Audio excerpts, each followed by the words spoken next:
Hello and welcome to round 11 here at the Tata Steel Chess Tournament. My name is Fiona Steil-Antoni and I'm delighted to be joined once again by Grandmaster Daniel Naroditsky. Dania, do my eyes deceive me or did someone get a haircut on the rest day? Someone, I don't know who it was. I mean, I'm sure a lot of people got a haircut. I was indeed among them. The rest day was very good. I slept until noon and I'm not even ashamed to say that.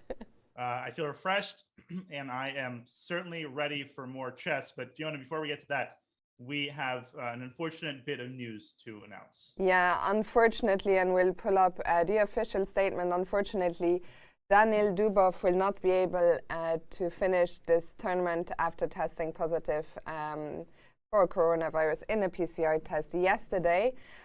His results from previous rounds will stand, though, as he played more than 7 games. And while the remaining 3 games, those will be forfeited. So today, Rapport, tomorrow, Pragnananda, and during the last round, Magnus Carlsen, they will get the full point for those games that will not be played. And of course, a huge pity for the tournament for chess fans, and we wish Daniil a very swift recovery. And Dania, let's quickly see what happened here 2 days ago, which was a very eventful round. It was unbelievably eventful. It was a round that lasted over 7 hours total. We were exhausted. The players were exhausted. But this is what we're here to watch. We had a quick draw between Sergey and Magnus in Berlin. Shankland and Shakhriyar also drew relatively quickly. But man, the 4 decisive games, Fiona, those were a sight to behold, especially Prague's marathon victory over his compatriot Vidit with the black pieces, and Fabi's shocking defeat at the hands of Richard Rapport. That was another excellent game. And of course, Niels pulling it out against Daniel Dubov in another marathon struggle. And the last decisive game, Andrei Esipenko outplaying Jorden van Foreest in really, really nice style. Absolutely, and what that meant for the standings at the top, it didn't change too much. Magnus Carlsen still half a point clear of Anish Giri, but those are going to change a lot now, because remember, Magnus, he's going to get a full point without playing against Dubov in the last round. Richard will get a full point today. So Anish, there's even more pressure on him. Let's see who he's up against today. Indeed, let's check out the pairings. We have Duda Shankland. We have Van Foreest against Giri. That is a matchup to watch. They are, of course, very good friends and rivals. And what aren't they? As we have Niels versus Esipenko. Well, report Dubov, that game is, of course, not going to take place. That's a full point for Richard. And I'm looking forward to this one, Fiona. Ramesh against Caruana, or Prague against Caruana. And then, Carlsen of course, against Vidit. Yeah, this is going to be a big one with Magnus looking to bounce here. We see one result is already, unfortunately, in the standings. Richard will not be coming to the playing hall, so that game will not even be started. But elsewhere, Magnus, with that 3 point he now knows he will get in the last round, a win today with the white pieces against Vidit would be absolutely huge for him. It would be, and of course, Vidit suffering a very painful loss 2 days ago against Prague. A position, very promising position out of the opening. I know he was already tasting the top of the tournament standings. He is going to have to recuperate, put it behind him, because he has a very difficult task ahead of him. For sure. And well, Anish Giri, he is another man that we will watch very closely in the all-Dutch clash against Jorden van Foreest. Some more exciting games elsewhere. But Dania, tell us, we are going to have some fun here with this round, but it's not just us. People watching us at home can also get involved in the action. How do they do it? Indeed, it's not just us. And please don't forget to vote on the results of today's games. Go to chess.com/events. Navigate to the tournament, select a game, click vote, and select your winner. You could win a piece of the $1,000 prize pool for best voters or free diamond memberships. Voting ends after the 10th move of each game, so don't procrastinate, don't miss out. And remember to vote on all the games at chess.com/events, Fiona. Indeed, do it now. Get involved, try and get a piece of the pie. But we are going to back into the playing hall with the camera as we see that table there. Once again, wishing a very swift recovery for Daniil. Of course, a huge pity for everyone, but he is the main concern. So that game, as we said, will not take place. But elsewhere, we see that some players have already arrived for their clash. If you're wondering, by the way, ratings will not be impacted, so the opponents get the full point, but not any rating. We see Sam Shankland there arriving for his game against Jan Krzysztof Duda. And is that Niels surprisingly arriving even before Esipenko? Both of them are usually early to the game. Very punctual indeed. Yeah, Niels and I think, are united in that quality. I remember I was traveling with him to a tournament in Corsica, and we were trying to catch the same flight from Paris, and we were both late, and we were both freaking out about it. So I can confirm Niels is someone who likes to be punctual, and so is Esipenko. We see that Niels is we made the flight. Both of them have right. Niels is having a word with Leonard Oates, of course. Niels is now under, for those of you wondering, he's being checked every day by the tournament doctor. Of course, not a great situation for him.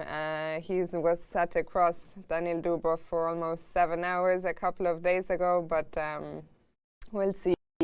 Hopefully everyone can conclude the tournament that it hasn't spread further. Pragnananda arriving for what is a big game against Fabiano. Prague, he will be feeling the high after beating Vidit, while for Fabiano, it really hasn't been his tournament.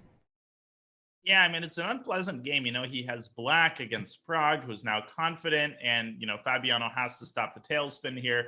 And I just wanted to add that it is an unfortunate situation, but at the same time, such are the times, we know that something like this could occur. And, I have to commend everybody for handling it very professionally, the players, the organizers who make the best out of a difficult situation. So, I'm grateful that the other games are going on. And we wish all of the other players health throughout the tournament. For sure. We're now into the final weekend. Only 3 games to be played here to decide who is going to be the champion of this year's Tata Steel. We see Sam looking around at arriving Jan Krzysztof Duda. It is 1 minute to the start of the round, maybe even less. We're seconds away. Vidit just arriving for his clash against Magnus, who, as always, fashionably... Magnus is not at the board at 7:59? I can't believe it all, I guess. What time? 1:59 in Holland. Is it 1:59 or is it 2:59? The clock has just struck 2. I think we can see the players are just starting, and Vidit... I think it's always like a... he's going to start the clock. And I think there's absolutely, I think overall, while I appreciate the gesture of waiting for your opponent, I think starting the clock is also absolutely normal. We see Shach, he is not waiting for Sergei, and I really think the onus is on the player to be in time, not on the opponent to wait for them. My rule is always, if I see them in the playing hall, I won't start the clock. If I see them walking toward the board, I'll wait. Otherwise, as you said, there's no expectation that just because it's Magnus, anyone is expected to wait. And Magnus wouldn't like anybody to wait, but you can set your watch by it. He will be here 40 seconds into the round. And someone's arriving there. Who is that? I see someone in the background. In the background, I don't see. He will be coming from the left side where the player's entrance is. The man we see just walking towards us there at the bottom, he's done a great job this tournament. Not only is he one of our 2 arbiters, he's also the tournament doctor. So he's been working some long hours. A big shout out to him. And Magnus, not there yet. We see Vidit getting up from the board, having a little stroll while he waits for Magnus to arrive. This is the best part of the game. Waiting for your opponent to arrive. You haven't made any mistakes yet. You know that for a fact because you haven't made any moves. You can watch the other games. He could get used to this. Actually, Magnus is not the only player who hasn't arrived yet. We see that Shachyav is also walking around after making the move 1e4, waiting for Sergei Karyakin. Well, maybe they're still analyzing their game from 2 days ago. It was such a complex affair. I think the rest day wasn't enough to delve into all of its nuances. They're still feverishly analyzing their hotel room.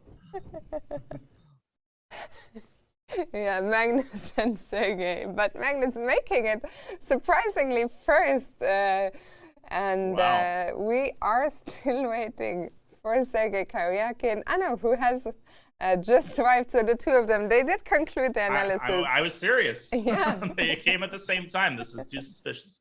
They were definitely analyzing. And I'm very curious to see what happens in Magnus Vidit. With Magnus, it's always a complete toss. I mean, he can play basically any first move, e4, d4, c4, and it won't be a surprise. He is literally impossible to prepare against. And of course, Vidit is an opening beast. He's incredibly knowledgeable. So very excited to see what they're going to come up with. And we can take a quick look at our bird's eye view before perhaps returning to the Magnus game to see what opening the world champion plays. Well, we see a Nimzo Indian and Van Foreest Giri. Van Foreest playing a3. That's a very combative line. That's a game to keep an eye on.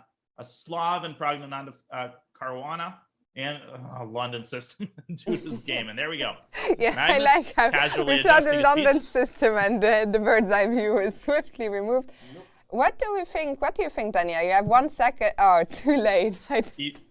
I was going to say e4. I was totally going to say e4.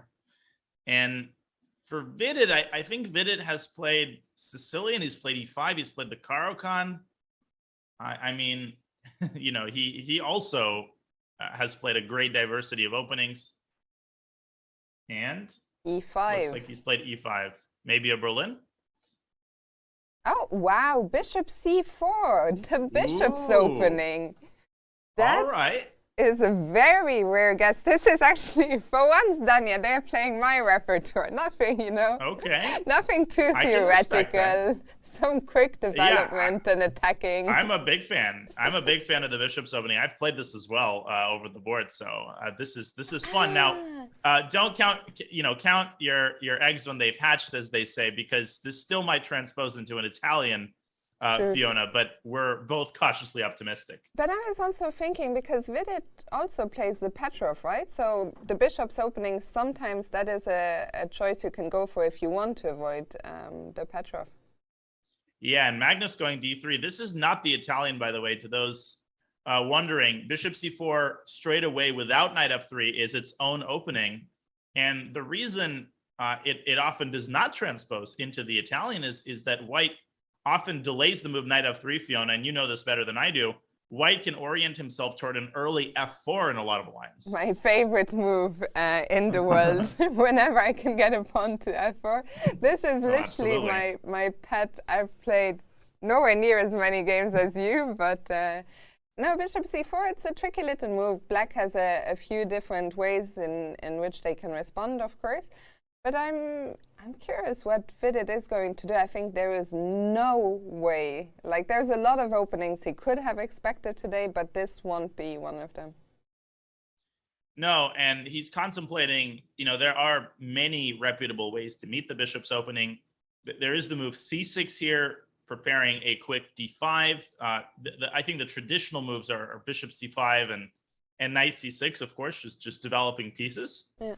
But the bishop's opening, it has a bite. It's not just something you play to avoid theory. It is a reputable line. And if Black just kind of stumbles around aimlessly, some of those positions where White gets an early f4 and are genuinely dangerous for Black. So Vidit probably remembering his analysis, and this has definitely caught him off guard. No question about it.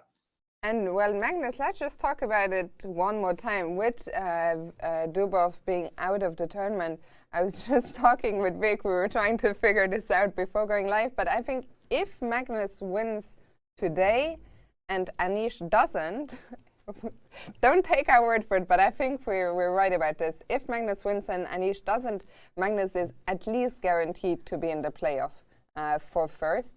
And well, with the white pieces, I think regardless of the Dubov situation, Magnus with the white pieces would have gone for the win. But here he's really saying, today I'm not so interested. I don't want to see any opening debates. Let me just play something that will surprise you from the get-go, and I'm not going to allow you to surprise me somewhere with the opening prep. That's what makes Magnus so amazing. He's done so much to revolutionize the game. And one of those items, I think this is not something that's often talked about, Fiona. It's his ability to shapeshift in the opening. I mean, he can literally play anything. He seems to understand every opening equally.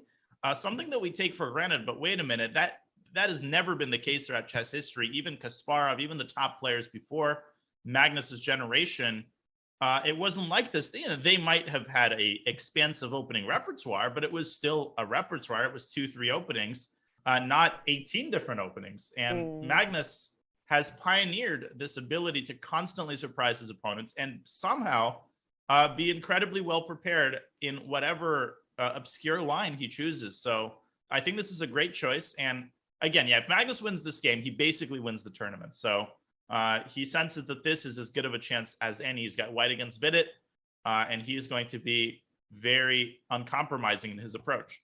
And Danya, I don't know if you can relate or confirm, but I look at Vidit, and you gotta feel almost sorry for him, because yesterday was a rest day. He will have invested so many hours, looking at all the possible things that Magnus could play. And I mean, as I said earlier, the chances that any of those hours would have gone to the bishop's opening is unlikely. Yeah, it's a very frustrating sensation, particularly if he had cooked up an interesting variation against what he had expected. So, he's got to recalibrate, and now he's got to remember his analysis. And he knows that Magnus has probably spent 3 hours yesterday reviewing his lines, which is an even more frustrating and disquieting sensation. So Vidit, I think, correctly slowing it down, making sure that he's going down the right path. And he has played knight c6, to which we're probably going to see knight c3. Yeah, so Magnus, if I'm not wrong, right? He could go knight f3. Oh no, he goes knight f3. I'm so disappointed, Dania. No, he transposes into the Italian. Oh my, that's so lame. Why did he initiate that whole thing? I mean, was he afraid of the Petrov? Maybe he was afraid of the Petrov. Yeah, maybe that's the reason. Yeah. That's what he was. I'm pretty sure that's what he was trying to avoid. He was never actually planning to play the bishop's opening. But it's a clever, very clever choice. I'm sure Vidit is relieved, by the way. I think Vidit, was probably worried that Magnus had actually prepared something within the bishop's opening. Yeah. We counted our blessings too soon. We jinxed it. I know. And I wonder even if Magnus, it's hard to know who is the happier one in this gamble, because if Vidit had gone c6, which, as you pointed out, is one of the main lines against the bishop's opening, then we wouldn't get back into an Italian.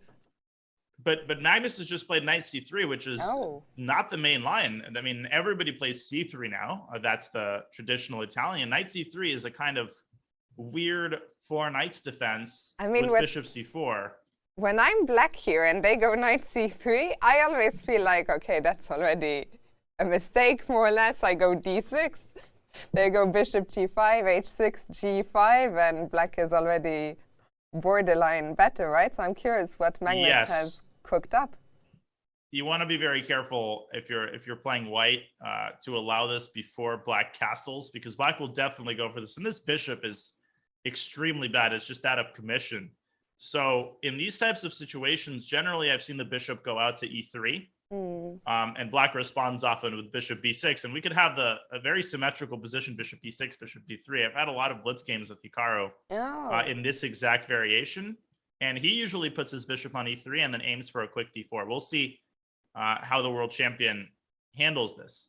I'm happy. I mean, I was disappointed when I saw knight f3 appear, but now knight c6 and knight c3, at least that's going to be something more lively than the usual c3, also something new. So we're looking forward to this. Shall we bring back the bird's eye view and have a look elsewhere? Why not?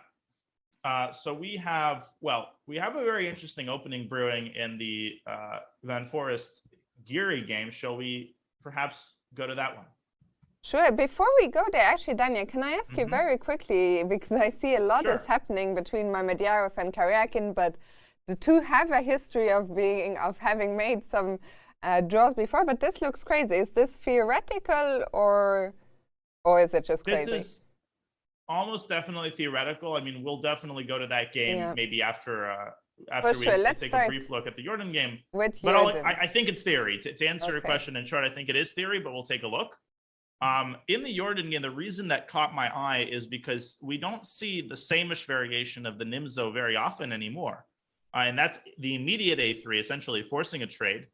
And the idea, White's idea is to say, yes, I'm damaging my pawn structure, but I'm going to go for a quick f3, e4. And Giri playing one of many, many viable lines here, b6, knight c6. And the idea of behind black setup is to pile up on this c4 pawn as quickly as possible. And yes, black does allow white to play e5, but this is less dangerous than it appears because the knight can simply reroute through e7 or even h6, and it's premature. So Jorden going bishop d3, bishop a6, and queen e2. And now, if memory serves me right, and I'm checking the opening reference now, knight b3 is a move here, rooting out the bishop, as is d6. So Jordan's still playing instantly, but Anish taking the first serious think of the game. And well, maybe you can tell us a little bit again about the plans for either side. Well, generally, black is still going after white's queen side. So the reason you see d6, first of all, it discourages e5, and Anish has just played it. And given time, let's just make a couple of random moves for white.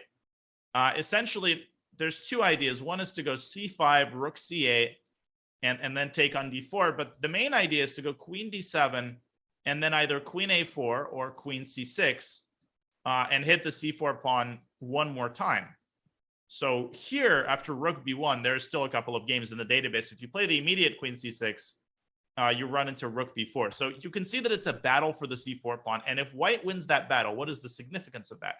Well, the significance of white winning that battle is that white's hands are now untied for action on the king side. I mean, white can play f4, e5, and Fiona, if black castles into it, you can just see how dangerous this could be. I mean, white's got a tremendous attacking potential on the king side with that bishop aiming on h7. Of course, I'm approximating this. I'm not saying that these specific moves are likely, but black has to be extremely precise in how he goes about attacking the queen side and simultaneously trying to prevent white from developing an attack on the king side. So f4 is possible here, and knight h3 is also a possible move, as is bishop g5. So an expansive menu of options.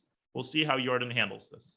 But yeah, a very ambitious approach. Jorden, who had a tough loss before the rest against Isipenko. I don't know, how many draws has he? He's only made 2 draws, I believe, out of the first 10 games. 2 or 3, I think, only maybe 2.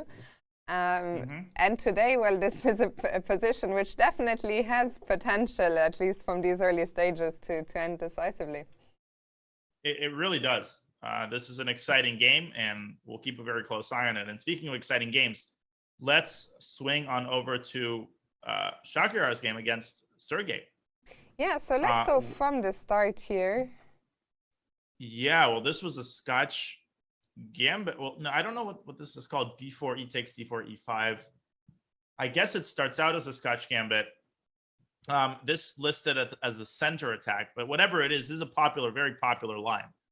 d5 is the typical response, counterattacking the bishop. This is all very standard theory. There's thousands of games in this position. Bishop g4. Bishop g4 is not the most common. Generally, black castles first, but okay. Bishop g4, h3, bishop h5. Bishop comes out to e3 to reinforce the d4 pawn. Castles. And here the move g4 is exceedingly rare. Queen c2 is the most common move by a country mile. Queen c2, bishop g6, and now queen b3. And this position I'm familiar with, Fiona. g4 I've never seen before. That's extremely committal. After bishop g6, he combines this with castle short. That is modern chess in a nutshell. You go g4, and then, just like any civilized human, you castle on that same side of the board. But I'm not surprised that Shakir tries something like this, because if we bring up the standings for 1 second, actually the only player at the top of the standings who's really impacted by Dubov being out of the tournament is Shakir, because he played the game against Dubov and that was a draw, so he lost half a point there, while all the other top 4 players, Magnus, Anish, and Rapport, are all going to get that walkover point against Dubov.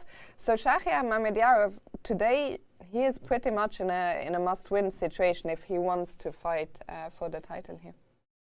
That's a great point, and this definitely explains this kind of opening choice. I mean, when you have a must-win situation, playing Sergey is one of the worst pairings you could have because of how incredibly solid he is. So this opening option makes sense. Now, in terms of how black can try to punish white for castling on that side of the board, well, the move f5 comes to mind. This is the engine likes this as well, at least initially. And in the event of en passant, black can recapture with the queen. You can't take the d5 pawn because f3 is hanging. And the typical response for white is to take on c6 and then to vacate the e5 square for his knight. I wonder if they're actually going to follow this path, and then black can go queen h4. I wouldn't go into something like this, even probably with preparation, but you know, Shakir is a one-of-a-kind player, and this is what he's known for, this kind of incredibly daring, uncompromising chess. This is why we love him.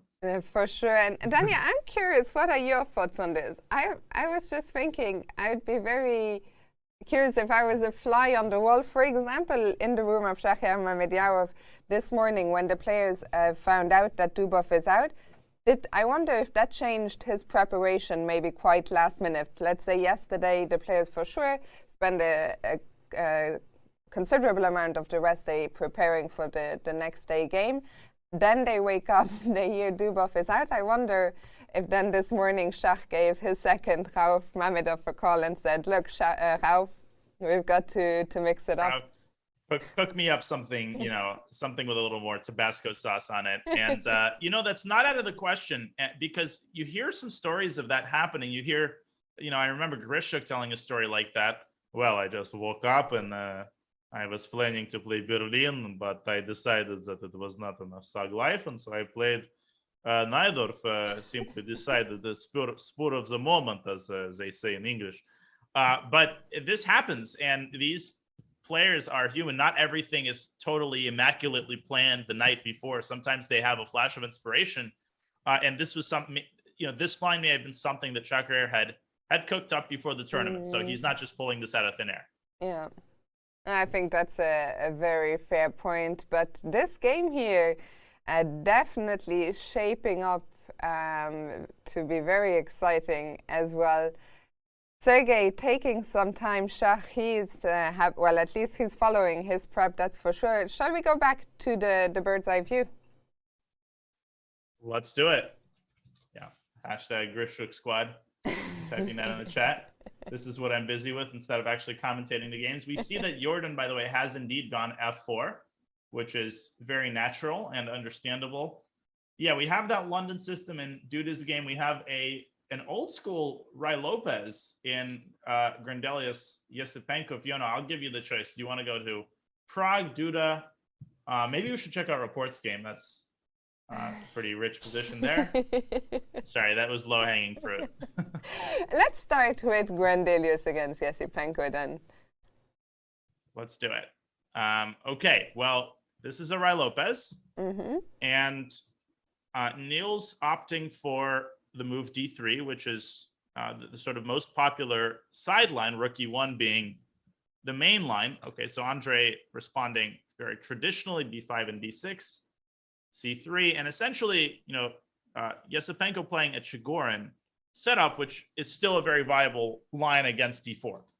So this type of setup with knight a5, c5, and Niels going d4, queen c7, and d5. And here's what's interesting about this position, Fiona. In the main line with rook e1, you could essentially get the same position with the only difference being the placement of the rook. So b5, bishop b3, d6, c3, castles h3.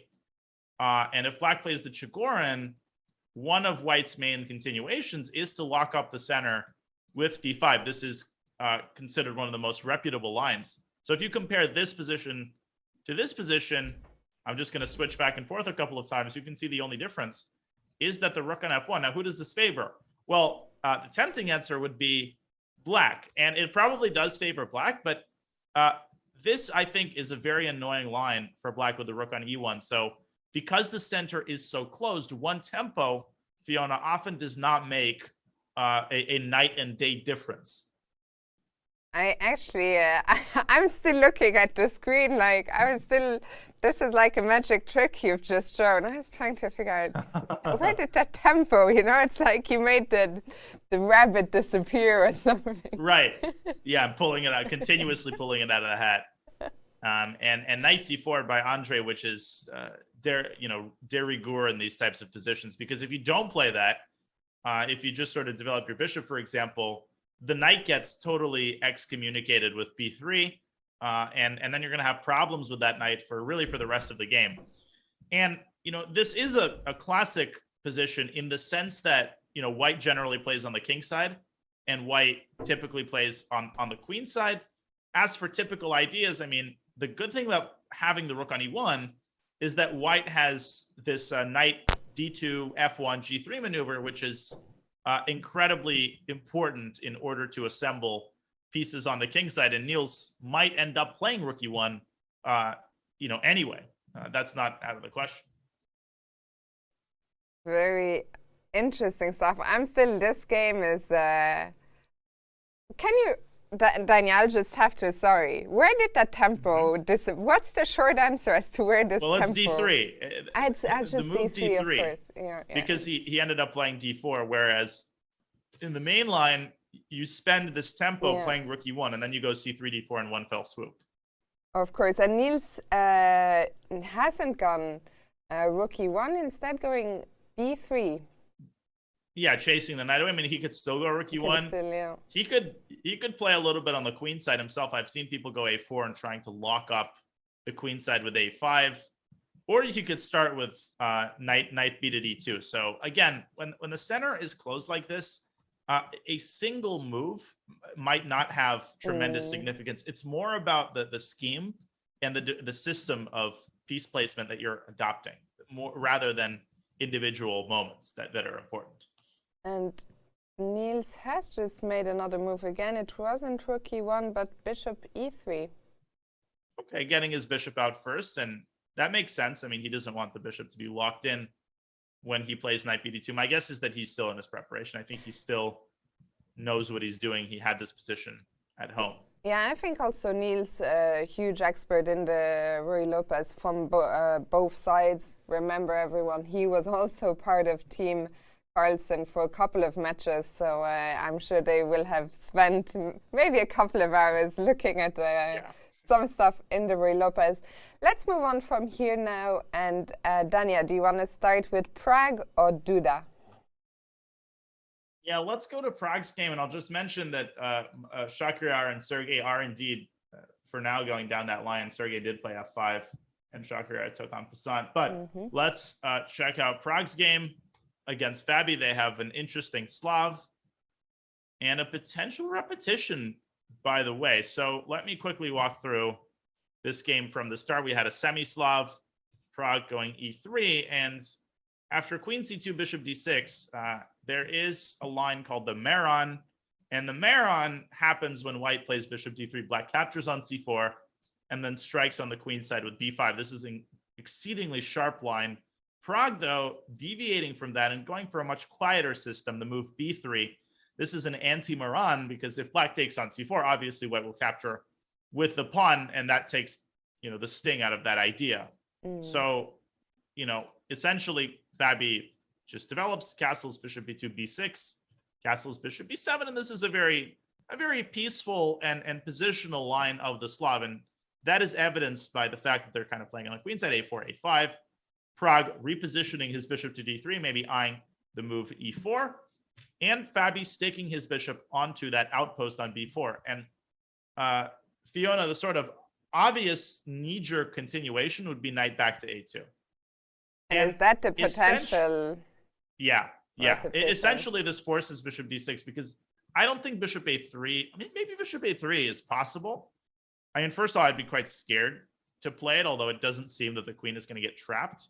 But I'm not sure that black benefits, in the event of, let's say, C takes D5, E takes D5. The knight can return back to C3 and then rook Fe1. I don't think the trade of dark squared bishops necessarily favors black. So first of all, we'll see if Prague plays this, and then we'll see whether Fabi is just testing him or whether he's genuinely fine with the draw, which is also not totally out of the question. Yeah, I was thinking about that while we were going through, and you mentioned the possible repetition. It's really hard to say, right? Because Fabiano, of course, on paper, there is a huge rating gap between the two players. But Fabiano is playing with the black pieces. He's coming off a tough loss. Prague is coming on a big high. And I think it's just hard to know. You can never really put yourself in Fabiano's shoes. How does he feel? Does he really want to get a win here? Does he just want the tournament to be over with? What would be your stance if you were playing on the black side here? Well, I feel like Fabi, he was definitely very frustrated after the last game. He's blundered uncharacteristically at several points this tournament. So again, as you hinted at, it's possible that he's just saying, this isn't my tournament. I want to limit the damage, and I'm going to play very solidly with black, and then keep trying to win games with white, even though he's lost 2 games with white pieces this tournament. Impossible to say, and it remains to be seen. I don't recall the last time players like Fabi, first of all, they barely lose classical games. at all, but especially not with the white pieces. And Prague, well, up until this moment, he had played every move pretty much instantly. We will see here. Does he go for knight a2? If he does, what does Fabiano do? But let's just update quick look at the last game we haven't seen yet. Yeah, let's have a look at Duda Shankland, and already a big time disparity in that game, as it looks like Sam has once again demonstrated exquisite preparation. He has equalized completely out of the opening. Now, how did this all happen? Well, this was a London. Sam going with the e6 followed by c5 line. After knight bd2, I mean, the vast majority of people go knight c6 here. Sam playing a far less common move, queen up to b6, hitting the pawn on b2. And he wants to take that pawn. So Duda defending it with rook b1. And now bishop d6. Interesting way to prepare bishop d6. Duda, after a long think, deciding to trade on d6 and trade on c5. I'm not sure what it is that he's really hoping to achieve here. He goes c4. But my question, Fiona, is, let's say Sam just castles. I don't see any advantage for white. I mean, I guess black does have one issue to resolve, which is the light squared bishop, but he's going to resolve it. I mean, one way or another, either through a fianchetto or through the move e5 at some point. This is not a concern for black. This is completely equal. I'm not seeing the zest here in Duda's play. Look at Sam. He almost looks disappointed. Maybe he's thinking this was too easy to equalize out of the opening. I wanted more of a challenge. I wanted more of a preparation challenge. He's definitely surprised, you can tell, at the way Duda is handling this. Yeah, and I'm curious what it is that has happened here, because Duda is the one who's been spending all his time, and as you're saying, it looks like Sam doesn't have too many problems here to solve once that bishop gets developed. But I guess the only thing to decide is whether he goes knight c6 or castles. Now, that's all I was going to say. Is he has to be obviously careful in these positions, as long as he does have this problem with the bishop. We will leave him to it for now. We are going to go for our first quick break of the day, but we'll be back here with all the action from round 11 in just a couple of minutes, so we'll see you then.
Hello and welcome back to round 11 here at the Tata Steel Chess Tournament. If you're just joining us now, a quick reminder, Daniil Dubov unfortunately tested positive for COVID, so he is out of the tournament. He will not be playing his remaining 3 rounds, and we wish him a speedy recovery. But Dania, elsewhere, there's a lot happening today.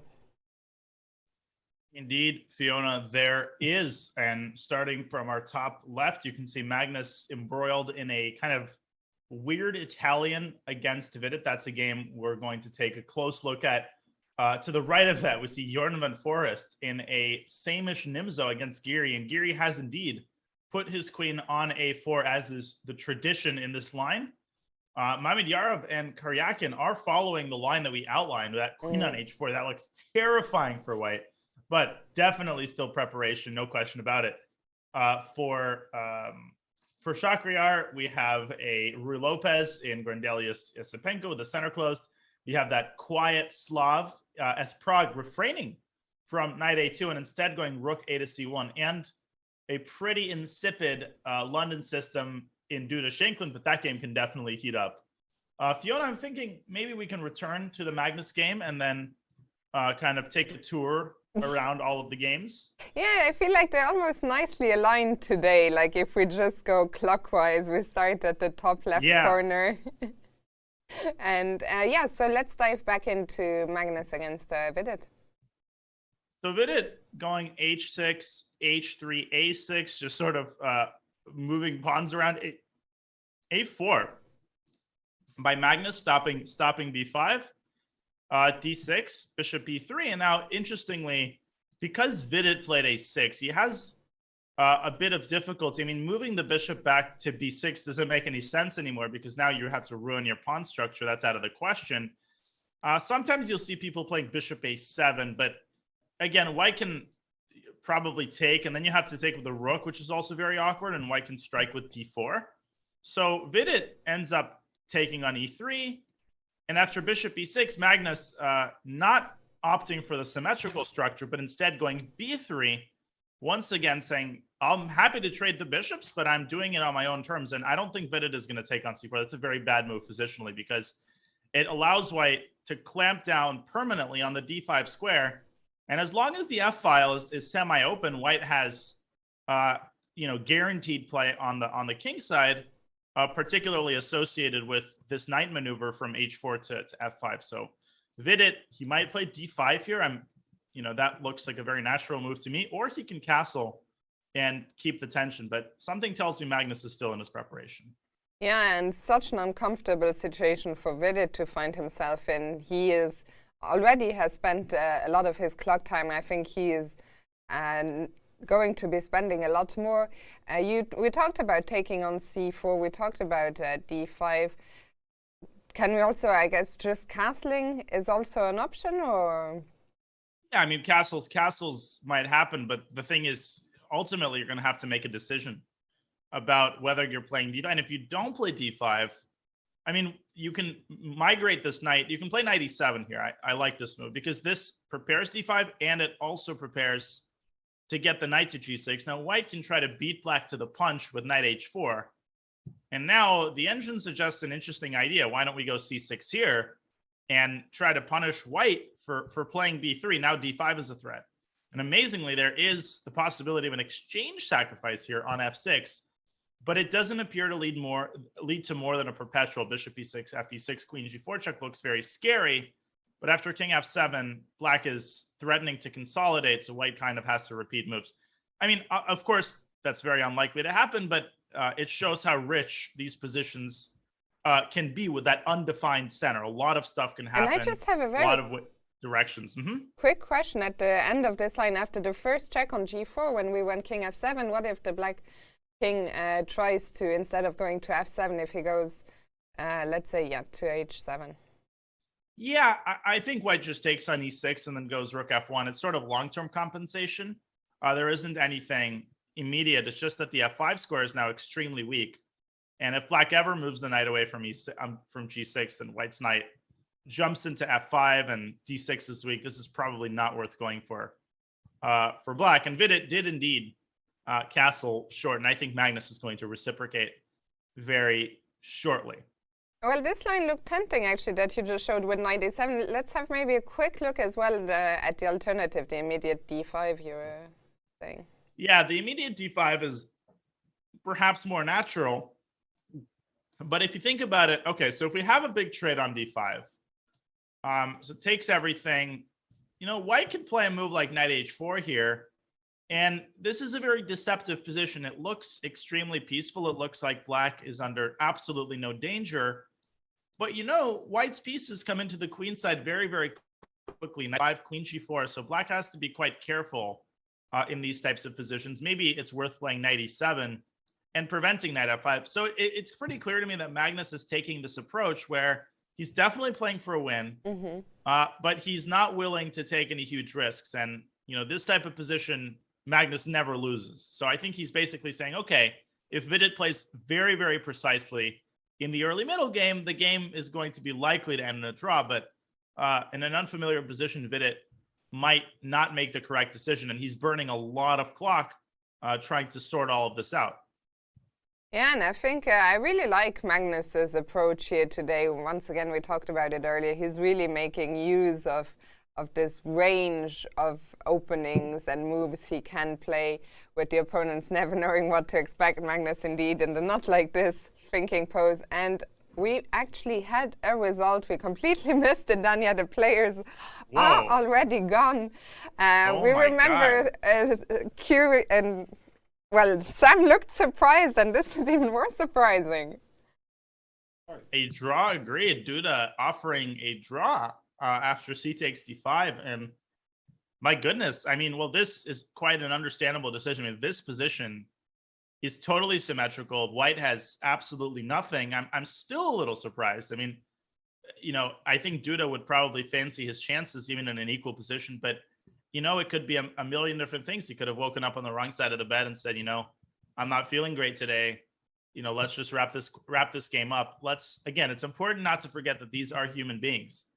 Yeah, and you might be 2760, but yeah. I was going to say, almost certainly, I think there might be something happening behind the scenes that we don't know, because Krzysztof Duda, he's such a fighting player. I don't remember him. Yeah. I almost have zero memory of him making a draw like that, especially with the white pieces. So we don't know. We don't know if we'll hear, if we've had interviews with the players. But for Sam, definitely a great result. With the black pieces and getting a free half, not a free half point, but pretty much. Sam is going to be very happy with himself and good preparation. He uncovered this rare line, queen b6, bishop d6, and this is who Sam is. He has lines against everything. He's almost impossible to surprise. And that's an incredibly valuable skill at this level. He has proven his ability to survive and thrive against the very top players in this tournament, even though maybe not the performance that he would have liked. Yeah, but still, he's really shown what he's capable of. So, 2 games over. That leaves us with 5 games. But Dania, I think we're going to have to go back to Shahriar, Mamediyarov, and Karyakin. Yeah, they're continuing to blitz out moves. And once again, just to show the line that they just went down, Sergey did opt for f5 after a pretty short thing. So en passant, queen f6, bishop takes c6 in order to uncover the e5 square for the knight. Sergey leaping into h4. Now we have a trade, and Shahriar has just played king h2, defending the h3 pawn. And as impressive as Black's pieces look, I guess White's point is that it's quite difficult to find a follow-up. And let's not forget the bishop on b6 is not the best placed bishop. Yeah, it's pressuring d4, but d4 is very well protected by the bishop and the queen. So I think Shahriar is kind of saying, yeah, this looks ugly, but in the long run, he's got all the positional assets. He's got the better pawn structure. He's got the pressure on the c pawn, and he can chase the bishop out of e4 with a move f3. So a very interesting approach taken by Shahriar here. Kudos. I like this kind of play. Yeah, well, I understand what you're saying. In the long term, there are all these charms. What about the short term? Do we not have to, as white, this looks a little bit scary to me. Um, I was even, I was trying to look as black. Can I immediately try and come with some H5? H5 sadly doesn't work, I guess, because what Well, actually? H5 is interesting. No, H5 is definitely viable. Knight G6 is impossible. That's covered. It's not so easy. I mean, white can't really move his queen now because you're going to go H takes G4. So it's also quite difficult for white to make a move. Rook G1 walks into checkmate. Rook takes F2. So this is a completely viable candidate move. I mean, F4 is the engine suggestion, which is not an easy move to play. That means leaving the bishop on this eternal outpost. But the point is white wants to trap the queen on H4 with the move G5. If you play the immediate G5, by the way, I believe that there is, oh, wow, there's C5. And if D takes C5, bishop takes C5. And it turns out that that white bishop is fulfilling the very important job of defending the F4 square. And white's position collapses here.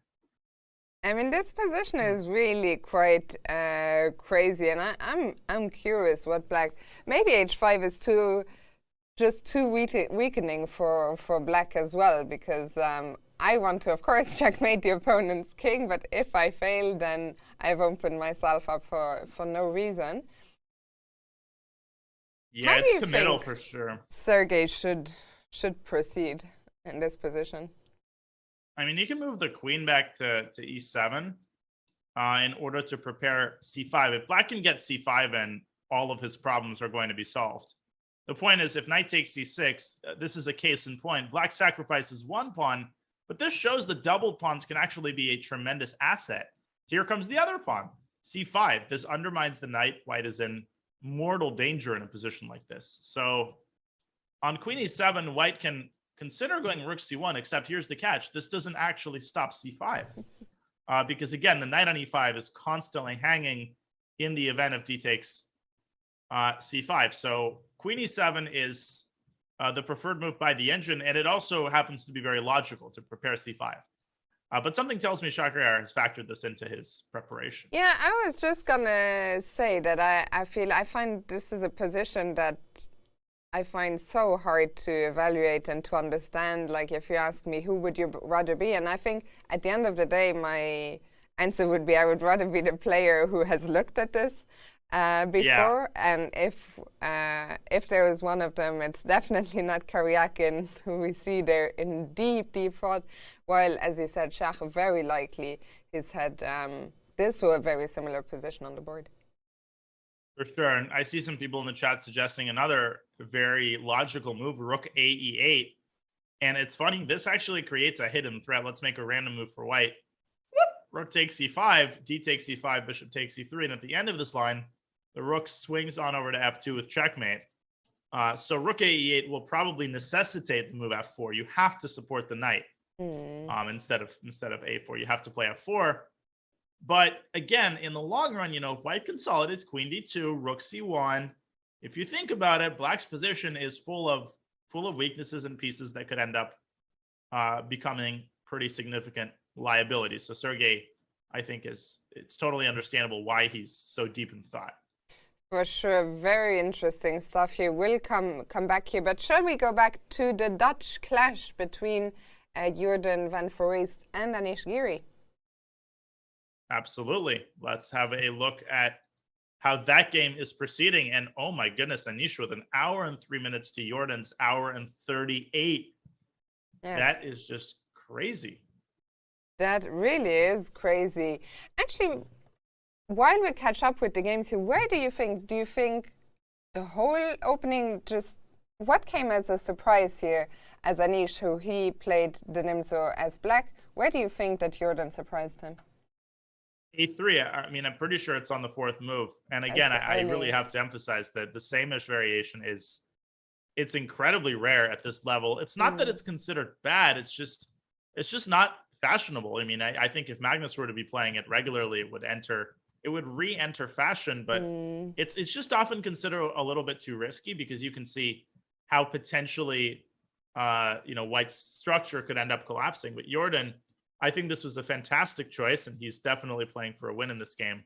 Knight f3, queen a4, and just in time, he brings his knight back to d2, and not only does he defend the pawn, he also defends the b3 square. So again, for Anish, the question is not just how does he continue the pressure, but what does he do? Because Jorden is now very seriously threatening the move e5. And with all of Black's pieces, on a mission on the queen side, Black's center and king side is tremendously vulnerable. And Anish has to tread very, very carefully here. And Dania, well, we are seeing the top engine line, which is being suggested to us, which is a move that is madness. Knight g8 preemptively? That's ridiculous. And then, casually maneuvering the knight in this position to e7. Man. And castling long, Fiona, is not just not out of the question, but maybe likelier than castling short. This game is insane. I mean, we've got some really, really exciting. This one, the Shahriar game, I have no idea what's going on, but Anish, he has been caught by surprise, and I think he is already finding himself in a very unenviable position. Yeah, he doesn't like these types of situations. I mean, who likes to be caught off guard? But Anish in particular prides himself on his very extensive opening knowledge, and yeah, he's not feeling great. Let me guarantee you of that. I mean, he can castle long immediately. That's another option. But this doesn't solve all of Black's problems. It's not like the king here is that safe. White can go rook b1, rook b4, and Black can essentially bid goodbye to any hopes of winning the c4 pawn. I mean, if the king is on that side of the board, you're never really going to be able to go c5. Yeah, so not an easy task. None of the castles look too appealing. I'd be shocked if Anish actually went for knight g8. So I'm very curious to see what is he going to do. But we will come back here. Let's quickly bring up the bird's eye view and see what updates we've had elsewhere. Yeah, well, we have Vidit over on the top left side of your screen. He has indeed gone d5, and we see that trade on d5. Magnus contemplating his next move. And Anish, by the way, he's gone e5, so he embraces the fireworks in the center. That's a game we're going to keep a very, very close eye on. We have Niels still in that kind of closed Roy Lopez. Not much has happened there. He's gone queen e2. That's on top right-hand side. And in Prague's game over on your lower left, still kind of developing moves. A bit of a lull in the action, I would say, Fiona, in the remaining games. I know. I was thinking hard. Where do we go to next? Where do we go to next? I know. Maybe I'll just leave it to you, Dania. Oh, man, putting me on the spot. Well, we just came from Jorden. I wouldn't mind going back to Jorden. Actually, let's go back to Magnus's game. I want to figure out if Magnus actually has anything in this position, or is he just sort of, has Vidit fully neutralized Magnus's opening pressure? Let's have a look. Something tells me the answer is no. And obviously, this is Magnus's calling card. He takes positions that look totally innocuous and turns them into convincing victories, making it look like he was winning all along. So we left it off when Magnus castled. We weren't sure, is Vidit going to go d5 immediately? You had talked about the possibility of knight e7, but Vidit goes for d5, and we see some trades in the center. And queen d2 is a vintage Magnus move, keeping the tension, constantly forcing his opponents to make difficult decisions. In this case, the decision is whether Black should take on c3. And there's an interesting subtlety here. Bishop takes e6 is, from a human perspective, this looks very, very good because the knight is kind of trapped. And in the event of f takes e6, queen takes e3, well, this is out of the question for Black. Look at these pawns, right? But apparently, Black has this incredibly strong response, e4, counterattacking White's knight. And, well, if White plays queen takes e3, then after e takes f3, this pawn is going to cause a lot of damage to White's king side. So Black is in tremendous shape here. And so for that reason, White should probably take on c3. And in this position, then I have another question. Earlier, we looked at, when we looked at this game, that taking on c4 was no good. Is there ever any moment when that changes? When is Black, could you consider capturing on c4? You can consider it here because it's no longer likely that White is going to take with a pawn. With the center being more open, taking with a pawn doesn't make as much sense. So here Magnus would definitely take with a queen. But here's what concerns me about Black's position. This queen is on a fantastic square. It can't really be attacked. In knight a5 is a paper tiger. You just move the queen to e4. And apart from just being well placed, the queen could also support the knight maneuver we talked about. Knight h4, knight f5 is probably going to be White's follow-up. So for example, let's say Black plays queen d7, right? Knight h4, and White continues to accumulate pieces on the king side. White can double rooks on the f file, pressure f7. And this is uncomfortable. This is what Magnus does so incredibly well. He lulls his opponent into a false sense that that he's neutralized whatever opening unpleasantness there was, but that's not the reality. I think Magnus is doing a great job here. I was just thinking, actually, Dania, that it's funny. It's almost like a matchup, Team Magnus, with Magnus and Jorden playing White against Team Anish. Anish ex-Vidit, the two close friends.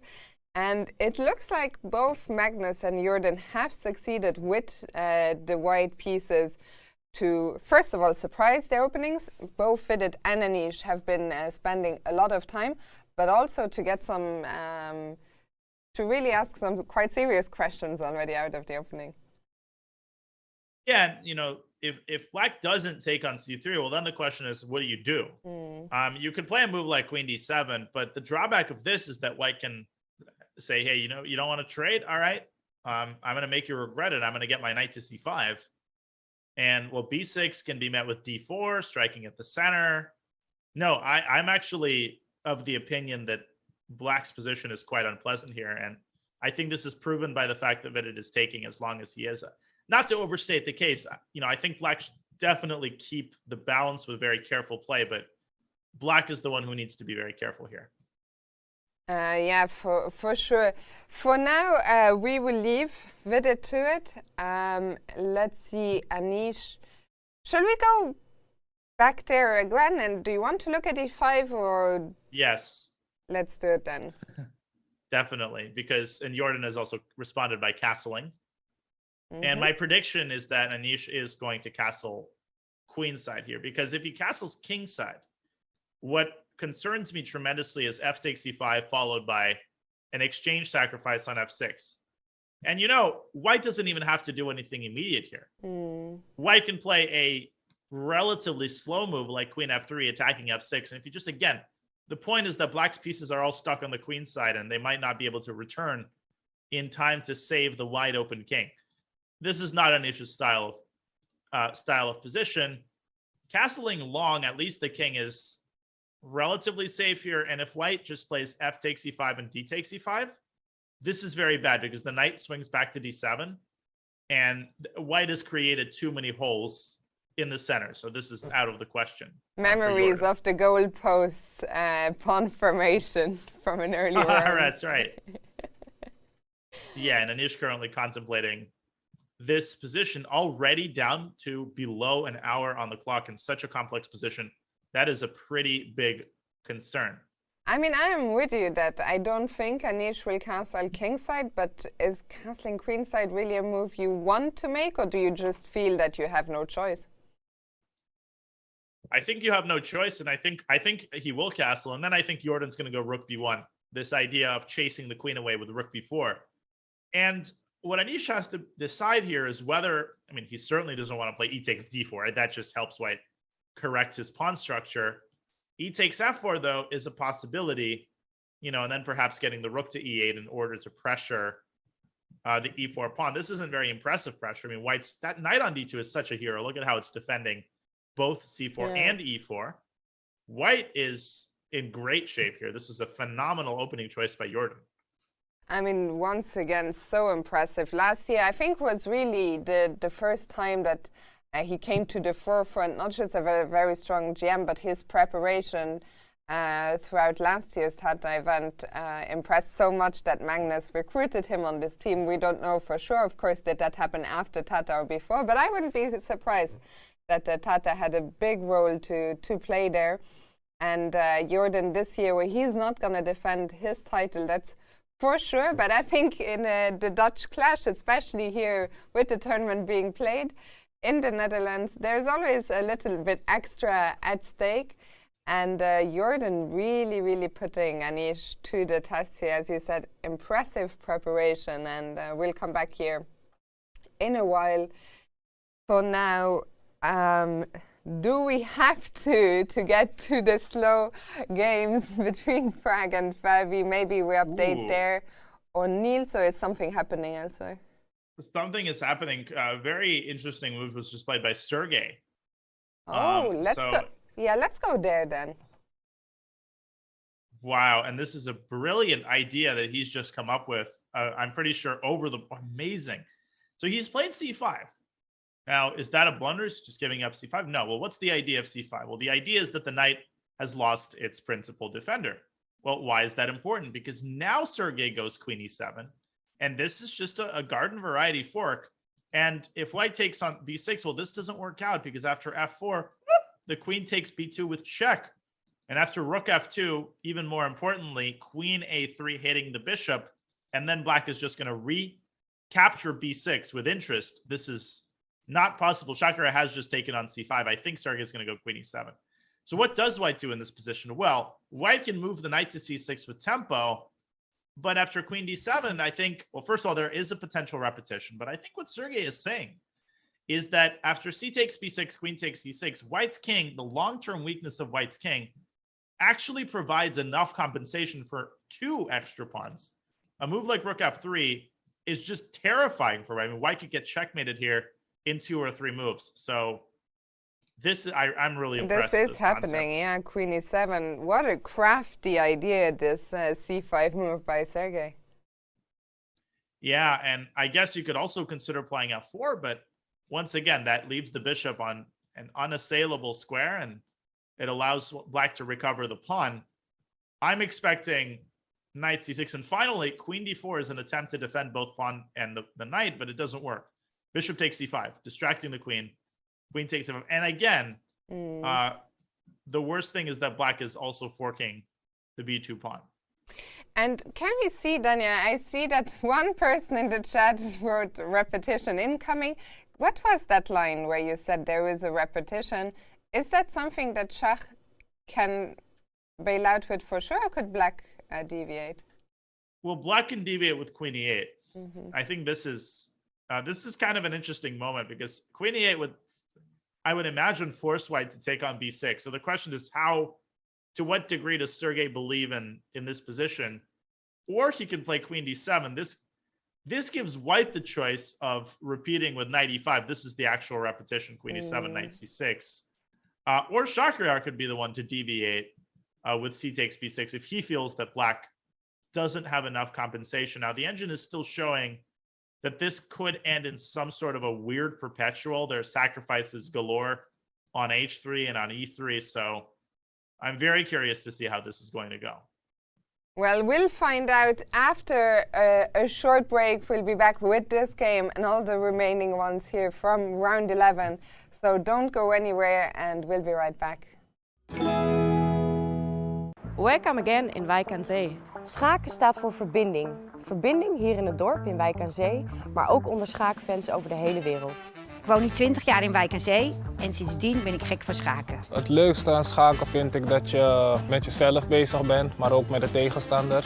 Ik vind schaken een fantastische sport. Het scherpt de geest. Wijk aan Zee is de thuishaven van het schaken. Met schaken leer je vooruitdenken. Spelend leren. Ik ben bijzonder trots. Eindelijk weer gezelligheid in ons hotel. Het is een herinnering, elk jaar weer. Herinnering? Eigenlijk het eerste jaar dat Magnus Carlsen bij ons logeerde in het hotel. Dus ze hebben altijd wat te vertellen en zijn heel erg passievol. We beginnen met een lege gymzaal en we toveren het om naar een professionele schaaktoernooi. Deze klus, tijdens corona, hoe vet. Ik kan me geen januari voorstellen zonder schaaktoernooi. Daar leeft Wijk aan Zee en daar leef ik zelf ook. Het is gewoon heerlijk. Echt een onwijs mooie tijd is het voor. Verbinding. Tactiek. Thuishaven. Wijk aan Zee leeft.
Hello and welcome back to round 11 here at the Tata Steel Chess Tournament.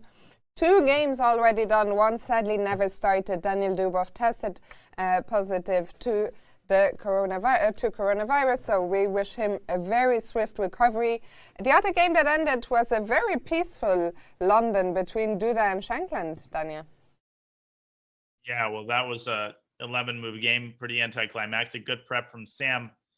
And, you know, impossible to say what was going through Duda's mind, maybe just not feeling it today, whatever it was. That one ends in a draw. And by the way, as we take a look at our bird's eye view, over on center top toward the right-hand side, you can see Mamedyarov against Karyakin. Sergey has just played Queen D7. So this is very likely to end in the repetition, Fiona, that we were demonstrating with Knight E5, Queen E7. Really, the ball right now is completely in Shakarar's court. He can play C takes B6. Something tells me that he's not going to do that. It just seems a little bit too scary. I mean, you could get checkmated there in 3 or 4 moves if you're not very careful. So But the funny thing is Sergey could have played queen e8 and forced c takes b6. So it's this weird cat and mouse thing where, both sides can kind of decide to play on, but it might turn out that neither side wants it enough to actually go through with it. Sorry, Danny, I'm just reminded. So the other day, we all remember the hugely exciting game between Karyakin and Magnus. Did you see Karyakin's tweets afterwards? Oh, hashtag no 2900. Say no to 2900. Say no to 2900. Well, Sergey is underrated. He's 2743 right now. He dropped some rating. Yeah. And he is probably the most solid 2743 in the history of chess. I mean, he still is basically impossible to beat. Yeah. So, wow. And well, today with the white pieces, Shahryar, he took a very ambitious approach. But the problem with that, when you play a move like g4 later on, your king just finds itself in a vulnerable spot. I see, Danya, that a third option has just popped up here, suggested by the computer. What is f3? Whoa. f3 is a headache-inducing move. Both bishops are hanging. The knight is hanging. So queen takes c6. First of all, you can take on e4, but after takes, this is unimpressive for white due to the weakness of the king. And again, rook c1 doesn't work for many reasons. I mean, you could always just give a check on d6. So this isn't with a bishop. But Yeah, no, I was just gonna say, this doesn't look too convincing, but maybe here, yeah.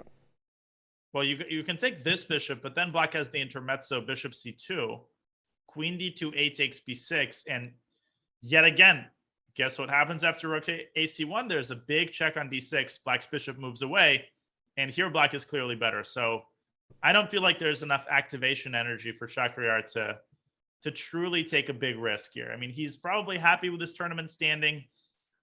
Yes, he didn't get that full point against Dubov, but I just don't feel like there's enough here to warrant doing something too risky. Yeah, no, to be honest, with that king on h2, it just looks very, very dangerous to play on. And I wouldn't be surprised if we saw a repetition here. Shah, he's thinking, this is probably, when you choose an opening like this, you're willing to take some risks. This is not necessarily what you want.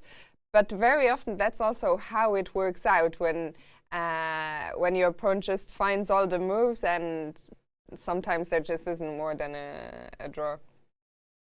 Yeah, I wouldn't be shocked if Shahryar plays c takes b6. I mean, that's obviously what he's thinking about, and he's genuinely weighing. Yeah, I mean, that look kind of says to me that probably not worth it. Probably, better to just make the draw, go rest. But you never know. I mean, maybe he'll have a change of heart.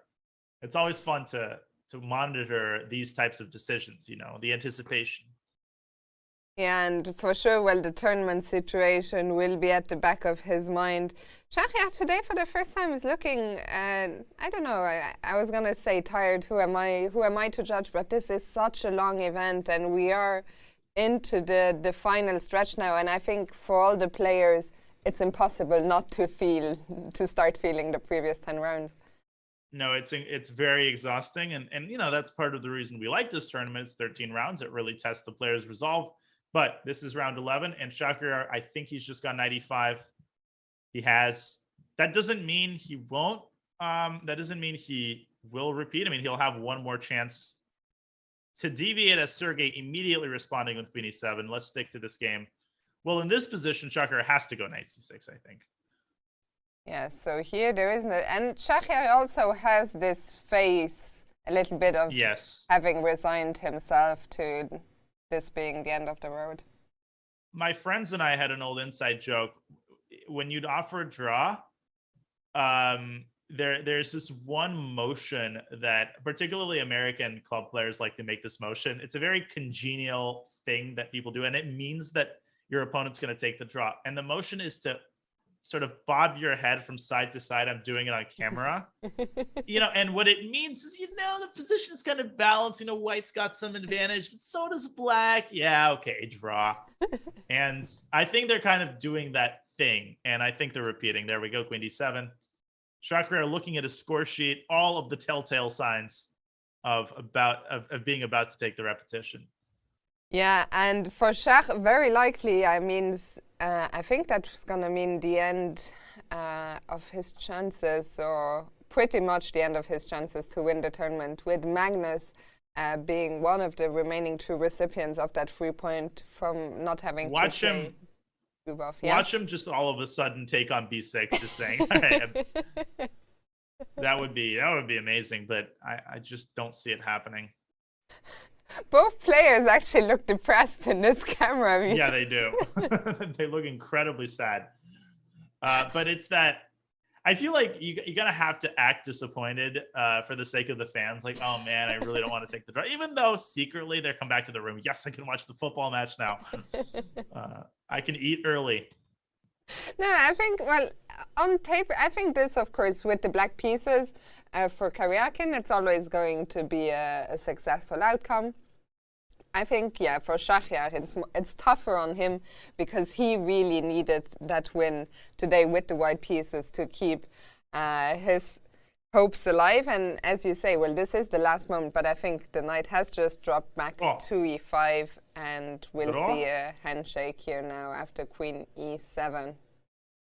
There it is. A smile, a handshake, a draw, a peaceful result, and the third game ending right after the hour. Sergey and Mamedyarov with the draw in the early middle game. A good attempt by Chacrier, admirable. But Sergey, he always seems to be prepared for everything. I mean, his ability to find over-the-board responses is very, very impressive. And this move, c5, that's really what did it for him. Yeah, very impressive stuff indeed, because for sure he was caught off guard by Shachriar's very enterprising opening play.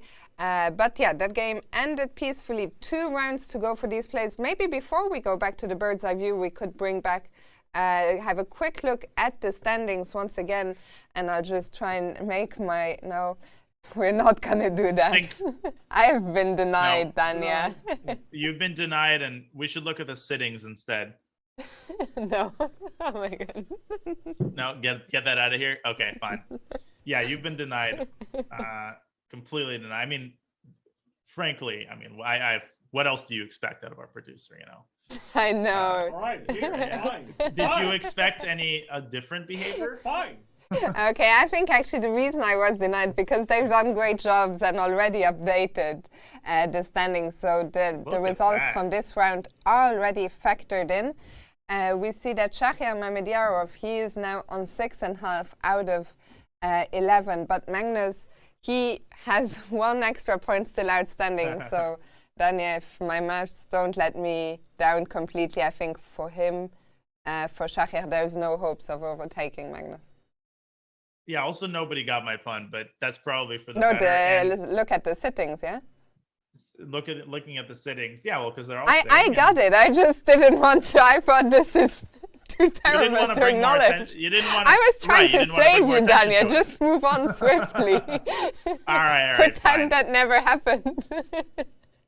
Okay, I'm officially striking it from the record. But yeah, Magnus definitely happy with the result. The more draws, obviously, the better for him. And he is also very heavily rooting for Jorden. And we've got 2 very interesting developments. We have a piece sacrifice in the Grandelli-Sasipenko game. And we have Anish Giri castling short, taking a page out of Niels's book. Oh, my goodness. Castling right into the attack, which is truly incredible. As for which game we look at first, I guess we should look at the Grandelius game. Let's do it. Because... Yeah. But things like we only have 4 games left, but 3 of them are heating up very seriously already. Yeah, and where did the piece sack occur? And I will temper, the chat's excitement. This sacrifice is, I wouldn't say it's typical, but it is a known idea in this particular variation of the Ruy Lopez. Nonetheless, kudos to Sasipenko. Knight takes c4. Bishop takes c4 and f5. So here's the point. Well, the bishop can't drop back to d3. Here you just get forked immediately. If you go back to c2, black doesn't have to take on d5 immediately. Black could start by playing e4. And I mean, if you just look at this position visually, look at black's pawns, look at black's piece activity. And later on, the knight could move away from d5 and the d pawn could advance forward. The f pawn could advance forward. This is no fun for white. And both objectively and practically, you can see that the engine doesn't even think that this is worth going for, which says a lot. And it also, Daniel, would almost be some poetic justice for Yesipenko after he suffered that tough defeat against Anish, where those pawns just kept storming down the board. Yeah, he wanted some of that as well. Now, the option that entices me from Niels's perspective is to play the move c4. And I know this looks ludicrous, and you're just leaving the bishop on e4, but the point is you're transitioning the game from kind of a tactical battleground to something more positional. Currently, black is now up a pawn, but white's going to recover the e4 pawn, and he's going to get this blockade in the center. So, for example, bishop f5, knight c3. In fact, I'm quite confident that Niels is specifically going to go for this line. This just seems a lot more fun to play than clinging to the piece and giving black that massive pawn phalanx in the center. No, for sure. I mean, I would be absolutely shocked if Niels dropped back the bishop to c2. That line we were going down just looked very, very scary. Is there anything, if you're not going to drop the bishop back, c4 is the only move that makes sense, I guess. Well, you could take on f5, but this is extremely counterproductive. After bishop takes f5, c4, you get a terrible version of that position. In fact, white is simply losing because bishop f6 creates the unstoppable threat of e4, which is either going to trap the rook or it's going to win the knight. So if Niels is to sack the piece back, the only way to do it is to start with c4. Now, Niels is an incredibly principled player, so he has just he's definitely made a move. And it's c4. And it is c4, yeah, he's played indeed. c4. A good move. Andre is going to take on e4, and the position is going to quiet down a little bit. I think white is slightly for choice. Black has the two bishops and the f-file, but white will have this very powerful e4 square as a base of operations for the knights. And we see, I guess, Yesipenko just sat down at the board, shrugging his shoulders, and look at the ceiling, which has become so infamous. We're going to come back here. c4 seems to be to have been Niels's best response. And our producer, Vic, has prepared a new little quiz, a new little game for us. Okay. And the game is Whose Drink Is This? But I'm afraid the Black Lotus, the Black Lotus logo appearing in the background might have given it away. Well, it's just the suit. Yeah, you could just tell that's Vidit's suit. And is that chocolate? Man, now I want some chocolate milk. Or some hot chocolate. I think next year we'll have to bring you back to Wijk and Zee. I actually just had a hot chocolate before coming to the playing hall. They do some very good hot chocolate here. Oh my God. So, yeah. I just had a question for you, Fiona. Is the pizzeria still there? Tarantella is still there. It's still going strong. So, and it's not, I don't think it's going anywhere. It's really one of these establishment, like one of the legendary places that everyone associates with Wijk and Zee. I love that place. And the best part is going there, that and French onion soup at the Sonnenwijk Hotel.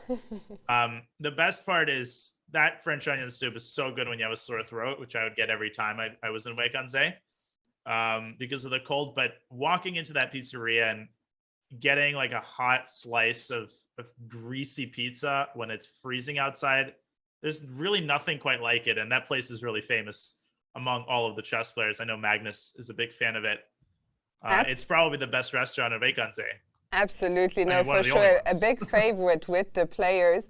And while we were talking, I'm sorry, but did you see the way Vidit downed that drink? He did not take his time to slowly enjoy it. It's just... No. He annihilated that hot chocolate, and he probably just got up to get more. Oh, no, he's thinking right now. Okay, he's going to quickly make a move so that he can refill that glass. Shall we update his game maybe, since we just came from there? All right, fine. You forced me to commentate. Ugh. Okay, well, Magnus has done something quite interesting. Now, Vidit played a very natural move, queen d6, getting the queen into the action, defending e5, and protecting the bishop. And, well, I pointed out the idea of going knight h4. Magnus going for slightly different... Okay, he needs to finish this because I don't know if I can commentate his game when there's that. When we're looking the problem at that. is sometimes, like, I don't know here in the playing hall if it's like made with some powder or if it was just pre-prepared. Sometimes the bottom. There are a lot of people who like to do this, don't you think? Just leave the smallest amount. Well, because there's a certain satisfaction in knowing that you still have a little bit left, right? You haven't finished it completely. You still have one lovely, a savory drop left for saved for a rainy day. By the way, and maybe Bigfoot can confirm, but I think this is one of these, it's very typical of the Netherlands, this chocolate drink, right? Chocomel. And it's cold, right? Yeah, it's not an ad, by the way. This one is... It's an ad. Yeah, this isn't an ad. So this one, I mean, I'm not such a big fan of this one because it's cold, but I just had my hot chocolate from Zonnebank with some whipped cream. That's the real stuff, Daniel. Oh. Well, during the next break, I'm definitely making something. I'm going to dig up some hot chocolate. I also have masala tea, which I'm a huge fan of as well. Both tempting options for now. Shall we? Sorry, I sidetracked us, I feel, a little bit from the game, so let's dive back Not in. at all. Knight d2. So Magnus, he takes a different route, and he's going for a different square. And this also makes a lot of sense. I mean, he wants to go knight e4 and centralize the knight. And, he's going for this positional sort of control over the center. And there's another thing that Vidit has to be very careful about. Let's say he plays rook a d8 kind of nonchalantly. Well, what could happen now after knight e4, queen e7 looks fine, right? Well, there's a couple of problems. First of all, bishop takes a6 is possible, winning a pawn, overloading the b7 pawn. Second of all, after takes, White's got knight c5, queen c8, and once again, knight takes a6 picks off a free pawn. So Vidit has, if this is a threat, White is threatening knight e4, and so the engine proposes the move bishop d5. And even here, I can play knight a4. And in the resulting position, I really like the placement of the bishop. These doubled pawns may look bad, but they are controlling very important squares in the center. The situation, Fiona, is still quite uncomfortable for Vidit, chocolate milk or no chocolate milk. Yeah, and I mean, I was going to ask you, because we see the engine doesn't seem too bothered right now. It says 0.2, but this is one of the cases where sometimes I feel like, oh, the engine is maybe exaggerating. This doesn't look so bad. But here, I'm a lot more scared for Vidit, shall we say, than just an 0.2 position. Well, an 0.2 is Magnus's specialty. I think if somebody wrote a book of Magnus's best games, I mean, there are books of Magnus's best games. 0.2 would be a good title because that's what he aims for out of the opening. And this is, what I talked about earlier. He's not always looking to kill his opponent on move 15. He's looking to cause a little bit of discomfort and then nurture that all throughout the game. But here, to me, it feels that it's already more than a little discomfort. With it down to 52 minutes. And just not clear exactly how you meet this. What is queen b4? Well, that's another idea that I had. This forces the queen trade because the queen can't drop back to b2. You lose the knight. However, after takes, well, the question is whose pawn structure is weaker. Yeah, black has this pressure on b2, but it's nothing special. Rook a c1 happens. Maybe black can go knight a2 and then back to b4. Actually, I don't really see how White can avoid the repetition here. I guess rook fc1 is possible. And even though you give up the f file, you have this monster square on e4. I think Vidit is probably seriously contemplating this option, though. It's tempting to get this into an endgame. But we all know what happens when you get a slightly worse endgame against Magnus. And let me just give you a hint. It's not good. It's not good indeed.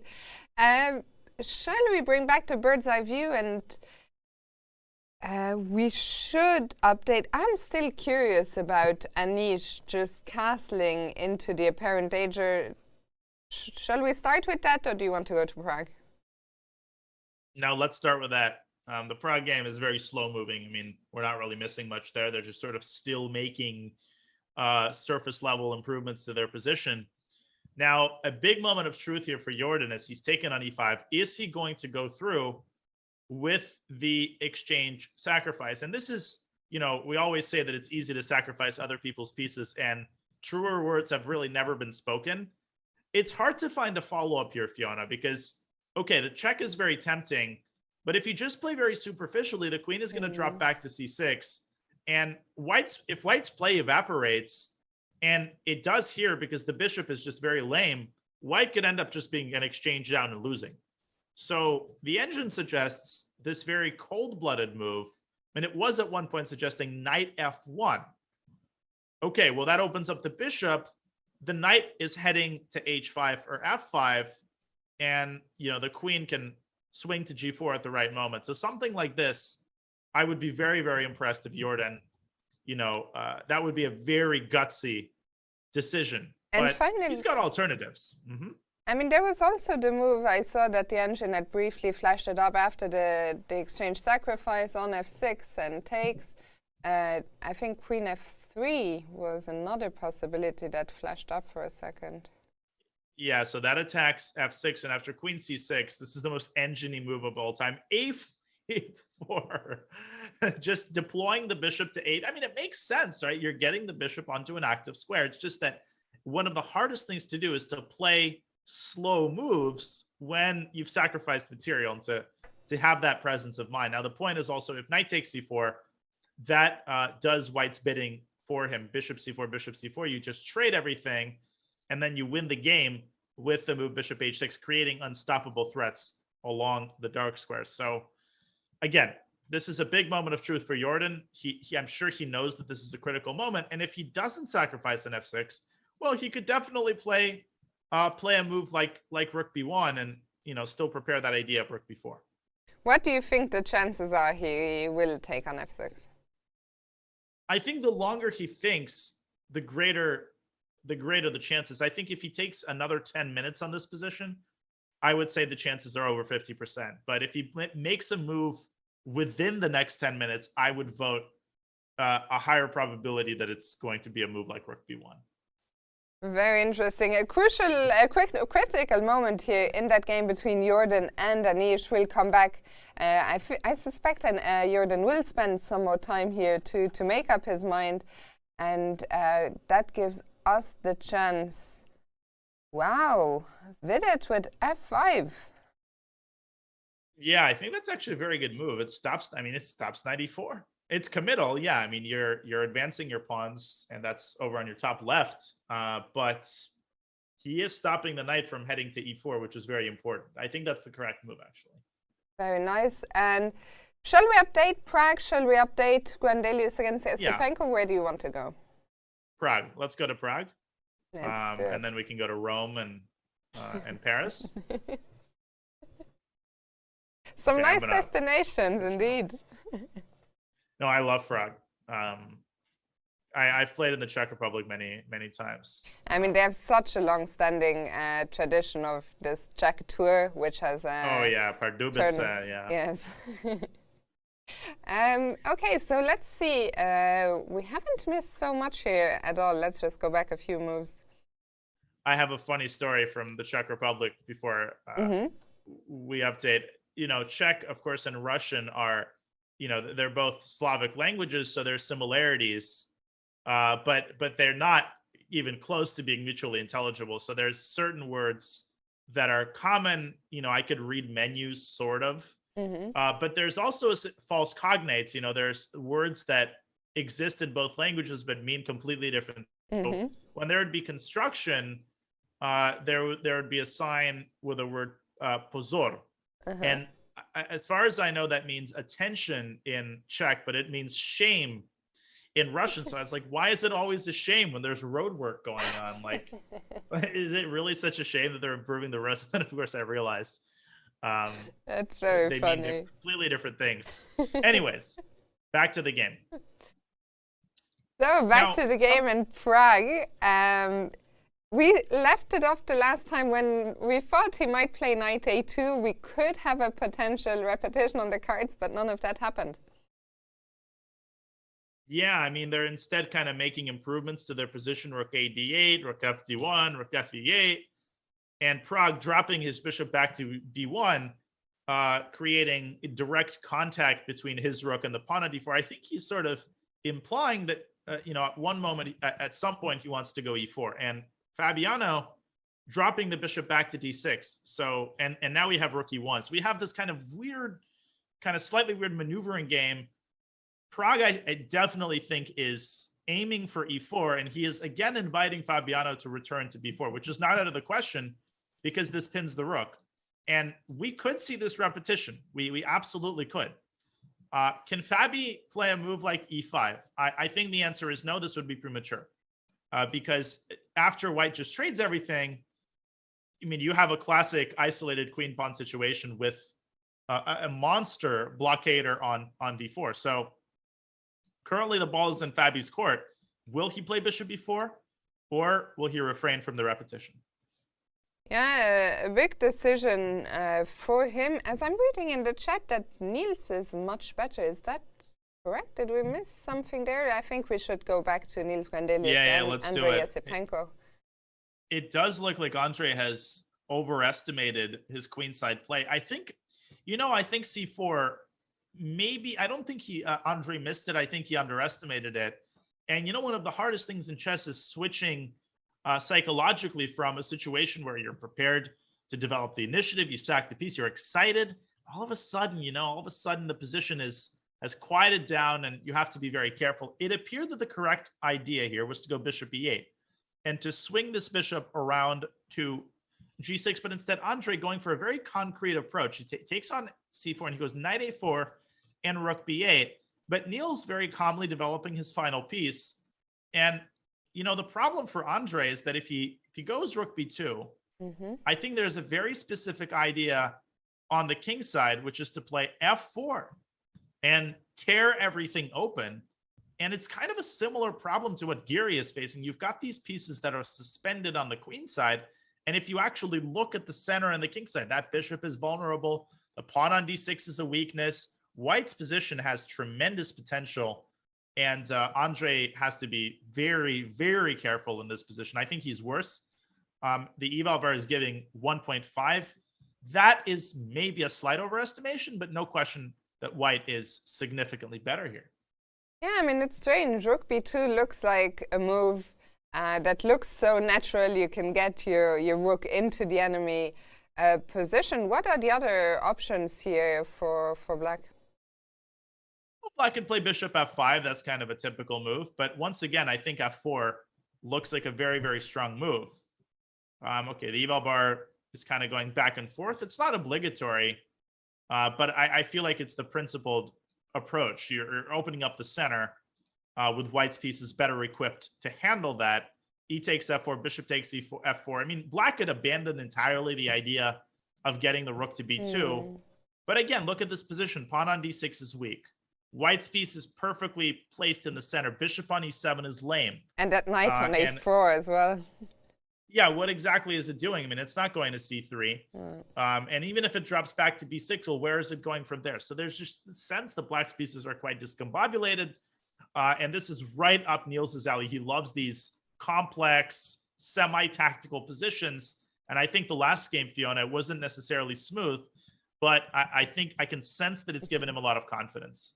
I saw that World Chess actually yesterday made a Facebook post saying Niels Grandelius had 1 million ways to win, but didn't.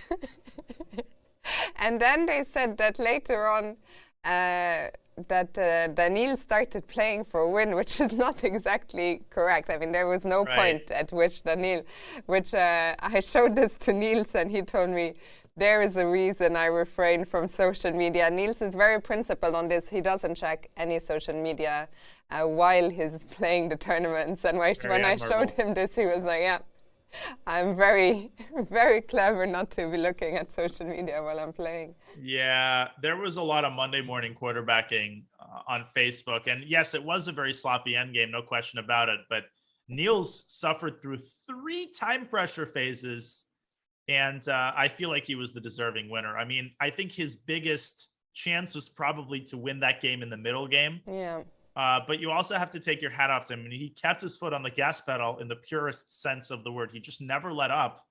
And that's how you win games. As we see, Andre does indeed go bishop f5. And I think really a big moment here is Niels going to decide on f4. I feel like this is such a move in his style. I think he's going to play f4. Yeah, I think f4 is surely the move that he's been thinking about for a couple of moves as we see him return to the board. And this is looking very promising for Niels, so we'll come back there. And let's go now to Praggnanandhaa and Caruana. Yeah, well, Caruana's still thinking after rook e1, both of them now below an hour on the clock. And you can just sense what Fabi is thinking about. Well, I could play b4. Well, I could play bishop b4, but yeah, I mean, I really didn't want to repeat moves. But then I realized that I really don't have much of a choice, and I just wanted to play a solid game today. But I just don't see I mean, there's also the move c5 here. I was going to ask, actually, about this. Once again, I think it's such a fascinating topic, these pawn breaks in the center. When do you understand? When are they good? What is c5 here? e5, you already said earlier, you think doesn't quite work for you. So what about c5? Well, the problem is there's a lack of equivalency in the accessibility of these 2 weak squares, right? Both players have a weakness on b5 or b4, but white can access it, black can't. And that's what I think really discourages black from playing c5. It's not the end of the world, but the other knight could come out to e5, and this could get very unpleasant. If you just look at this position, black is extremely cramped. This knight is totally unassailable, and it could even move on to d6 under a different set of circumstances. So Fabi is not one to burn all of his bridges just to avoid a draw. He plays the position, and that's what makes him great, and that's what makes his career. That's what makes him so incredibly stable, right? He doesn't tilt by making unobjective decisions. So I think there's a high probability he goes bishop b4. I was just gonna say that the more we look at this position, the more you convince me that the other moves are not that great. I also think there is a big chance. Fabi about to make a move, and bishop b4. Dania, you called it. Yeah, but the thing is, I think Prague is going to repeat. But after rook d1, which I believe, okay, the rook came from there. I was just making sure it didn't come from f1. I don't see any enticing alternatives for Prague, because now, of course, he is pinned, so the move e4 doesn't make much sense here. I mean, black takes on e4, and you can't take back with a knight, and obviously you don't want to give away your light-scored bishop.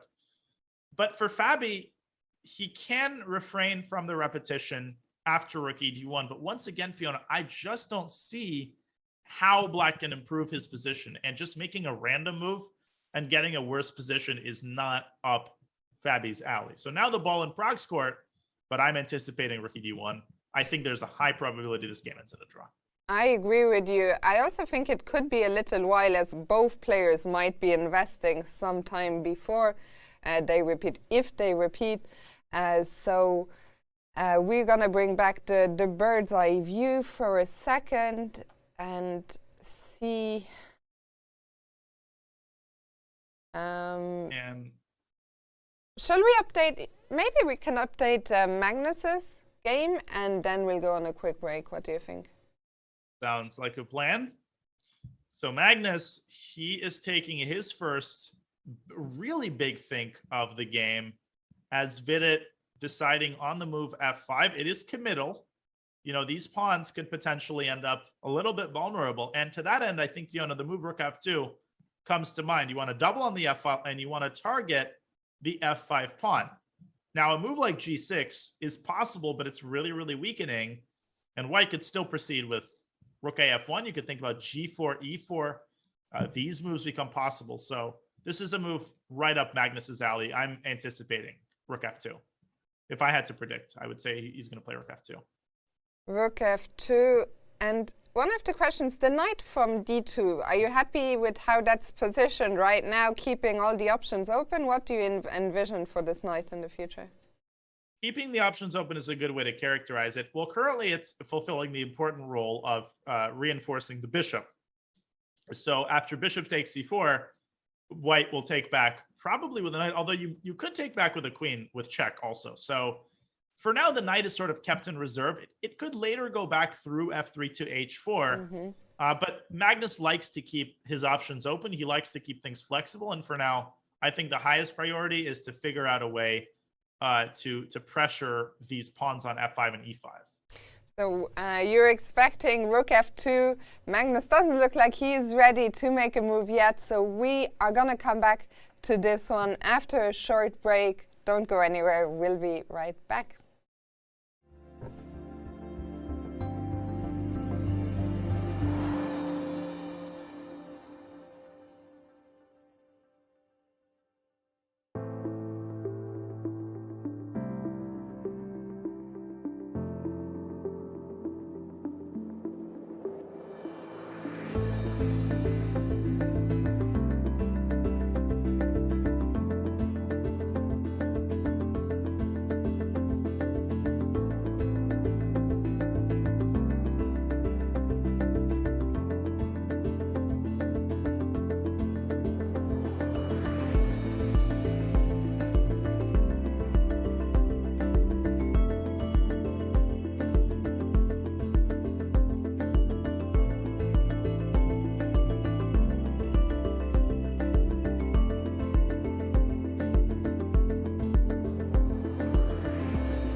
Jorden van Foreest, will he defend his current title? Unfortunately, I think that chance has passed, but he's certainly looking to get a win here against his compatriot Anish Giri. Danya. Yeah, you can see it's in his eyes. He's got that look. He's got the fighter look. But he has not, I'm sorry to say, taken on f6. He has gone for the more peaceful alternative, rook b1.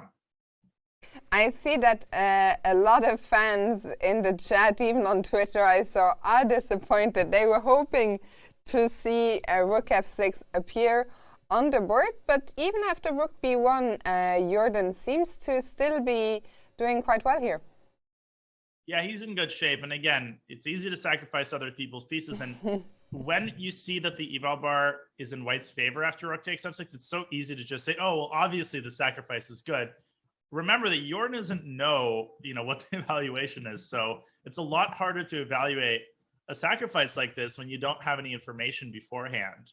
And I've talked about this many times. So I felt like he would take on f6, but rook b1 is a very understandable decision. Now, again, Anish has to decide, what is his priority going to be here? Now, he can move the knight away from f6. But the problem is that doesn't get rid of the long-term problems with his kingside, and Jorden could lift his rook up to h3. Another possibility is to play rook a to e8. This is, I think, maybe the likeliest move. At least this is the most natural move. There is still a sacrifice on f6 possible, but my guess is that Jorden, he wants to play rook b4, but that could end up being premature for Jorden. It could end up helping black to get his pieces back toward the king side, which Anish wants to do anyway. And this also hits d4. So I don't know. I think rook b1 is just sort of a flexible semi-waiting move. But it's also an interesting spot that Jorden puts Anish in, because, of course, both players, I'm sure, at the previous turn saw the possibility of rook takes f6. But if you're black, you see, okay, my opponent hasn't gone for it once, but if I allow the opportunity at the next turn again, he might just do it. I have to still evaluate. How do I feel? Do you think it could even be that Anish changed his mind while Jorden was thinking maybe I shouldn't have allowed rook takes f6, and now things better do something about it? Yeah, but now it's this cat and mouse game, right? Okay, so you see, if he didn't take once, is he going to take now? And these psychological considerations come into play. But look at the clock. Jorden also has taken a lot of time, but Anish now down to 44 minutes. This is a time scramble in the making. We're only 15 moves into the game, and we haven't even reached the most complex position. I anticipate that this middle game is going to continue being as full of nuance and danger for black as it has been so far. For sure. We'll leave Anish to it. And some great news if we bring back the bird's eye view. Just as we were coming back from the break, we saw that Fabiano has decided not to go for the repetition. So great news as that game continues. Indeed. He says, nope, we're not making a draw. We're not going home just yet. He plays rook d8 to c8. And Daniel, which maybe is a clear, just before we dive in there, I see that the queens have come off in the Magnus Vidit clash on the top left. Magnus with a very interesting idea. He goes for the endgame, and he doesn't take on c4 with a knight. He recaptures with the b pawn, opening up the b file. He wants to put a rook on b1, and despite his pawn structure appearing very damaged, these are the kinds of endgames, I think, where Magnus excels the most. He doesn't really care what the objective evaluation is. We'll definitely take a very, very deep dive into that endgame in just a few moments. Shall we start with a Prague game? Sure. By the way, Niels has played f4.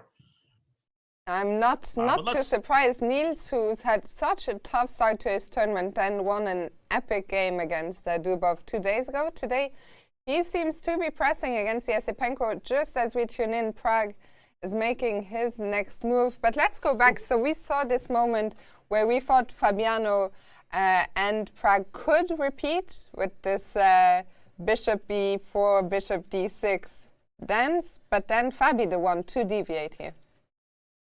Fabi deviates with a move that you might be wondering what the idea is, and it might be that there's no specific idea. Maybe Fabi is eyeing the move c5 after all. But it's more that he's tossing the ball back into White's court and saying, all right, Prague, well, find a move.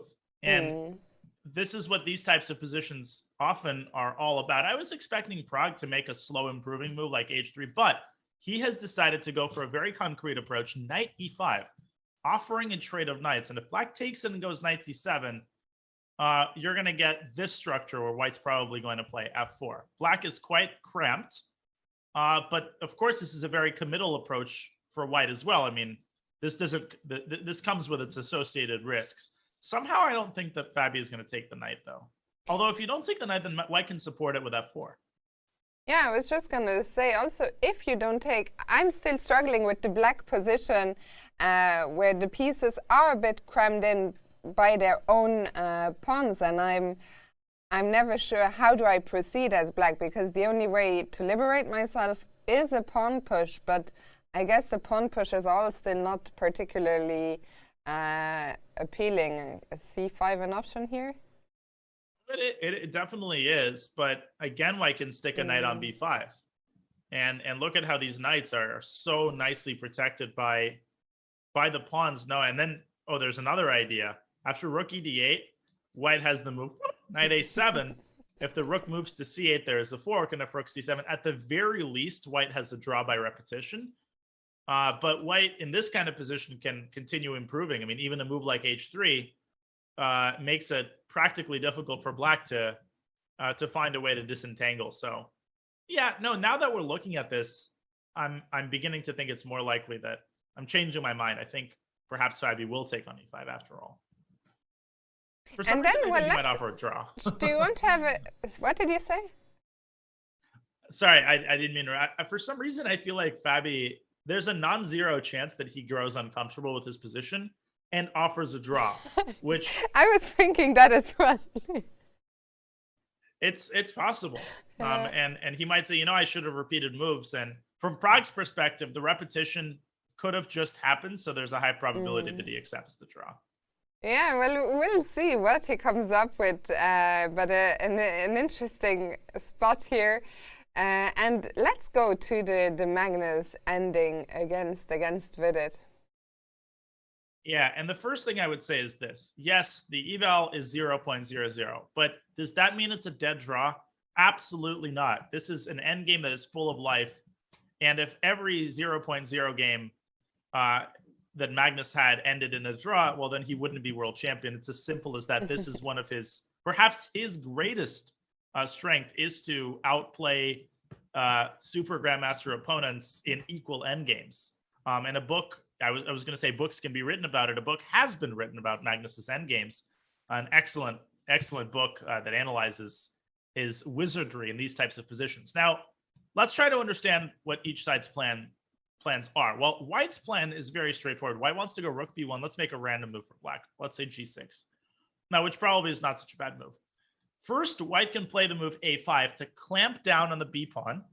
Well, and then White just wants to build up, the pressure on Black's queen side. And so for that reason, the engine is recommending a very concrete approach. Black can try to beat White to the punch knight b4, hitting the pawn on c2. And if you go, no, not rook fd1. If you go rook fc1, then there's this amazing move e4. Okay, well, what's the idea? Doesn't that blunder a pawn? Well, not really, because after de4, rook ad8, the knight has to move aside. And look at how terrible White's pawn structure is going to be as a result of that. Well, you could play the move d4 here, Fiona, but now Black secures the knight with a5. And this is the secondary point of e4. If White ever goes c3, you go from the frying pan into the fire. That knight is even stronger than it was on b4. And Black can solidify his pawn structure by playing b6. Will Vidit play knight b4? It's entirely possible, and he's doing a good job taking his time in a very important position. I mean, if knight b4 is important, it shows you just how misleading the 0-0 evaluation also is, because a knight b4 is a highly, a very concrete and quite unusual move. Like, usually you'd be thinking, okay, how do I maybe activate my rooks, use the open files, maybe do something with the pawns. Knight b5 doesn't immediately spring to mind, but that's the kind of defense and the kind of moves you need to find if you want to keep this position a 0-0 against Magnus. Yeah, and my coach would always tell me that there's a certain way that these games often tend to go, and the fact of the matter is that you have to exploit your very first chance. This is the easiest that it's ever going to be for Vidit, and my guess is that if he doesn't play knight b4, every subsequent path to equality is going to be harder and harder. So I think he senses it, and Vidit is, he's so good at sensing critical moments and capitalizing on them. I think there's a high chance that he goes for knight b4. And Fiona, I'll leave you behind the wheel for just about 45 seconds, if you don't mind. I did end up making some masala tea, so I have to go down and pour some hot water. No, I can't wait for it. Shall I keep this game, or do you prefer? I think we're going to go to the bird's eye view, and I'm going to have a quick look I will be right back. Sure, no worries at all. So we see Magnus Carlsen there. We've just came from there with Vidit deep in the tank. Is he going to play knight b4? We will find out. Then next to that second game from the top left, Anish Giri, he is still thinking after Jorden played not rook takes f6. I think the exchange sacrifice we all were hoping to see. But rook b1, the threat of rook takes f6 is still alive. Is Anish going to do something about that? Is he going to allow Jorden another chance to possibly get that shot in? We will find out. We had some exchanges. I think when Dania comes back, we'll dive back in to Pragnananda against Fabiano, but also into Niels Grandelius against Yasipenko at the top right corner there. The last time we had a look at that, Dania was suggesting f4 for Niels, which is what he has gone for, and the character of that position has changed quite a bit. So I think I am going to bring up the game between Niels and Yasipenko, and we will jump back there as we see the chair, the famous dream chair, the chair life. So let's go back.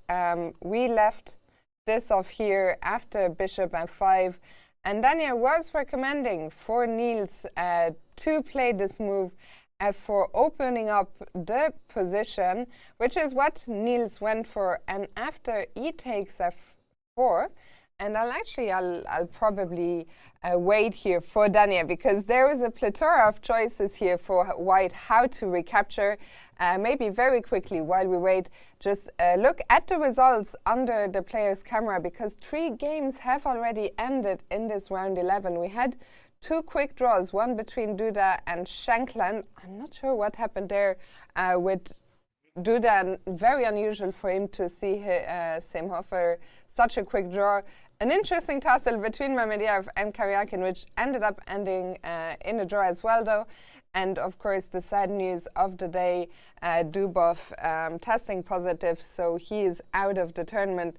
But Dania, I brought us here, and I was saying that I was waiting for you to come back to talk us through the different options that Niels had. He took with the rook, but how do you decide with which piece to take? I don't love that move. I felt like bishop takes f4 is more natural from the perspective of putting pressure on the d6 pawn. But I think what might have deterred Niels from taking with the bishop is that rook BEA does create an x-ray against the queen, and it's not so easy to find a good home for White's queen. If it moves to the f file, it walks from one x-ray to another. But the reality is that if White just goes rook AE1 here, this knight on e4 is perfectly well protected. It's not like Black can do anything on the e file.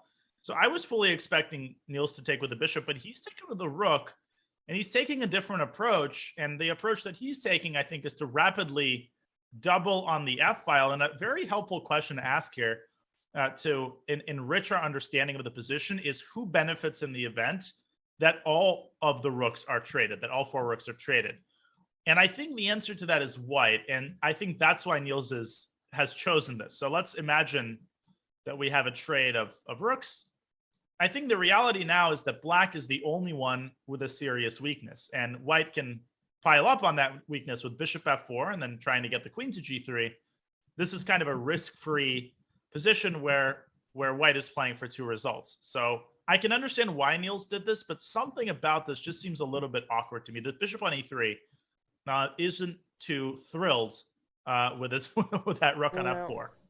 And wants it gone. Actually, Daniel, can we go back to Jorden against Anish? Because I see that some of our team behind the scenes have been spending a little bit of time looking at the rook sacrifice. So if we go back, instead of rook b1, and I'm going to try and read out the lines. So there is something, apparently, after rook takes, and queen f2, which we didn't really look at. Apparently, there was a crazy line which goes queen d1 check, knight f1, f1. Oh my God. Queen takes d3, and queen h4. Queen h4, and only now is the computer catching up. It was giving -5 initially. Oh my goodness, that's a crazy line. And the reason this is so good, I think, is that white is threatening bishop h6 with impending checkmate on the dark squares, and somehow this queen is completely limited. It can't go back to e4. It can't join the defense. So that means that changes. So maybe what we are saying, if I'm not mistaken, is that rook f6 maybe was even stronger than we thought. Yeah, I mean, this is insane, but that is an impossible. Knight f1 in this position. How do you not play bishop f1? You have to figure out that you can simply give up the bishop and then play the incredibly cold-blooded queen h4. That is an amazing line. That is but you crazy. know, of course, one can't expect Jorden to go for this. But nonetheless, good analysis. That was fun. Yeah, for sure. Shout out to our team behind the scenes, and what a line indeed. And instead in the game, well, Jorden didn't take, he went rook b1, and Anish has just played c5, a very committal pawn push.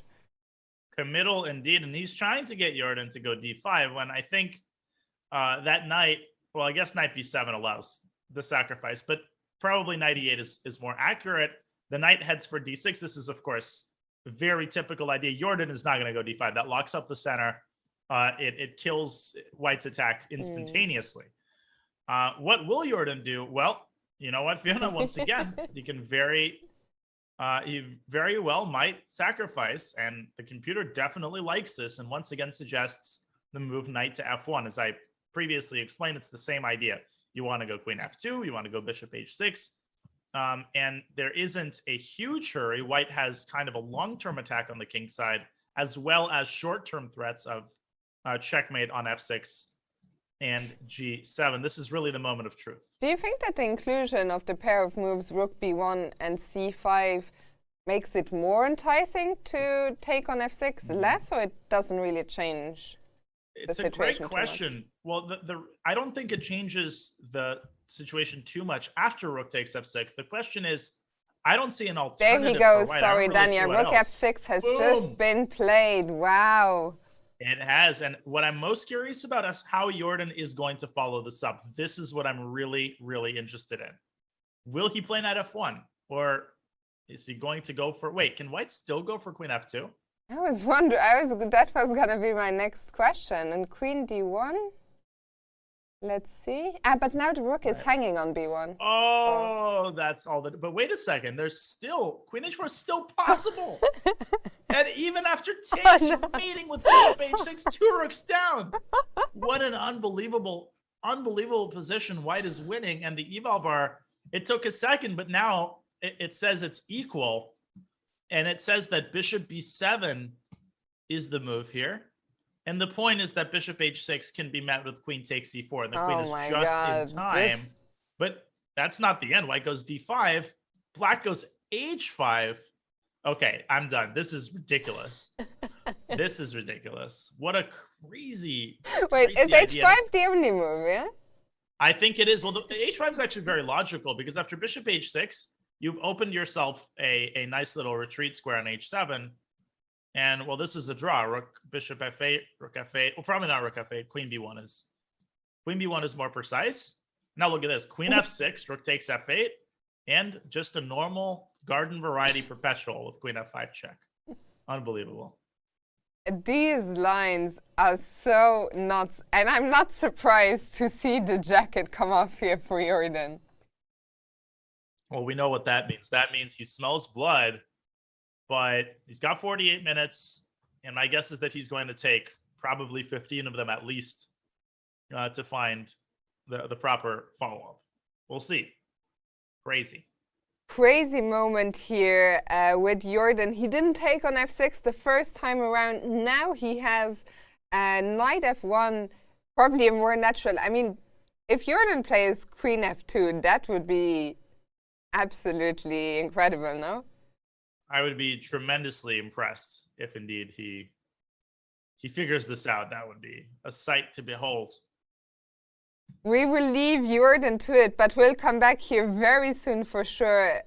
Such an exciting game between the two Dutchies. And else, where I see that Vidit hasn't gone knight b4, instead going e4, which changes the character of the position again a bit.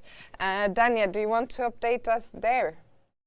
Yeah, I mean, we talked about that idea. I mean, we were proposing knight b4, rook c1, and now e4.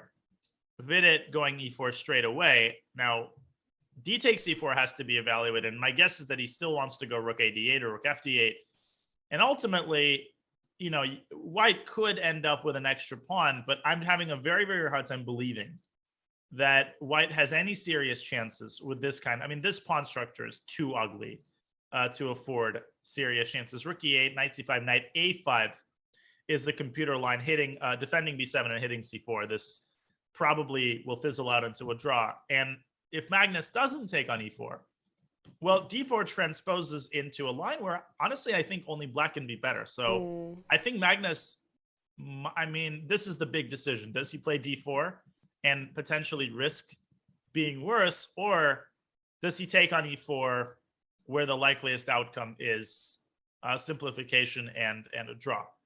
Interesting moment here for Magnus. Yeah, I think Magnus for a second had a little bit this face, you know, when he's not happy, that he has a feeling his opponent has found a way to neutralize any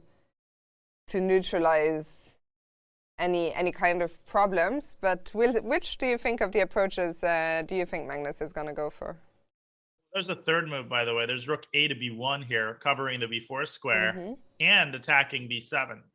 Now, what can happen here, there could be a trade on d3 followed by b6. And, you know, the issue is that it looks like White's pawn structure has been corrected, but that's actually deceptive. Because if you look at the pawns, this pawn can be very easily targeted with several moves, as is this pawn. I mean, black can go rook f8 and hit that pawn as well, whereas White has not succeeded in going a5 and freezing black's queen side. So this doesn't seem too enticing for me either. I mean, it's equal. I don't think White is worse here, but and I have to say kudos to Vidit, who I think after Magnus sprung that little opening surprise, then it kind of went back into an Italian, but not the kind of gioco piano we usually see. And I think Vidit has handled all of that very well. Yeah, and I think if the game does end in a draw, which is the likeliest outcome at this point, I think all the backseat drivers on social media are going to be criticizing Magnus for going into an endgame this quickly. And it's entirely possible that Magnus kind of thought of it schematically. He thought, okay, I'm going to pressure b7, and didn't really stop to consider concrete candidate moves. I think that rook f2, you know, Vidit was uncomfortable, and I think Magnus will be kicking himself potentially for not keeping the tension, but we'll see. I mean, there's plenty of life left in this endgame, and the game is obviously not over. For sure. For now, let's bring back their bird's eye view as Magnus ponders his next move. And Dania, where would you like to go back to? Jorden has gone queen f3, and Anish responded with queen c6. So let's take a deep dive there. That's really heating up now. So queen f3, a move we had seen earlier in the first version of the exchange sack. Here also queen f3, of course, what does it do? It hits the pawn on f6.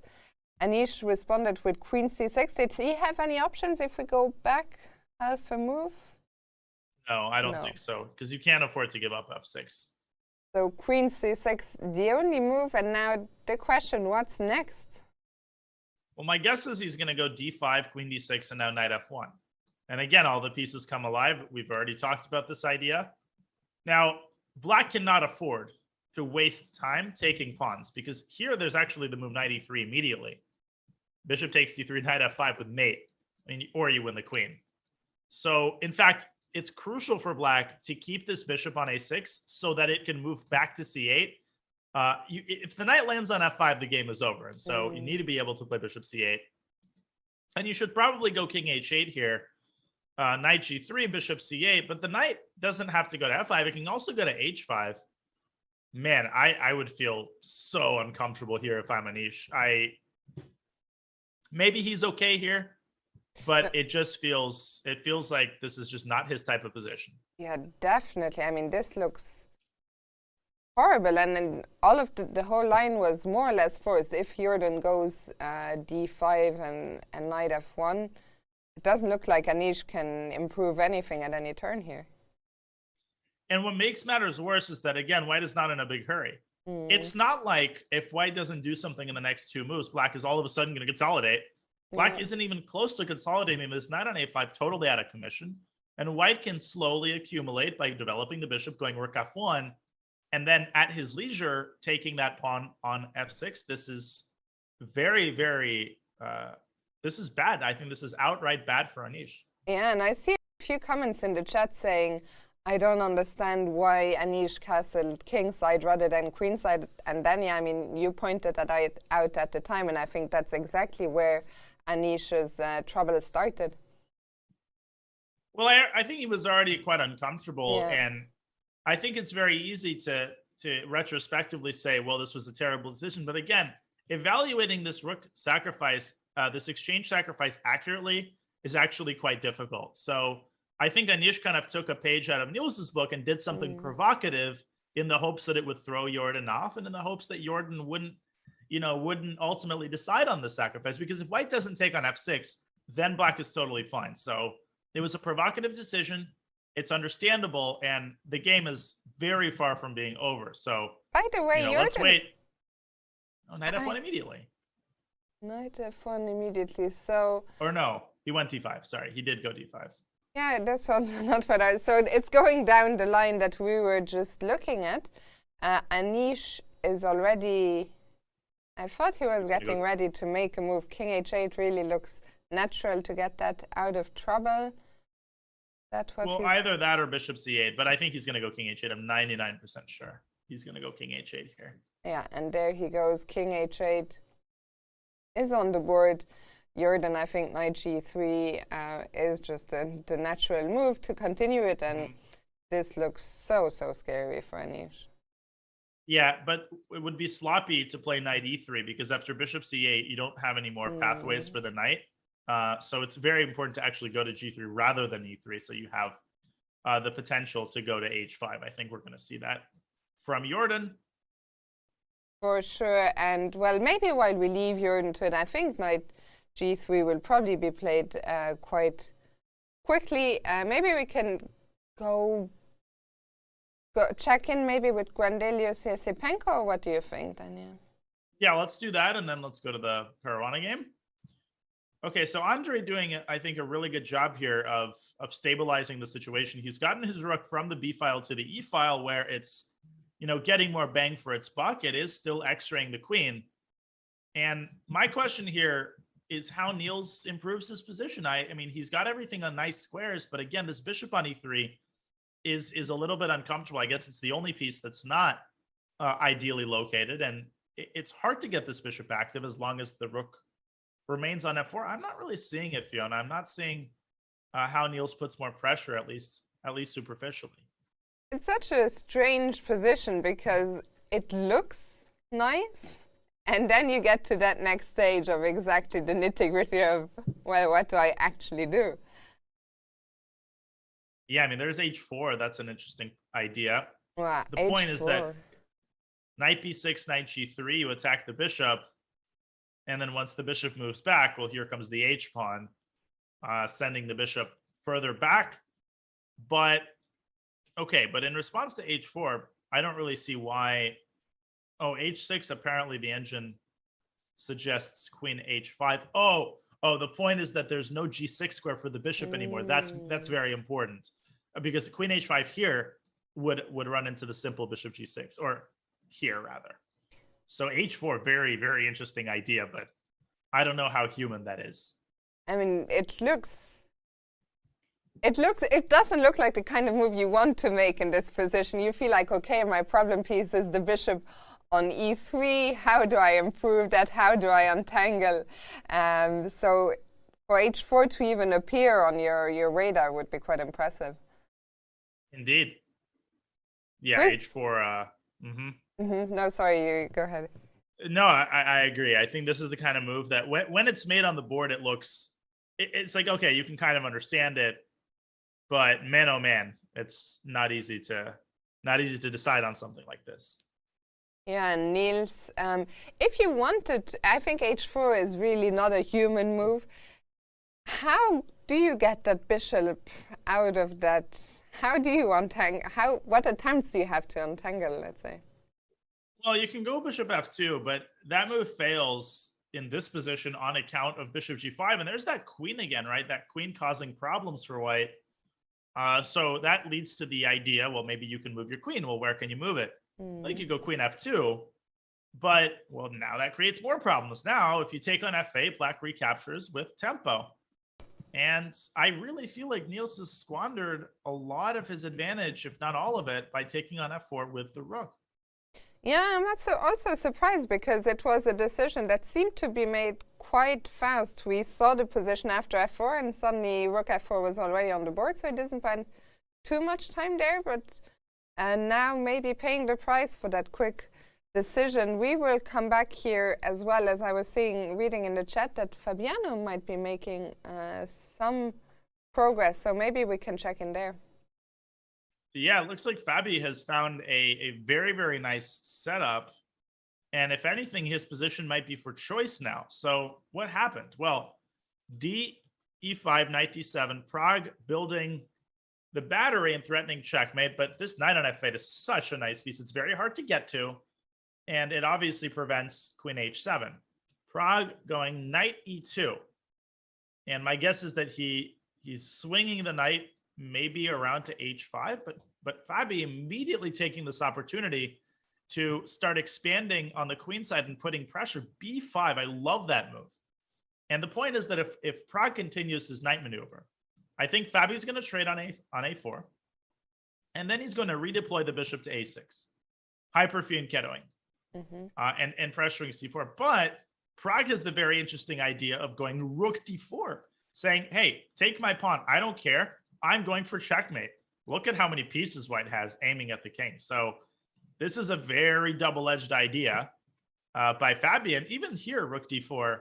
I mean, the engine doesn't recommend it, but I would be certainly considering and trying to evaluate that. But kudos to Fabi. He makes a gutsy call, not going for the repetition, and now, choosing a position that could end up being very dangerous. Indeed, and I mean, for Prague, maybe he also is happy. I think it is his first classical game against Fabiano. Of course, a quick draw would have been a good result, but the fact that he gets to battle it out, he has the bishop and the queen looking right down at black's king. And this position, although the engine boy says, oh, I prefer black, black might have to fend off some attack in the near future. So exciting game on the horizon here as well. We'll bring back the bird's eye view, and Danny, I'll let you choose one final game before we go on a quick break. Whoa, Jorden went knight e3. He didn't go knight g3. That is, wow. Let's go to that game for a second. I'm not understanding why he went knight e3. Now, I will add a disclaimer. I still think that he's got a great position. I mean, Anish goes bishop c8, and Jorden could just play bishop d2. And I guess what he wants to say is that he wants to get this bishop around to h4, and then the rook to f1. And he's trying to keep his knight as centralized as possible, where it reinforces the c4 pawn. So I understand his logic. I just felt like knight g3, knight h5 looked so overwhelming that it's hard to understand why Jorden refrained from it. But he's still very much in the driver's seat. Yeah, I'm also very much surprised. Bishop c8, of course, you were saying earlier, the only move to stop the knight from landing on f5. And well, we'll come back to this one for very, very interesting games still going. We're going to have a quick break, and we'll be right back here with the action from round 11.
In 2010, when I played in the C group.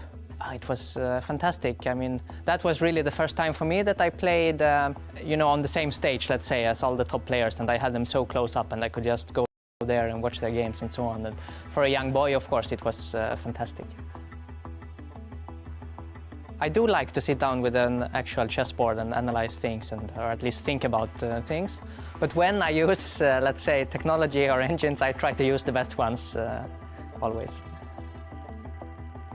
I think the next development we will see, this is a bit of a guess, but I think what they will try to do is, because now they are so incredibly strong and so much stronger than all the humans, but rather what they will be improving is to make them play more like a human, or make them play more similar to how the best humans play. So I think we will have a shift to the engines working in that direction rather than just pure, strength improving. This year, of course, and last year was a little bit strange because of the pandemic. We don't have this vibe in the village of the, let's say, the festival. I think we still managed to keep some of that spirit alive, but of course we are hoping for, back to the old ways soon.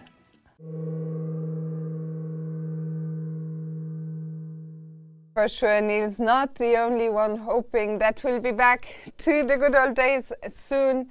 As we just saw him make a move in the position. Daniel, let's jump back in there.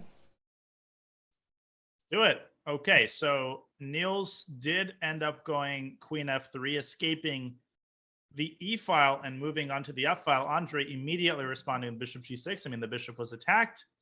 and Niels repositioning his queen to g3. So he spent a couple of tempi trying to find the best square that he can for his queen, which I think is very logical. And the other thing that the queen accomplishes there is that it obviously pressures d6. But there is this very interesting try for black, knight b2. I mean, if you're going to keep your knight on the rim or on the queen side, you might as well squeeze something out of it. And from b2, it applies very serious pressure on the c4 pawn. And you can imagine that this knight on d2 is quite overextended. It's now charged with defending essentially the two most important points in the position, the knight on e4 and the pawn on c4. So definitely, I think Niels's advantage has evaporated. The position remains incredibly complex. All three results are possible. And a big moment here for Andre, who I think senses that Niels is slipping a little bit. Neil Grandelius. But how exactly does he proceed? Well, knight b2 is an option. Knight b6 is a similar idea, just going from the other side. That's also an option. We'll see. What about trading rooks? Start trading, initiating some trades on the f-file. Would that favor white? Because now this bishop finally... Yeah. It would definitely favor white, largely because, yeah, the pawn on d6 is now simply attacked. You have to play this very awkward move, rook d8. Well, and now white can continue kingside shenanigans, knight g5, knight e6. That's really what the battle is revolving around. Can white tie black down to the d6 pawn, or can Andre keep his pieces as active as possible and prevent white from focusing his energies on that pawn? Yeah, so rook f4 will definitely not be played. And I think it does make sense. Whether it's going to be knight b6 or knight b2, we will find out. But it seems like that's the only piece really right now in black's position that doesn't really do anything at all. Yeah, and that's why I think Andre is very likely to make one of these moves. Nice, a great move, and executed quickly. I mean, he just senses that this is the moment where he can try to overtake the initiative. And I think Niels very likely just underestimated this move or simply outright missed it. He might have forgotten that his pawn on c4 is a serious target. It's isolated, it's backward, and yeah, the knight on d2 is not the most solid foundation, on which to build a house. Yeah, and it's strange. You also somehow cannot really easily dislodge that knight from being inside deep inside your own camp. Yeah, I mean, if you try to go rook b1, I mean, it's very clear that this move comes with tremendous problems. And I think black can even get away with knight takes c4. Knight takes c4. Now a very interesting line. Rook takes f4, queen takes f4. Looks like black has lost a piece, right? No, rook f8. Now, where is this queen going? Absolutely nowhere. It cannot keep contact with the knight. And, oh, whoops, I didn't mean to fast forward. And one more thing in this line. Rook b1, knight takes c4, knight takes c4, rook takes f4. White has to take on f4 with the bishop. And after bishop takes e4, white has to play rook e1. The point being, if bishop takes d5, then there's knight b6. Okay, well, this doesn't look like a dangerous fork, right? But at the end of this line, whoop, bishop takes d6 happens, and the rook on e8 is hanging, and black is experiencing a lot of concrete problems. And so, in conclusion, in this position, it's very important to keep this bishop on e4 and to move the other bishop back to f8. And after knight takes d6, the position finally fizzles out. The smoke clears, and this is obviously a dead draw after bishop takes e5, even though technically black wins a pawn, but because of the opposite colored bishops, a queen trade will be inevitable. So is this going to happen? Is this exact line going to take place? It's not impossible. I mean, Niels might go rook b1, and Andre definitely will see the idea of knight takes e4. We'll see. Yeah, and interesting stuff. But you have to feel like the momentum is shifting, and I think Niels also has to sense that. And sometimes it's not easy to give in when you feel you were better to then adapt to this a new situation as Neil staring at the position with some big eyes there. We'll see what he comes up with. Let's go back to the bird's eye view. Okay, so we have here in the top left, we have stuff going down in the Magnus Vidit game. Let's bring everybody up to speed on what's going on. Okay, well, Magnus played d4. I mean, is this really a surprise to anybody that he's trying his best to preserve winning chances? And really. Vidit saying, I am not going to let you breathe. He goes f4, undermining the e3 pawn. Now, I think king f2 is a very likely move by Magnus. And this is incredibly complicated. I mean, both sides have problems with their pawn structure. Now the e4 pawn becomes a liability. And so, black probably has to go rook a e8. But, white can centralize the king with king e2. I kind of like this for white, believe it or not. I don't see how black makes progress, even though these pawns look very intimidating, Fiona.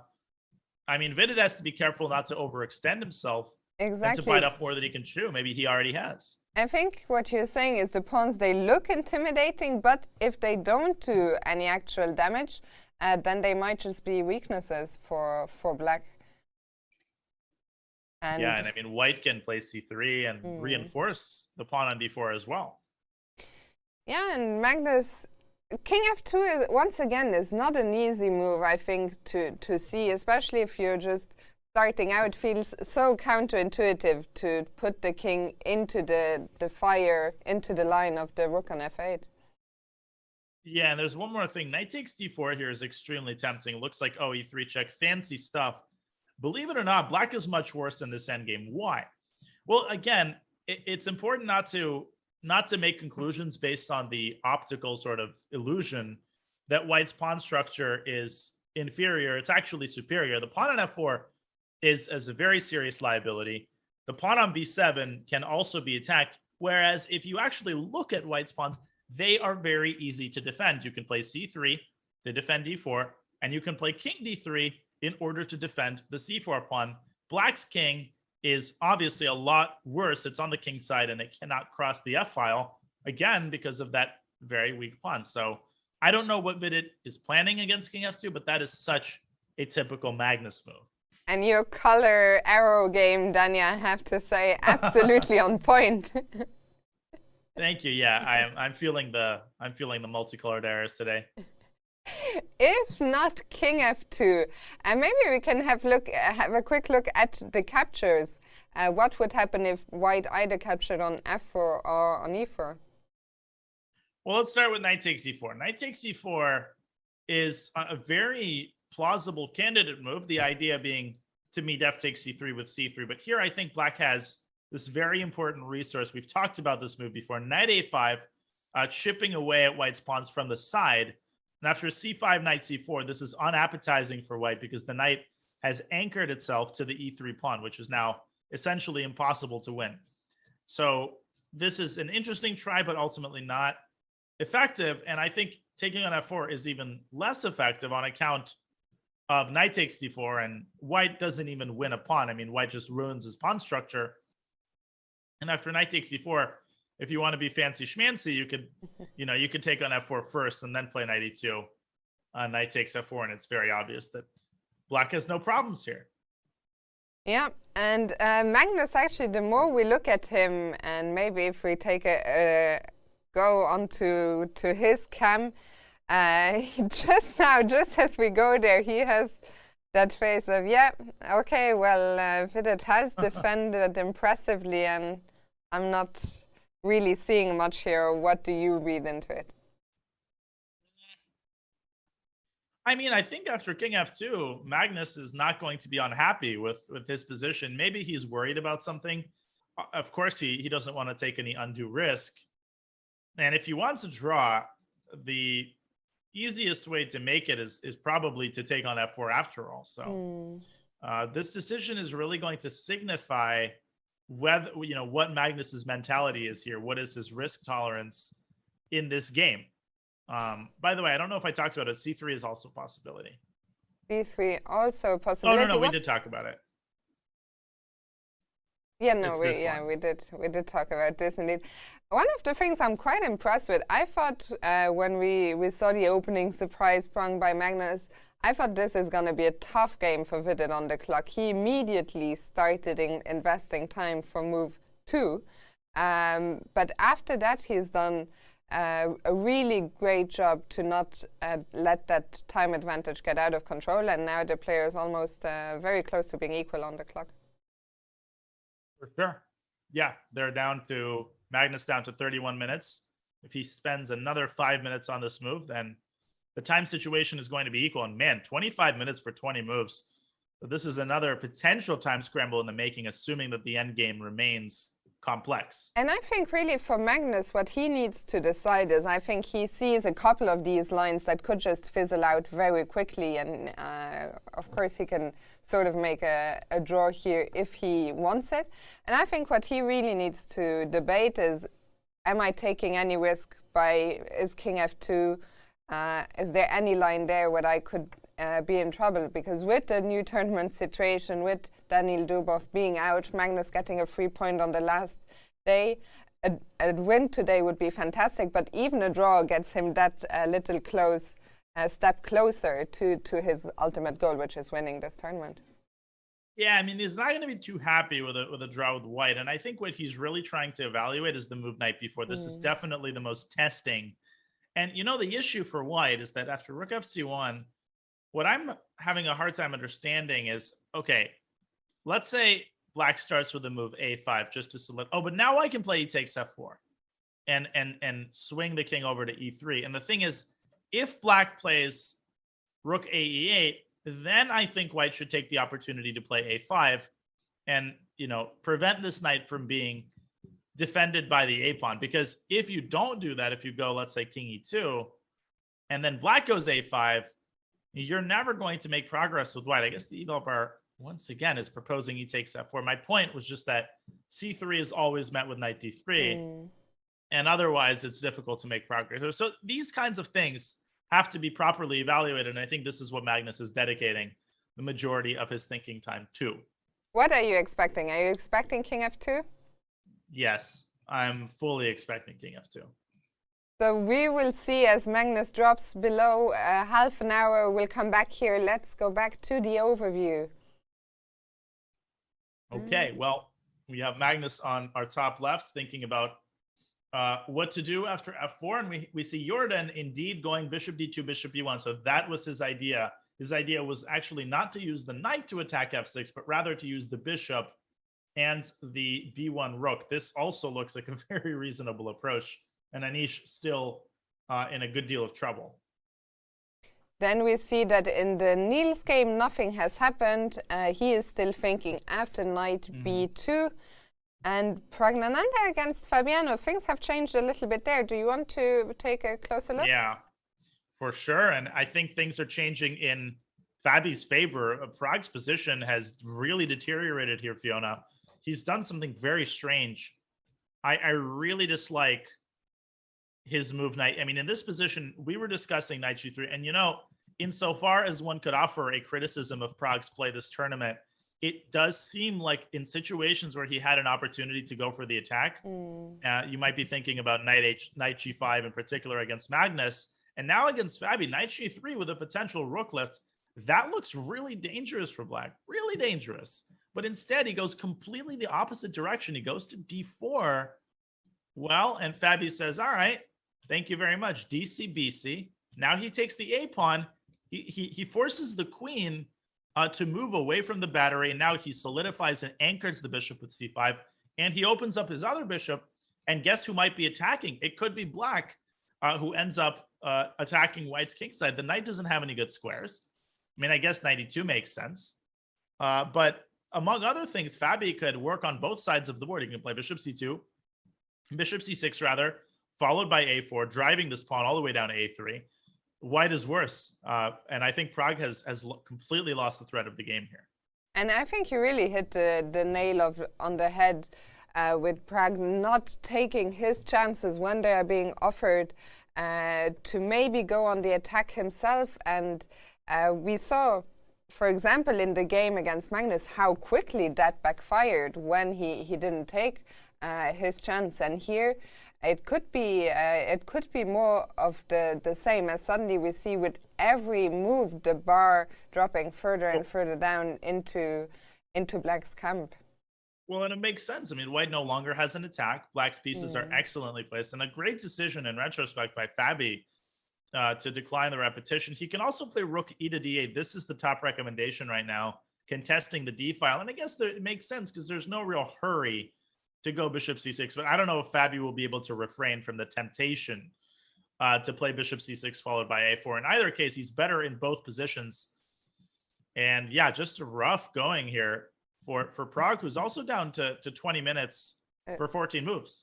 Yeah, it was just my eye just went there. So we are just over an hour away from the first time control, but trouble brewing here for Pragg on the board and on the clock. Will come back. Do you want to jump to another game straight away or bring back the bird's eye view to see what's happening? Yeah, briefly, we can bring the view. And Grandelius is continuing to contemplate what to do after knight b2. We will not get, well, we'll get to that game when he makes a decision. But for now, let's go to Jordan's game. Let's see and look under the magnifying glass and see how good his idea is. I actually think his idea is probably as good as knight g3. I stand corrected. Initially, I was critical of knight e3, but now that I've noticed this idea of staircasing the bishop to h4 and then hitting the f-pawn where it hurts, Black is still in big trouble. And look at Giri's time situation. I was just gonna, yeah, I think both are going there again at the same time. For Anish, it's even bigger trouble. I think he is clearly the one under pressure. Jorden has just sacrificed an exchange on f6 if you're just joining us. And he is putting the squeeze on with that bishop. Maybe we can just go back a couple of moves to where we left it off after knight e3. So what Dania is saying, we were expecting the knight to jump to g3 and for the knight to join the attack, but Jorden choosing another approach which looks, as you said, no less dangerous. Yeah, bishop d2 and now bishop e1. And okay, rook is probably going to come to g6. The bishop is going to swing to h4. And the question that I have for Jorden here is after rook f1, king g7, Black is holding on for dear life. I mean, obviously Black is barely holding on, but how exactly is White going to make progress in this position? Yeah, you've got this massive pressure on f6, but what are you going to do to follow up on that? And I'm having a hard time with that. So, of course, Jorden, maybe he has an idea here. Maybe he just decided, I'm going to get to this position, and intuitively he figured that he must have something. But I don't know exactly what it is. My first question is that bishop on d3 right now doesn't seem to be doing much at all. I would love to get that like to h5 or just somewhere closer to the enemy king, basically. No, for sure. Bishop e2 actually, I think, is a great move. And then queen f2. And you're right on the money. Bishop h5, or even in some situations, bishop g4 could be possible. And the other thing that what makes this so nasty for Black is that Black has no counterplay. Black is totally tied down. These queenside pawns are freezing any potential attempt at counterplay. And man, oh man, Giri definitely wants something more active than this, but he's not finding anything. And he's now down to 13.5 minutes. Yeah, and also one of the nice things for Jorden is he can afford something which you said a while ago. He doesn't need to immediately find a mating attack because Anish's piece is also struggling. It's not possible at the moment for Black to organize a counter strike anywhere. That knight on a5 really doing nothing except for looking down at the pawn on c4. Can Black try and get some counterplay on the queen side by looking for some a6, b5, or how does Black react while White is maneuvering his pieces? Yeah, Black can try it, but this might have more harm than good, and there might just not be time. Bishop h4, rook g6. So again, you could have this situation. I mean, the computer once again proposes this idea of queen f2, bishop e2, and then bishop h5, piling on the pressure even further. And even if black plays bishop d7, okay, you could throw in rook f1. We were, of course, analyzing a very similar position. Okay, if black plays b5, congratulations. I mean, what exactly does black accomplish? In fact, Fiona, there is even the tactic bishop takes b5. And this is what I meant. This could actually contain more harm than good. It does. So as long as the king is on g7, these forking ideas are always going to prevent the bishop on d7 from doing anything other than staring at the f5 square as a passive spectator. And there goes rook g6. Anish finally making a move. You have convinced me. I'm a6, b5 is not going to happen. But then my same question, after bishop h4, what are the moves that you make as black to try and either prepare for the white attack or... Yeah, you got to play bishop d7. I think you got to go for this. You just you can't give up f6. That's out of the question. And so let's say bishop e2, and then how do you continue? The rook from a8 joins the game, or? Well, there's a crazy engine move, knight b3. And when you look at it carefully, it's not so crazy. Black wants to go knight d2, and this move is very hard to stop. If you move the queen away, knight d2 is still really annoying because white loses the e4 pawn. So with that in mind, bishop c2 is a very deep prophylactic move. So on the one hand, it accomplishes white's aim. White wants to play bishop d1 and get the bishop to h5. But first, you're preventing the knight from reaching b3. So this might be a more circumspect option for white, just to rule out any counterplay. And for black, he just has to move back and forth. I mean, rook g8, rook h8. No other pieces are capable of moving Fiona. And this is among the most depressing situations that you could possibly have, not to mention the time pressure.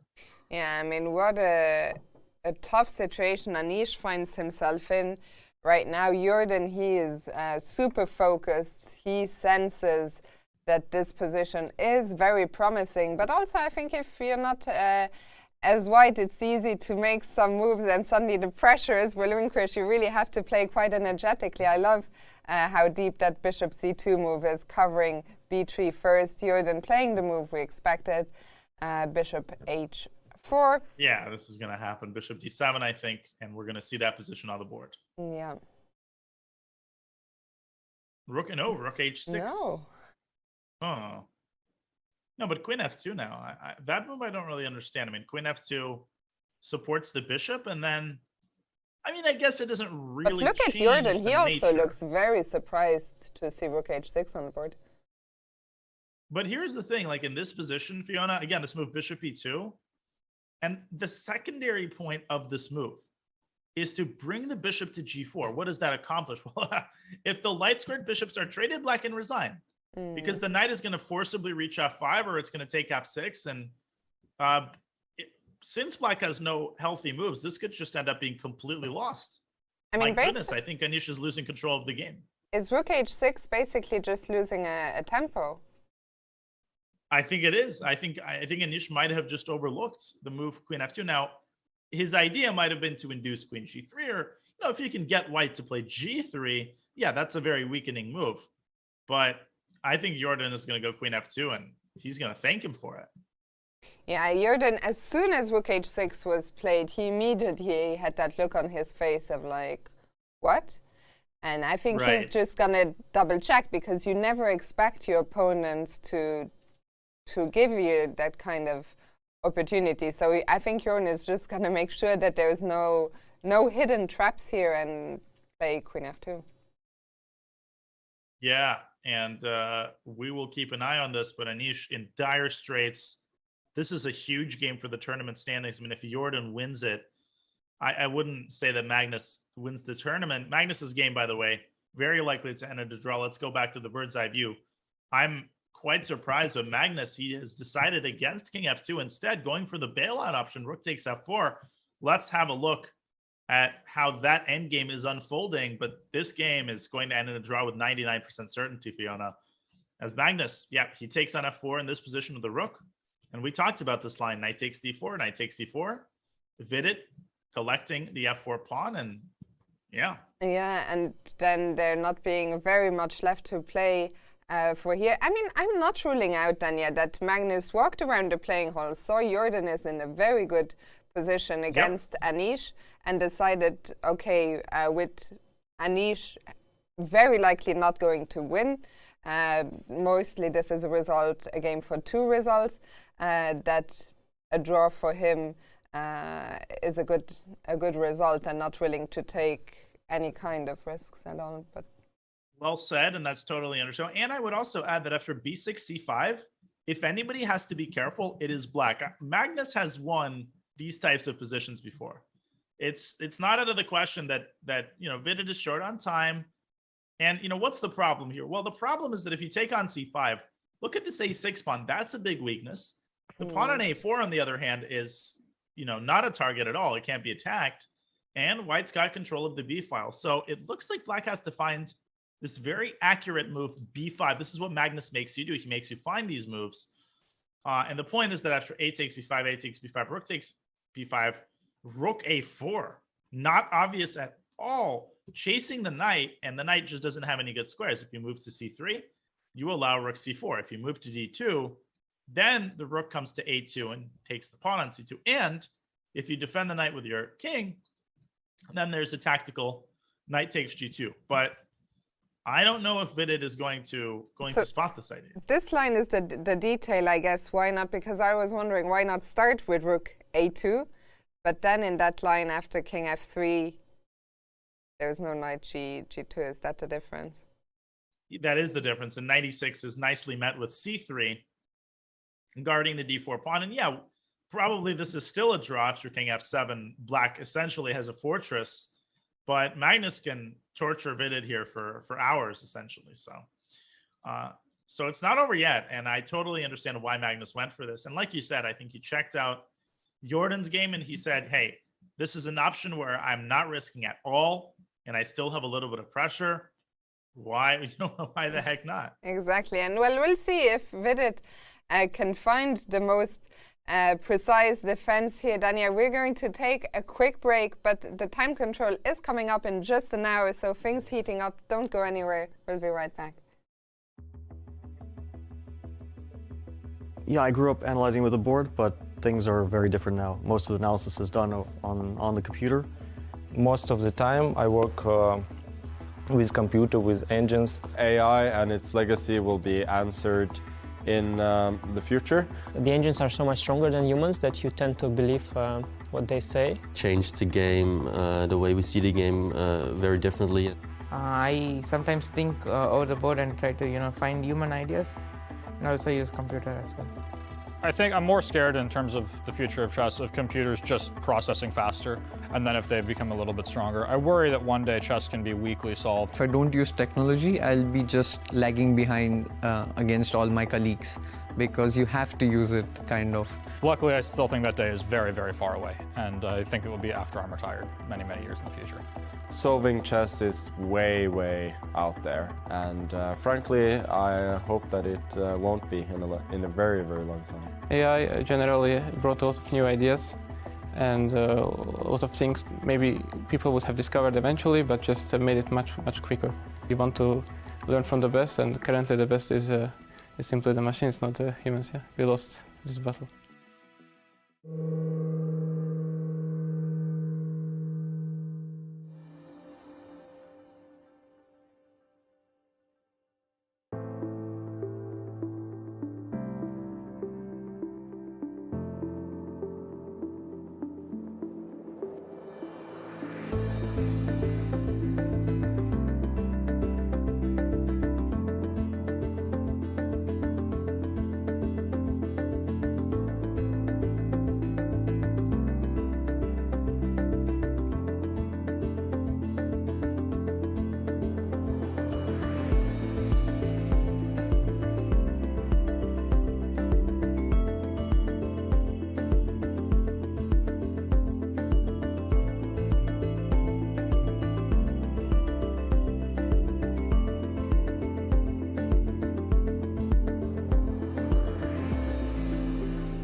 Welcome back to round 11 here at the Tata Steel Chess Tournament. Dania, Jorden and Anish are going down the line we were looking at before the break, but things seem to be going downhill very quickly for Anish. Yeah, they are, and Jorden really needs to find one more impressive move. After bishop h5, rook h6, well, there's a but I think just bishop g4 ends the game. I think bishop g4 ends the game. He's gone h3. I don't like that move. I think that bishop h5 won on the spot. Rook h6, bishop g4. I really don't understand why he didn't go for this. I mean, I think h3 doesn't really spoil anything. The point is he's trying to create an anchor point on g4. I just don't think that's necessary. I mean, bishop g4, knight g4 is just destruction. And this move, knight takes c4, saying, okay, I'm going to distract this knight from the bishop. Well, there's one very small problem, and that is that your queen is going to hang at the end of the line. So h3 by Jorden. This does give Anish a tempo, and I think he could use this tempo to go rook g. Just a very small problem. He could use this tempo to go rook g8 and try to escape via f8. It's still lost, no question about it. But maybe a tiny inaccuracy committed by Jorden still shouldn't change the outcome of the game. And we see... Anish, yeah, I was sorry, Anish. No. He was hovering. I think it was about rook g8 was about to be played, then dropping back the hand. And the reminder, if you're just joining us now, only 11 minutes on the clock for Anish. We're on move 27, so 14 moves still to make for Anish. Yeah, I mean, massive time pressure as well as a lost position. Bishop takes h3, Dania. No, but now what if bishop h5, yeah? No, bishop h5 is I think just game over. Bishop h5, rook h6, g takes h3, rook takes h5, you take on f6. I mean, look at this position. I think even the very simple move king h2 ends the game, because now Black's king simply cannot escape, and White's going to go rook g1. And again, this is the whole point, Fiona, of this entire attacking sequence. It's that White is in no hurry. It's not like if White doesn't mate on the next move, Black's going to do something. What makes this so depressing is that Black has no counterplay, and Jorden can take all the time in the world to set up this mating net. He's playing totally risk-free, and I think after bishop h5, this is pure desperation from Anish. And Jorden just needs to find one or two more accurate moves to score an incredibly impressive victory if he can carry this through all the way home. I mean, anyway, Jorden was the one who went h3, and we should have actually looked at that move, but for sure, if you play h3 as White, giving your opponent the chance to take on h3, he had a follow-up in mind, and it is on the board, bishop h5. Yeah, we might see a resignation very, very shortly here for Anish. The other thing is, if he moves his bishop back to d7, then obviously, well, there's bishop g6, fg, bishop takes f6, and this is total and utter devastation after queen h4. Anish, yeah, I think he's going down this line, but, the combination of threats against the king combined with the weakness of the e5 pawn is too much to bear for Black. And bishop d7 has been played. And now bishop g6, basically, I think what you're saying is the end of the game. Yeah, I mean, just a couple more accurate moves are necessary for Jorden. I'm sure there's multiple ways to win. And, if we look at it a little bit more concretely, so takes, bishop takes f6, king g8, queen g3, rook e8, all of this is forced. And yeah, just driving, nope, that is not forced. Driving the queen into g5. Okay, let's say Black plays knight b7, and now knight f5, I think, ends the game, because the knight heading for h6, forcing the capture, and that's it. Black's king turns into dust here. One of those types of sequences is the likeliest to occur. And Jorden taking his time, but he's going to take the rook. He has just captured on g6, indeed, and this is going to be, of course, a very hard blow for Anish. Not just losing this game against his compatriot Jorden, there's always a special flavor to it, but especially with the new tournament situation, the fact that Magnus will get a walkover point in the last round. And if Jorden keeps his cool here and converts this against Anish, I think Anish's hopes of winning the tournament are sadly over. Yeah, this is a tremendous game by Jorden. And really the opening choice I've been very, very impressed by.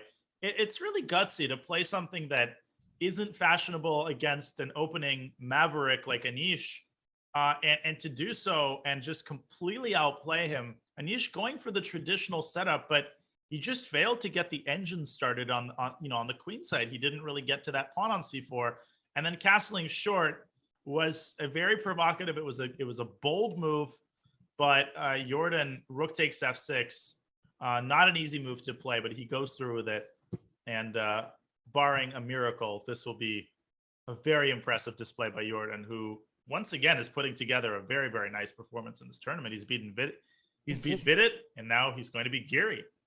Yeah, and I'm just double checking what I was saying earlier, so I was wrong. Anish has not made 2 but 3 draws, but 3 out of 10 ain't much, and it's soon to be 3 out of 11. Wow. Well, he's a new man. What can we say? For sure. And here you're suggesting, I think, queen h4 or queen h4, queen g3. I think ultimately the idea is the same. You want to put the queen on g5 and then play knight f5. Now, the problem with going knight f5 immediately is that black takes, bishop takes f5, and you definitely want to take with a pawn here. You can't because the bishop hangs. So all you want to do is reinforce the bishop one more time, and then essentially you can pre-move knight f5. Black might have to move the rook away from e8 to prevent that from happening. But of course, that gives up this all-important e5 pawn, and just look at these 2 connected passers. They're going to tear black limb from limb once the e-pawn starts moving forward. So Jorden knows that, he needs one more accurate move, and he has plenty of time on the clock as well. Great time management on top of everything else by Jorden. For sure. I mean, you already just explained us how impressive Jorden's effort today is, straight from the opening. And Anish, he also looking, it's not the usual focus. He kind of knows that this one is gone. And yeah, just for him, a tough day. While I'm being informed, Dania, that Fabiano has also, I mean, he was already taking over when we left it, but he is closing in already on the full point. Wow. Well, let's swing over. Oh my goodness, a blunder by Prague. A blunder by Prague. Prague has blundered a piece. Fabiano can win this game right now. Oh my lands. Look at this. Bishop takes c3. You can't take with the queen. Bishop takes c3 and bishop e4. Oh my goodness. Good. Well, and he doesn't win a piece. He doesn't win a piece, but he does win the game. Queen c1. I apologize. False advertising. I thought queen b3 was forced, and then Fabi plays a4, and he does win the piece. Yeah, Prague can go queen c1, but here's the thing. Takes a4. Look at this pawn. That pawn is just going to be completely unstoppable in the long run. Fabi's going to put his queen on a8. He's going to send that pawn forward, and at the right moment, the knight is going to emerge from d7 and win the pawn on c4. This is a completely winning endgame for black, and it's up to Fabi to evaluate it correctly. But if he does, he is going to carry home the full point. So not a piece, but that a-pawn deciding the game instead. Fabiano still has 27 minutes on the clock, so plenty of time to figure it out. If he takes on c3, this game is pretty much over. Let's leave him calculated. Let's go back to the Jorden game against Anish. See if Jorden has gone queen h4. And now, well, for Anish, just there's basically nothing, like none of the moves we looked at even caused some problems. You only need to be careful about this knight f5, not to play that prematurely, but that is the last. The other thing Jorden might be going for here is bishop e7. And basically the point is, well, you could take with either piece, and then you could swoop in with queen f6, followed by d6. I mean, anything wins for white. It's really, really difficult to squander this at this point. I think Giri might even resign in this position there's essentially nothing to play for because there aren't any tricks here.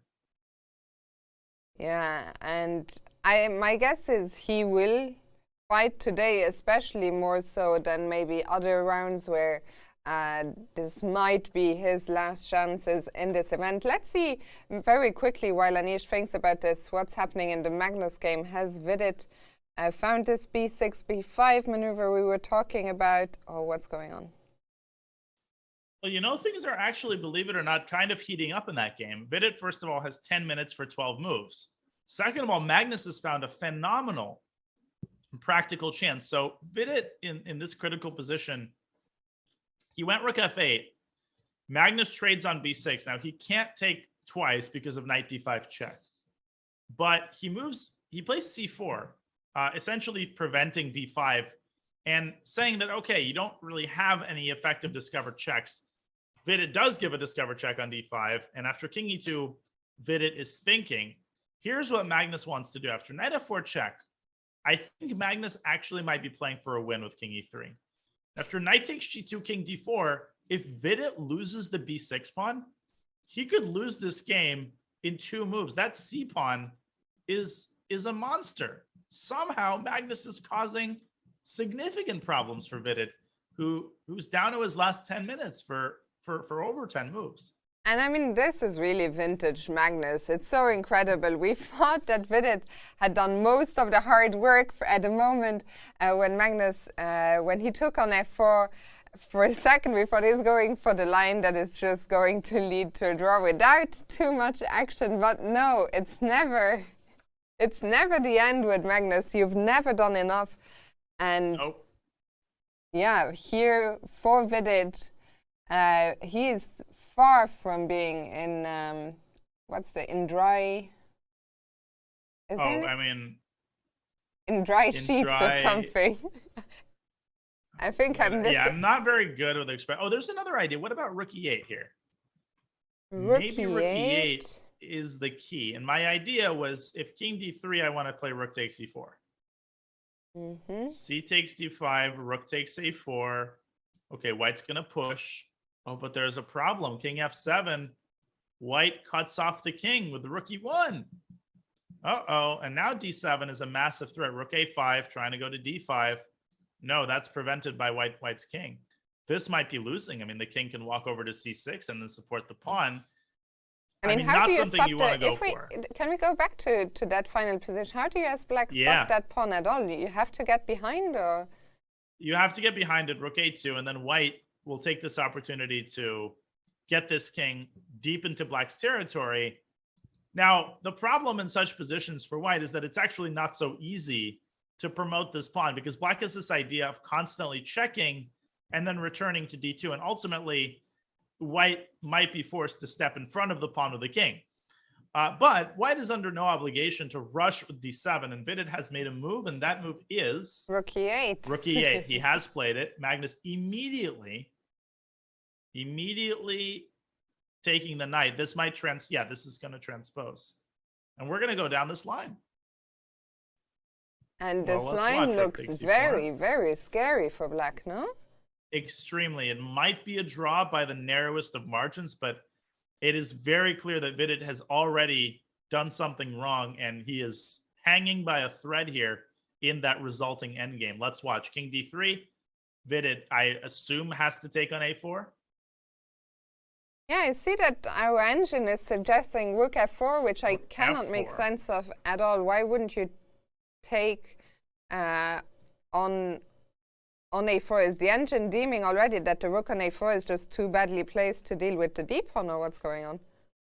I think the point is that you're inducing rook takes b6, and now you're going to play rook takes a4. Okay. And the thing is, after d6, king f7, white's, in the previous line, white's rook could go to e1 here.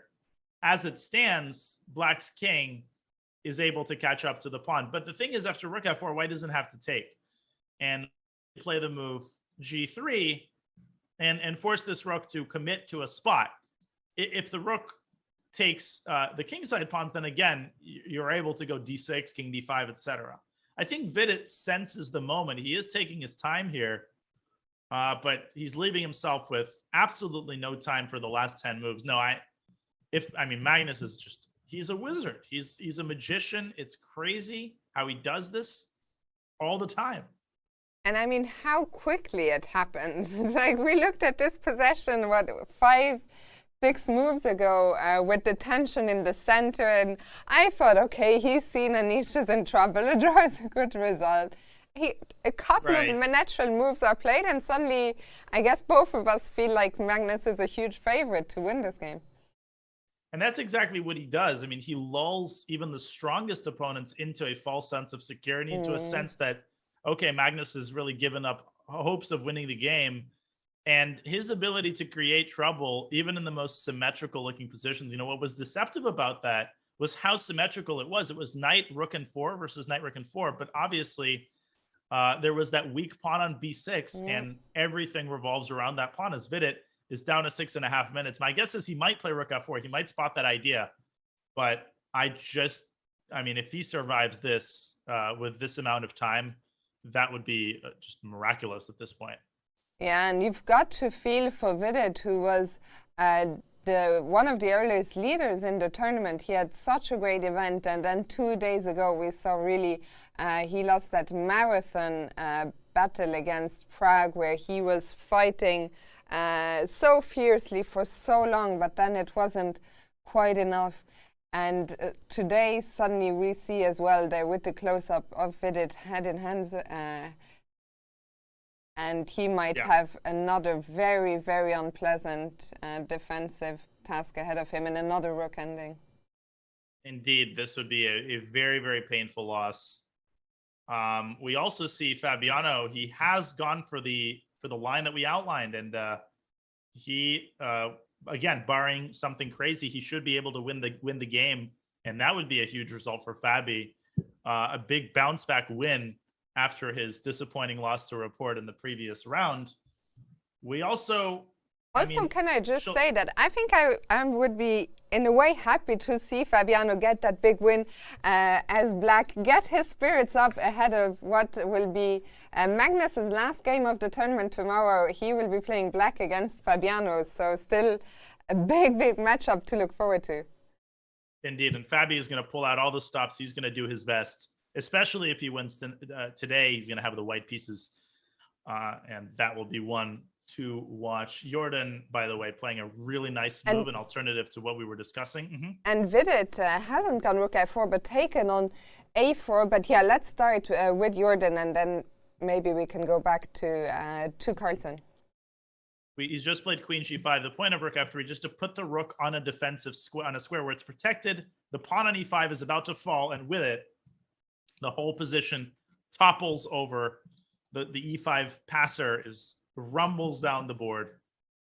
I don't see a single chance here for Anish. Yeah, and I mean, I see that our engine says the best move is knight b3, but even knight b3 doesn't even create any kind of.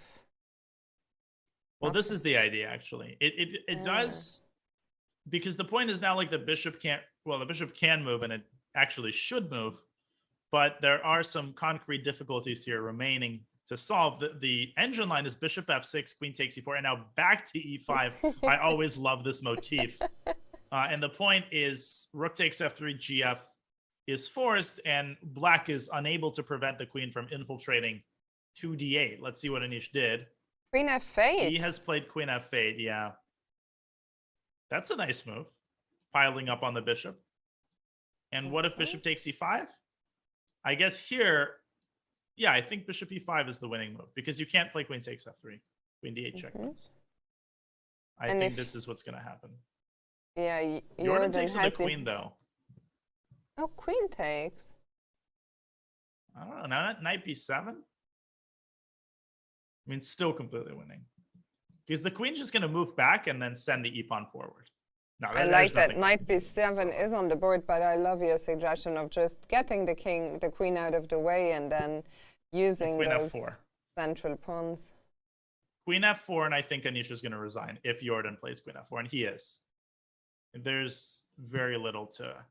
I think so too, especially after the speed with which he took on e5 with the queen, because both moves, I think, were very tempting. Both moves were winning. queen captures and bishop captures, but I think if you capture so quickly with the queen, you surely have a follow-up in mind already. Yeah, and the reason you actually don't want to play queen g5 here, which may seem more natural, is because after knight d6, the e4 square is hanging. Like e5 allows knight e4. You don't want to do that. And so in this case, you actually do want to pin yourself. Knight d6, e5, knight e8. And, you know, the funny idea here is to send the g-pawn up the board to reinforce the bishop so that you can then play e6. I mean, this is all child's play for Jorden. These are all very, very easy, you know, kind of one-move ideas. And he's just making sure that he doesn't do anything to squander this excellent game that he's played. Yeah, I think I saw a couple of hours ago someone said, could this be Jordan's Immortal? I think it's definitely going to rank up there with some of the best games he's played. Yeah, this was such a smooth one. Rook takes f6, incredibly textbook thematic sacrifice. Always nice to win a game with this kind of purity, right? That's a pure, traditional, old school sacrifice followed up by an exquisitely conducted attack. And he just needs 1 or 2 accurate moves. He's got 20 minutes remaining. And, you know, all of these players are so patient. None of them, you know, play impulsively. And that's always refreshing to see. And, you know, the younger generation can definitely learn something from that.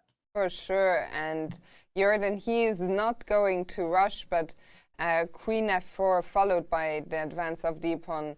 And it looks like there will be no hope for black. Maybe we have time for a second to bring back the overview while Jorden is pondering. Yeah, I mean, Magnus and Vidit are going down the line that we outlined. Rook e1 has just been played, cutting off the king. So Vidit already hanging by a single thread. That's over on your top left. Jorden, as we just discussed, is putting the finishing touches on his win against Anish. And Grandelius Esipenko, it's been a while since we looked at that. That's been a pretty insipid game, actually. Once it's stabilized, I think the position there is very even. We have opposite colored bishops. Shall we check into that game really do briefly? it very quickly, and I'm sure our producer Vic will keep a close eye on especially Jorden against Anish, which very likely is the first game to end here. But let's catch up with Niels and Andre. Yeah, so after knight b2, Niels played knight g5. I really like that move, heading for e6, and you know, because of that threat, Andre decided to capture the knight. But the danger of giving up the dark squared bishop is that d6 becomes even more of a concerning target, especially if the bishop returns to f4. Knight d3, rook f3, knight e5, rook a3, Niels swinging his rook hither and thither, queen b7, and now, after rook b3, queen c7, he drops the bishop back to f4. No, I think white is slightly better, actually. I think on second thought, I agree with the eval bar. I think white is slightly better, and the reason why is that Niels might follow this up with rook e3. In fact, rook e3 is a very powerful positional threat, and black should probably go knight f7 preemptively as a way of taking the sting out of the move rook e3. But obviously, with the pressure on d6 as powerful as it is, black really doesn't have any play, and Niels has a lot of ways he can improve his position. Like he can play king h2, he can get his knight around to f3. Andre needs to be very careful here, as he has gone queen a5, going for active defense. Queen a5, so putting, attacking the pawn on a2, which I guess we have to do something about. That's not a pawn we can afford to lose. Yep, that is not a pawn. I mean, rook a3 would repeat the position, I think. Or no, it technically wouldn't. I mean, the rook has come from a3, but after rook a3, the queen would swing over to b4, and I feel like Niels has to go back to b3. So maybe you want to play pawn a3. Maybe that's the way to play, but Niels now down to 7 minutes, so I'm sure he's also enticed by the possibility of repetition. We'll see. He's about to make a move, so let's say, no, none of the two moves instead. None of them? Whoa. Queen c3. Offering the queen trade. And that's a really interesting one. What Niels is saying is that even in the endgame, the weakness of d6 is going to be concerning. It's important not to fall into the illusion that black is better because he's got the nicer knight. That knight on e5 can be captured at any moment. And it's not a safe knight at all. White can keep pressuring it in many different ways. So, And yeah, sorry, the endgame is unpleasant. Bigfoot is distracting us here. That's a hilarious image. It is a Although, hilarious Anish- image. Unfortunately, it's nowhere near as much fun for Anish. Right. Maybe we can quickly, and then we'll come back to this and have a closer look at Queen C3. But was it Anish's move in this moment, as we see that Andre not interested in the queen trade, dropping the queen back? I don't know where to go. Should we stay here? Should we? Let's go to Anish's game. I mean, Jorden has been taking a very long time here, contemplating what I thought he would play almost instantly, the move Queen F4. As we look at our bird's eye view, yeah, let's stick to our And bird's eye view. Magnus will have to go back there as well. We're pulled in all different directions. Fabi, by the way, as we have discussed, he went for that line, but he has to play accurately in order to convert that passed a pawn into a win. Let's go to Magnus's game. Actually, I feel like we need to figure out whether that's actually winning or drawn. And this is obviously the most important game of the tournament right now. So this is the position on the board. Now, again, White does not want to rush d7. This would actually be a terrible idea because Black gives the check and the king has nowhere to go. Rook d2, and eventually the king will have to walk to d8, which is counterproductive. So it's important to keep the pawn on d6 in order to give the king shelter on d7. The engine proposing rook e7 check, king f6, and now the move rook back to e4.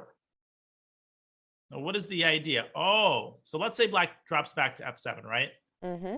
Now White plays d7. White goes down this line, boom, boom, boom. Oh, and I get it. So here's the point of putting the rook on e4. If Black just plays a5, then White plays rook f4 check, and king e8. And by the way, it's not a given that this position is an easy win, but I think it should be. And I feel like White's king is going to end up close enough to the pawns to restrain them by one tempo. But this has to be calculated very carefully by Magnus. Magnus, who is just about to make a move. And it's d7. He has played d7. Oh, well, okay. He's going for ultimately the same position. Rook c2 check, king b7, rook d2, king c7, rook c2 check, king d8. This will happen on the board. Now Vidit will have to push his pawns. What Vidit has to say is, yes, I'm going to allow Magnus to promote, but I'm going to bank on my passed pawns to provide me with enough counterplay. Rook f1 check. And if king e6, king e8, rook d8, Magnus could throw in a rook e1 check in order to get this king as far away as possible from these passed pawns so that the king can't support them. And I think Magnus has calculated this line and decided that he is winning here, that the pawns are not going to be able to advance very far. In this line, there was something better than king e6, right? Or that's when the bar sort of... Apparently, king g6 is a much superior move, but let's wait until this happens and then we'll delve into why that's the case. I'm not sure that I trust the eval bar here.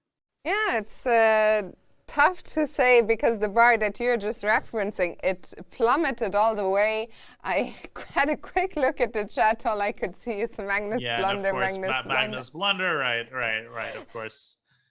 No, but I understand why Magnus understands that he can promote the pawn. So I'm not understanding why this is a blunder just yet. Could it be that, could it have anything to do with that here the black pawns were somehow faster in that endgame? No, really not. Well, let's have a look. So this has all happened. This is move 38. So Vidit is going to make time control. And now probably rook d2 or b4 or the immediate before. Okay, so let's say before happens. Check. King g. Oh, I see what the problem is. Now if king e7, there's rook e2 check. There is rook e2 check. And this is the whole point. When the king was on e6, you didn't have access to the e file. And now you have this issue, right? Rook comes back to d2 and white can't really make progress. Oh my goodness. This is, if that is in fact the case, and if this is actually just a draw, then that was a massive oversight by Magnus, who just played too quickly. Yeah, I was actually just going to ask you, do you think Magnus played d7 too quickly, which apparently we are getting confirmation that that was indeed a blunder. It was a blunder. It was a blunder, and who am I The to chat criticize was Magnus, right but all along, Dania. the chat was, as always, and normally I don't like to criticize Magnus, but in this case I will. I mean, he definitely, I think he just got excited. He was in the moment. He was feeling it. He was very confident. And I think there was a detail here that he overlooked. It might be that he just forgot the king could step aside to g6. Maybe he only considered, because king e6 is the natural way to play, right? Advancing toward the pawn. And it's so easy to forget that the king can move away from the pawn and leave the rook this extra space to give that crucial check to the king. As Vidit, taking his time on this very important 39th move, it appears that b4 is the surest pathway to a draw. And Vidit, you can almost tell a difference in body language from the last time we checked in here. He is getting a second chance. Let's see if he can find this crucial, I think, b4, but then king g6 is where the game will be decided. Shall we see if there's been any update in Jorden against Anish or in Prague against Fabiano? Yeah, there has been an update in Jordan's game. Again, we're expecting resignation any moment. Jorden converting it exquisitely. He has gone queen f4. And then he just pushed the E and D pawns all the way through. That's up in your top left there. Let's get to that game. D6 has just been played by Jorden. What is the point of that move? The point of that move is to vacate the D5 square for the knight. And you can see where that knight is going. Anish has to take on f6 and probably play bishop c6 to prevent knight d5. But guess what? Knight d5 might be prevented, but knight g4 is not. And you could play this move even though the rook is hanging, because after knight h6 check, knight takes f7 check. The most beautiful and fastest win is, look at this move, d7. Beautiful. Queen d7, queen b8 with a back rank checkmate. That's all a stunning finish. But very, very nice, for sure. Yeah. And the game is over. The game is simply over. We still haven't made, for anyone wondering, we are on move 30. Well, this was move 37, so Anish still has four moves to make, but this is over now, but also not too much more time for Anish to... sometimes I think, I was going to say not to think about it, but sometimes they just sit and think about what could have been. As we see a result, didn't see that one coming. A draw agreed between Niels Grandelius and Andrei Yasipenko. A draw agreed. Okay, some time pressure, but okay. I mean, Niels didn't want to, Niels didn't want to press his luck here with 4 minutes for 4 moves. Completely understandable decision. Completely understandable, because ultimately White might be slightly better due to the pawn on d6, but Andrei has a lot of piece activity, and it's very easy to lose control of the game in time pressure. Niels with a solid draw, and yeah, totally understandable. Oh, they actually went for the repetition. It was actually not an offer. They repeated moves in a very weird way. Queen d8, heading for h4. Niels stopping that. Well, queen goes to the other side. Whoop! Queen going to h4, back to g3, and a very unique repetition. Another game in the books. This might be a quick round because Prague. I was just going to say that. Let's bring back. Are on the verge of ending. And we see that Vidit has indeed gone b4, and now is right about where it might start dawning on Magnus that he did play indeed d6 prematurely if Vidit finds king g6. But I think from a distance it was not clear what's the difference. But once you go down the line, you get to the point where rook f1 appears, I think then it is way more obvious that you shouldn't offer shelter to the white king. You bring up a great point, and this is the worst thing about blunders like these. It's not like there's any question. I mean, it's lunacy to play king e6 in this position. I mean, allowing king e8. Vidit, of course, is going to play king g6 and essentially is forced. So Magnus, he sometimes is very emotional when he blunders, on the rare occasions that he blunders. So we'll keep an eye on his body language, but he is going to be furious with himself after the game, because essentially a win would have put the tournament in the bag. I mean, the tournament is still close to being in the bag, but man, there's still some intrigue left. A little bit of intrigue, especially given that he will be playing Fabiano with the black pieces tomorrow, which on paper is the toughest pairing he could have in this whole field. Yeah. Yeah, incredible.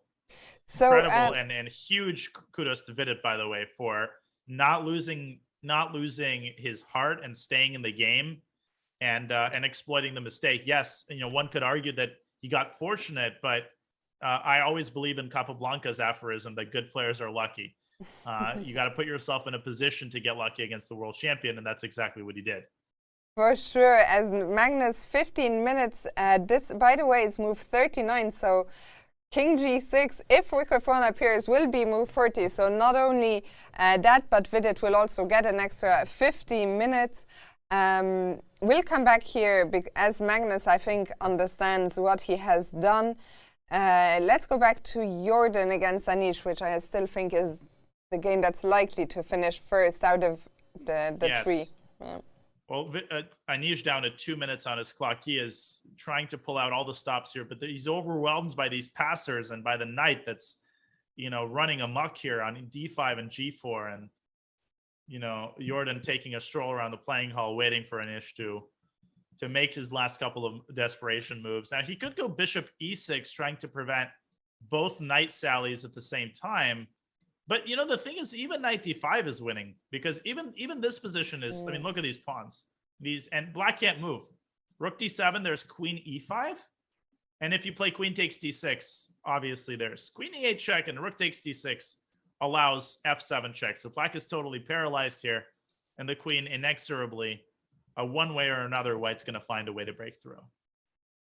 Yeah, and it's tough looking at Anish. Reminder, Magnus on the last round will get a full point also here. Although Magnus has squandered what looked like close to winning ending into what now seems to be a draw, even that Magnus is probably going to get half point today, Anish 0, and that will end his chances. We'll look at the standings later on, as Anish takes down to a minute, and he played what? Queen E8?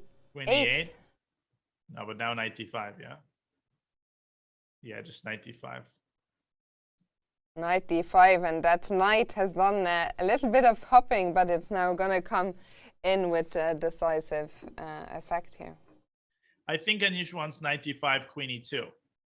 And there's still a couple of pitfalls to avoid for Jorden. I mean, if he goes rook e3 here, yeah, I mean, queen d1 check, king h2. The point is there's queen h5 check. So white can sidestep the checks by putting the king on f2 and then walking it to g3. So everything is winning, but, it'll take a couple more moves probably before black's final chances are totally exhausted. And I think Jorden, he's doing everything right. He's not rushing. He still has 14 minutes on the clock. He only needs to make one more move. And then he'll get an extra 50 minutes. So there is no need to rush. He won't rush. And Anish, he's looking over at what's going on elsewhere, because he knows in his own game, unfortunately, there is nothing much left to hope for. Yeah, I mean, there's all sorts of mating nets as well related to knight coming to e7 and the queen coming to h6. It's lost from every perspective. You're down material, you're getting mated. Any endgame is lost because of the passed pawns, and there's no counterplay. It's like the worst possible combination of things. As Anish drops down to 30 seconds, in comes the queen, but it's not going to help. He goes queen e1 check. I mean, okay, king h2. King h2, and there's no more checks. And this is move 40 for Jorden, another 50 minutes added to his clock. I don't know how long Anish wants to suffer here, honestly. Yeah, I mean, suffering in these positions is so difficult. Yeah. King h2, there he goes. I think just very often, especially when your time is low, at least you play on until move 40 and you think, okay, I can, even when you know the position is lost, you always think I can assess on move 40 once I have time, and you just play on because there is nothing much else to do. You don't have time to commiserate. Right. Well, not commiserate, be miserable about the game. So we see Anish just make his 40th move, queen d1. Yeah, I mean, inertia often carries you forward through move 40. Now, it appears that the simplest win is to play queen h6 first. Okay, black has to do nothing, and then they move rook e3. aiming for e7 is one way to end the game. Okay, black can trade queens and claim that he's traded queens. So the funny thing is here, yeah, white can play rook e7 and end the game, or white can say that black is totally paralyzed and just walk the king up to g5. One way or another, Jorden is going to find one of these options. Okay, shall we check into Prague's game? Because it's been a while since we looked at Fabiano's conversion here. And Fabiano should win this game in short order. The point is that he's gotten his pawn all the way to a2, where it cannot be attacked. It is defended by the queen safely.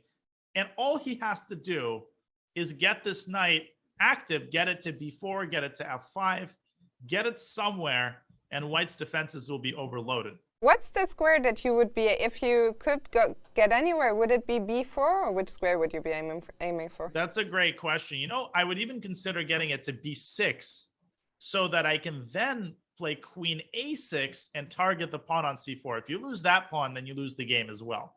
Now, it all seems to start with knight g6 and then knight e7. Well, for example, let's say white play, oh no, f4, there's queen e1 check. So that's just a case in point. This shows how tied down white is. Maybe Prague is trying to get his king all the way across and contest the a2 pawn. This is not very realistic, though. Knight h4 check, king e2. The knight could go after these pawns as well. But we'll see. We'll see how Fabi decides to go about this. He's got 10 minutes for 3 moves. Yeah, this is the kind of position where for Prague, they're just, not only is the position lost, but there are no chances. Your bishop from a1 is stuck there forever, stopping the black pawn from queening. You kind of wish that you didn't have that pawn on e5, so you could at least try and create some threats along the long diagonal, but that pawn is blocking your own bishop. All the pieces are paralyzed, so there's, I think, just zero hope for Prague here. Yeah, he's going to keep playing as he should, of course. Fabi has to demonstrate a couple more accurate moves, but the results in really all 3 of the rest of the games are, I wouldn't go so far as to say predetermined, but all of these games are pretty close to their conclusion. Yeah, let's see what Magnus has done. Let's go back to that. Okay, well, he's gone rook e7 check, and Vidit has executed the 40th move, king f8. I thought initially that Magnus White might want to go rook e4, but simply b3. And if anything, White's just playing with more and more fire, letting this pawn further and further down the line. Now, I think Magnus is going to repeat moves and make a draw. I think Magnus is just going to go rook e8 check and bite the bullet here.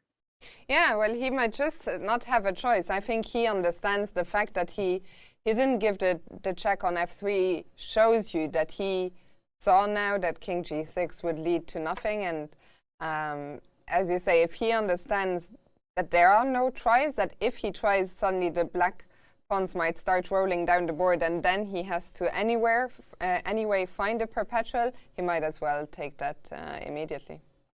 Right. And that leaves us, I mean, today has been really, Daniel, a very strange day where we might just be done very soon. We might be done, we might be done in 10 minutes. Yeah. It really depends on, I think the Prague game is the likeliest one to go on the longest, because in that game, the technical stage for Fabi is a lot more difficult than for Jorden, even if the evaluation is similar. And Fabi has just made a very interesting move with g5, clamping down on White's king side. Let's go back to that game for just a second. Especially since, by the way, Prague only has 1 minute for 2 moves still to make. Yeah.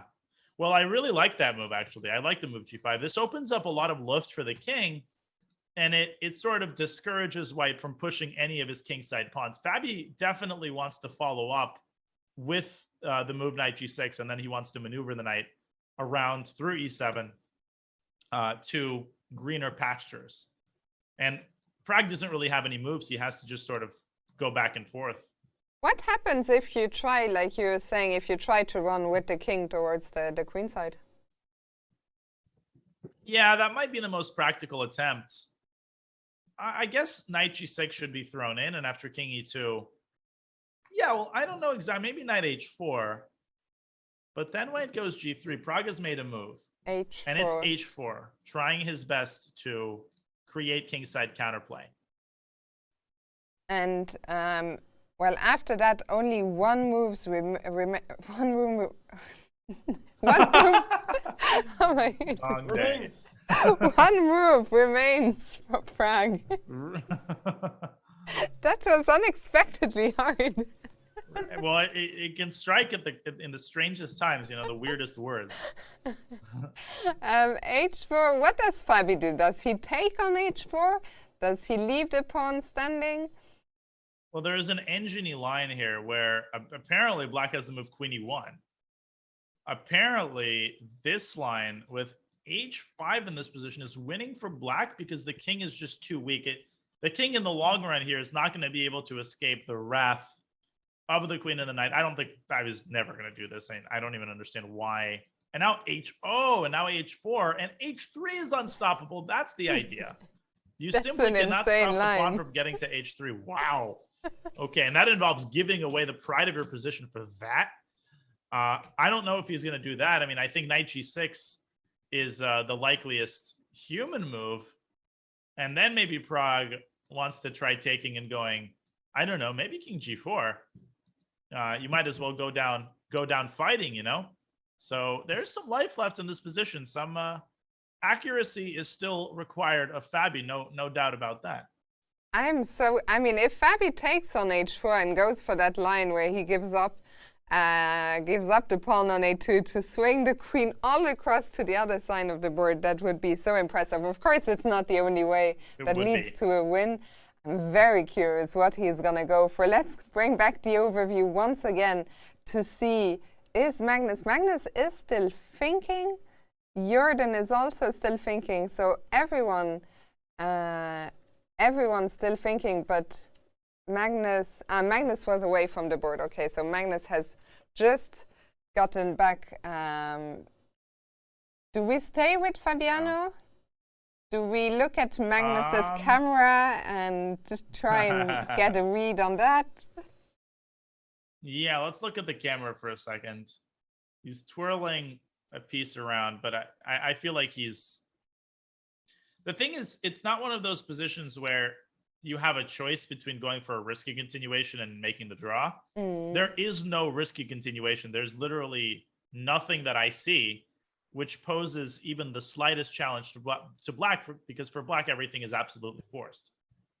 Yeah, maybe, do you want to bring up the board very briefly, or shall we wait for Fabiano?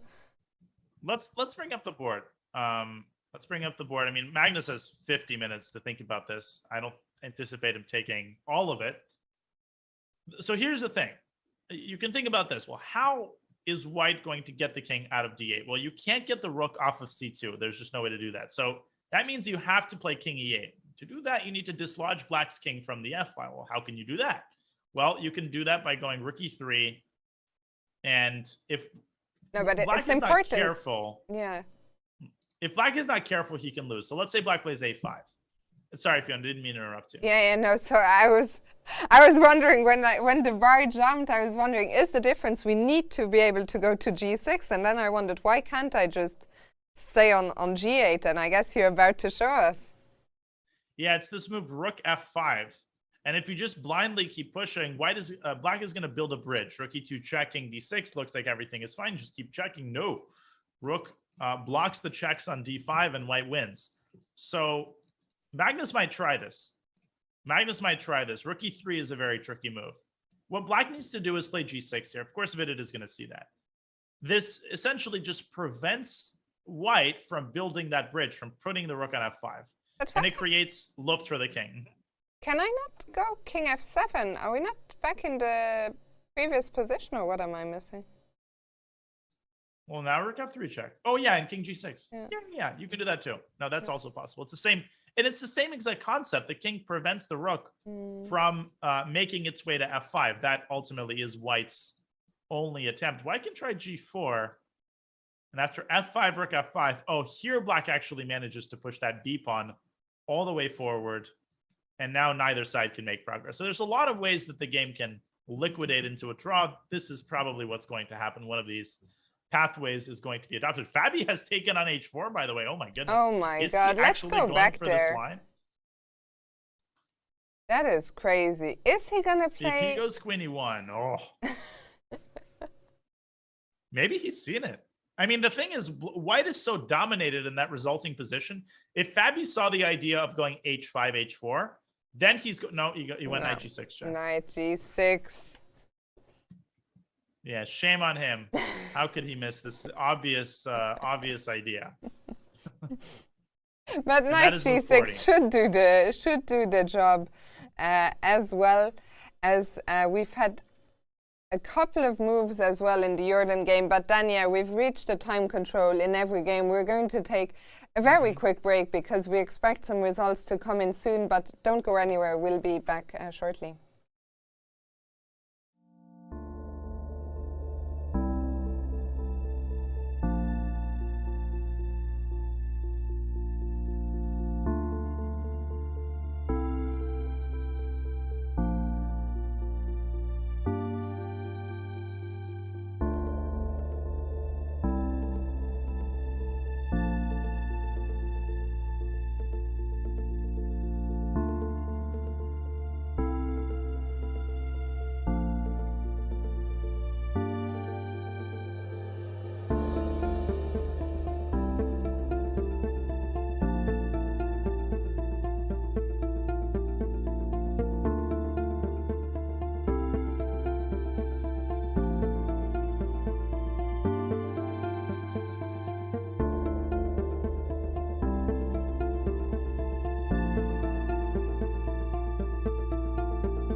Hello and welcome back to round 11 here at the Tata Steel Chess Tournament, where Dania, only 3 games remain. You were telling me a minute ago, Jorden has a really beautiful win here, and he has found it. Rook h3 Incredible. is on the board. What a move.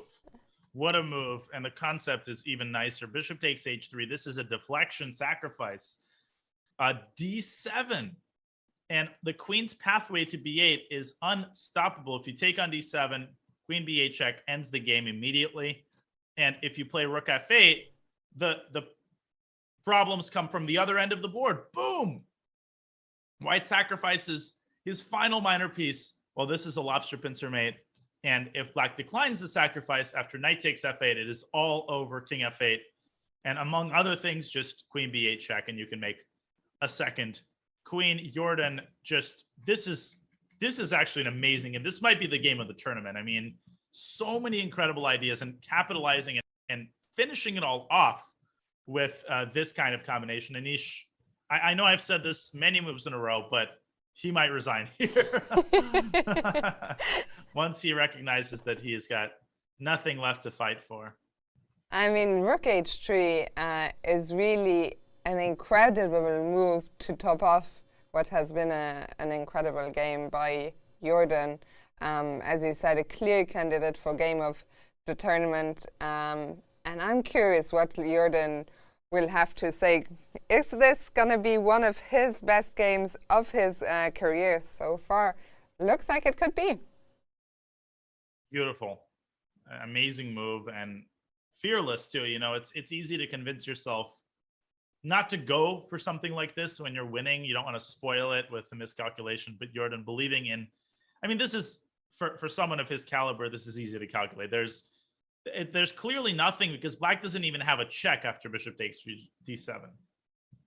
And it's, yeah, you can see that it's all written all over his face. It's all over. Yeah, that face is not thinking about, oh, what in this position, what can I do here? Nope. This is like, where did it all go wrong? Where did I go wrong? Very clearly. Was it the opening? Did I play the wrong system? Why did it get bad so quickly? Why did I castle short? Maybe that's what he's asking himself. Well, what possessed me to castle short? And I mean, it could be a lot of things. Yeah, the way that Jorden reacted, we were all so disappointed. Well, not all so disappointed, but I think a lot of people were disappointed when the exchange sack didn't happen the first time, but the second time around, Jorden went from it, and from there on out, I mean, there has been some really stunning moves and tactical motifs in this game. There really have been.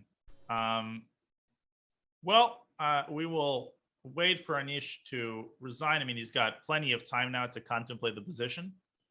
Magnus has played rook e3, and as I was talking about this, I was actually in my mind thinking about Magnus's position.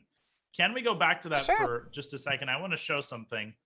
So here, Vidit has a choice between king f7 and g6. I feel like g6 is the more clinical move, just because it takes away the square with a pawn. But I had an idea that I wanted to explore, which is that, okay, white can't get the rook to f5, right? But what if white tries to get the rook to f6? What if white plays g4? Now, again, g5 would relinquish the f5 square. That you don't want to do that. Black should probably play a5. No, but white is not in time, because black pushes the pawn, and if anything, white actually has only one way to draw, I think, which is rook f7 check. What a move. And the renegade rook allows white to draw the game by stalemate, but Magnus will not subject himself to this. And I think Vidit is just one move away from drawing. What a crazy line this is. That's hilarious. So, do you think g6 we're more likely to see than king f7 back? Yes, I think we are. And another thing to point out, g6 rook e6 immediately allows Vidit to push his pawn down to b3. And the point is that if you go after this pawn, that's not important. The number of pawns isn't important here so much as advancing one of the pawns down to b2. And both sides are completely tied down. And neither side can make any progress. The king can move away, but only for a second. It'll have to move back. There's nothing left to play for here. Just one move away from making the draw is Vidit. And Magnus, he will be kicking himself, but it will be some relief for him when he sees that Anish is in a losing position, because I think Magnus, he had two clear goals here coming into the tournament. The first and most important, of course, winning the event. And he is today taking a big step despite the missed opportunity. And the one thing he won't be so pleased about is his quest for 2900, as he drops a big opportunity here for the full point against Vidit. Yeah, and we should add that he has not lost on time. It's just that he needs to make his 41st move for the time to update. So he's got oodles and oodles of time. He's got 45 minutes. He's made move 40, which means that the time addition has happened automatically. Exactly, and we see Vidit, and right behind him, I think if the camera zooms over a tiniest bit on the right, we see that both of them are deep in thought, but a very different kind of thought. Vidit is actually calculating, while for Anish, it is the final stage of coming to terms with this game being gone. I mean, Anish is taking a very long time to figure stuff out there, but I was expecting him, frankly, to resign immediately after Rook H3. But again, dwelling on how the game has gone wrong, and that's a common thing you'll see. And funnily enough, at any level. On Vidit's table, we see that the glass is still there, and the final sip was never consumed. Oh, wow. Maybe he's saving it. He was saving it for a rainy day, and that rainy day might have arrived. I mean, he deserves it. Maybe after he finds G6, that's when he'll take that sip. Magnus says, no, you shall not look at Vidit's Chocomal any longer. Yeah, he's too disgusted with the position to let the spectators look through the camera. Magnus sits back down. Vidit is still thinking. You expect G6. Yes. We shall see. Anish also still thinking. There, maybe we expect no more moves at all. Yeah, Anish has by now taken 10 minutes in this position. Yeah, there's. I mean, he already knows that he can resign. He's just sort of. I mean, I think he's just very disappointed to lose this game. I mean, he really was not expecting. Of all the games that he can lose, I really think psychologically, this was not a game he thought he could really lose. Not because Jorden. This is not a knock on Jorden. I mean, Jorden is obviously a beast. It's just that, I mean, Anish is so solid when he wants to be, and I still think he's coming to terms with not only the fact that he lost, but the fact that he got crushed in this game. This was a crushing win by Jorden. Yeah, I mean, Anish never really found his footing in the game. I'm curious what Jorden will... And there is the handshake resignation by Anish. And congratulations to Jorden, who just played a super, super impressive game. Yeah, he did, as we see them discussing the moves. And this is definitely going into the game collection. Jorden, the winner of last year's Tata Steel, is once again showing why he not only belongs in the 2700 club, but is thriving as a member of the 2700 club, defeating Anish Giri in phenomenal, sparkling style with a flourish and a cherry on top. That move, Rook H3, so nicely executed. And Magnus Carlsen, you saw him stopping by, checking out the game. His rivalry with Anish Giri is well documented, so you can just kind of imagine once Jorden gets up from his chair, he will receive some warm congratulations from his boss, Magnus Carlsen. Magnus will be very, very happy to see that result, and it really takes the onus off of Magnus. It makes Magnus's result less painful for him, as that half point is going to put him even further into clear first. And on that note, I mean, we've exhausted, I think, Magnus's game. I think Vidit understands that it's a draw. He just doesn't want to squander that opportunity. And so he's, quadruple and quintuple checking the same line over and over again. And as he does that, perhaps we can look at the Fabi game and take a look at Prague's suffering and his He's definitely in dire straits. And yeah, Fabi has chosen the move h5, which is completely reasonable. I mean, he's preparing to play h4 at the right moment. I mean, he doesn't have to rush with that move. The queen can infiltrate to d2, and white is completely tied down. So in the long run, I just don't see this happening for Prague. Yeah, I mean, even here, what do? Do you just go back again with the king? Like, you're so tied down that it's even tough to make a move at all. Yeah, king h2, and here Fabi will definitely go queen d2 in order to attack the f2 pawn. What's funny is that no matter where white moves the queen, okay, so here after queen c2, Fabi, I think this time he will see this idea. I mean, now with the pawn on h5, this is very findable because the pawn just goes to h3 by force. Yeah, no, I mean, there's nothing Prague can do about it. If he moves the bishop, then he allows promotion. And if he moves the queen elsewhere, if he moves the queen to c3, b2, by the way. Okay, so queen e1 ends the game here. Oh, also queen d8.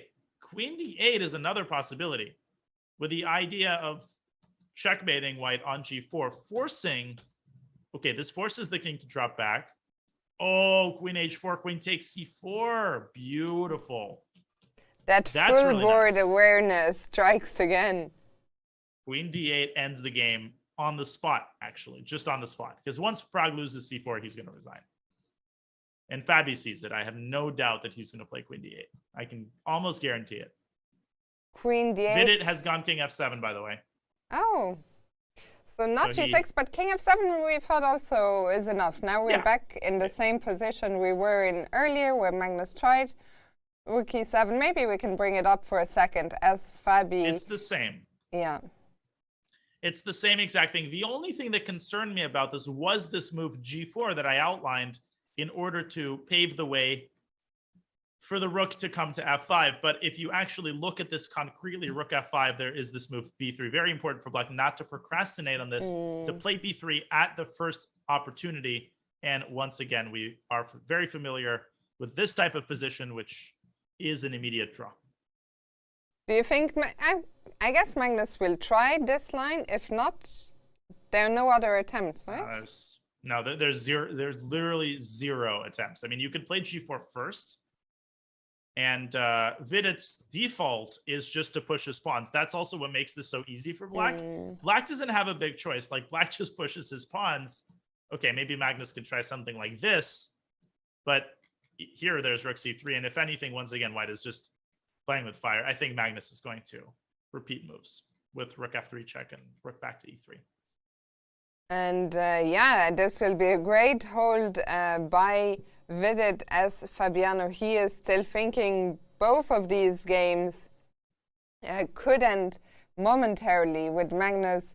Is he going to make this final ditch attempt with g4? But he's not going to be happy, especially that in this endgame here, and we see that Jorden and Anish are still at the board discussing their own game. But for Magnus, it is frustrating, of course, that he let the opportunity slip, and that in this position there is simply no more. He's going to run out of attempts within a couple of moves. And once again, if I can rewind to the moment where Magnus blundered, the move d7 is hasty, right? It seems totally natural to push the pawn, but what the move does is it deprives the king of this very important shelter square on d7. And apparently the correct move is rook e7 check, posing black with a very nasty dilemma. Either direction contains major drawbacks. King f6, rook e4. I mean, let me be very clear. Winning this position was no easy matter, even if Magnus had found the correct path. I mean, I don't even fully understand how this all works. And then at the end, Fiona, Magnus would have to correctly assess. He would have to promote at the right moment and restrain the pawns in the right way, which is always very scary. When you have double connected passers, the rook could end up getting overwhelmed. So you could be in danger of losing. I can't really blame Magnus for not finding all of this.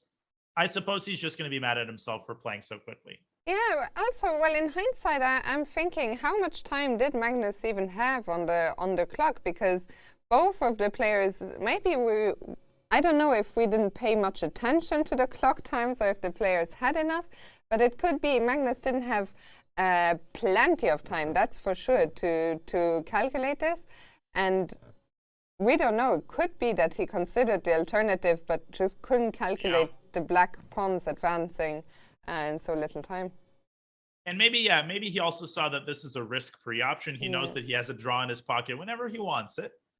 We already know that this was his approach going into this game, not taking undue risks. But I think it came as a disappointment to him that upon reflection, he realized that he actually doesn't have any winning chances at all, which perhaps came as a surprise to him. Yeah, and we see Magnus there. He is going to take some time to calculate the line with g4. Let's go back briefly again to Pragg and Caruana, because you were just showing the very nice move queen d8. Before that, you were also talking about the possibility of queen e1 here. Both moves win. Both moves win essentially on the spot. It's black is spoiled for choice. And you might say, well, why is Fabi taking so long? Well, again, he doesn't know that both moves win on the spot. He's trying to find the most accurate option. He doesn't want to let Pragg off the hook.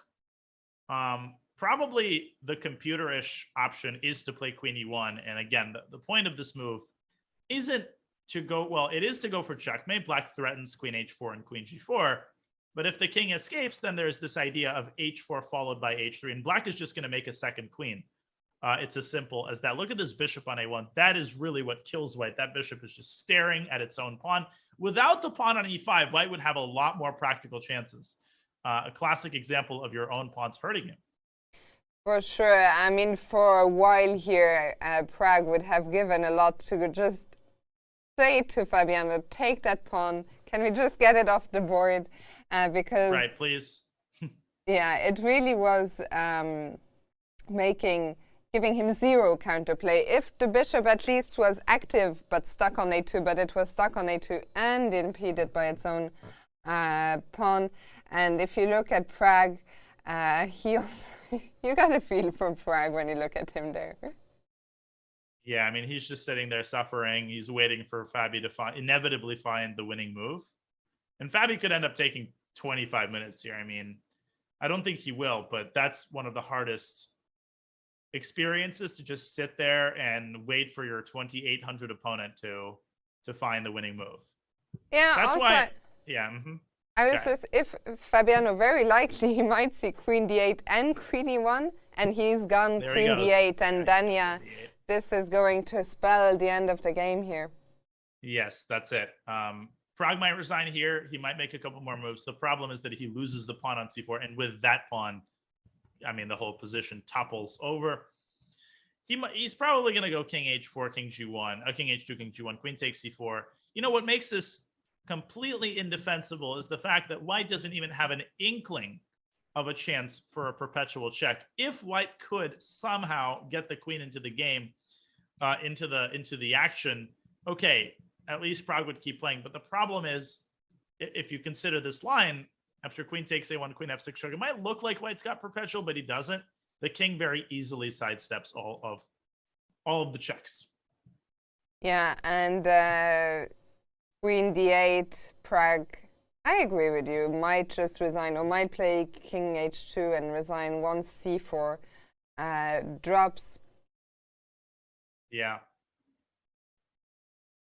And yeah, he's such is life. A rough game for Pragg, really rough, losing with white. I think he was hoping at one point for the repetition, and maybe was slightly better at some point. But again, missing that chance to go after Fabi's king. Yeah, maybe we can quickly bring that position up where you were saying there might be some knight d4 on the cards. Bring the pieces closer towards the enemy king, but that opportunity was left unused. So this is where Fabi declined the repetition. He goes rook c8. Pragg responds very well. Knight e5 is nice. Queen c2 is good, aiming for the h7 square. Knight e2 is good. Everything he did here is good, even though the computer initially disapproves of it. And now, this is the moment of truth. He had to get that knight over to g3 and then swing the rook from d4 to g4. And you can see that the eval bar actually starts going into white's favor. This is a very dangerous position for Fabi.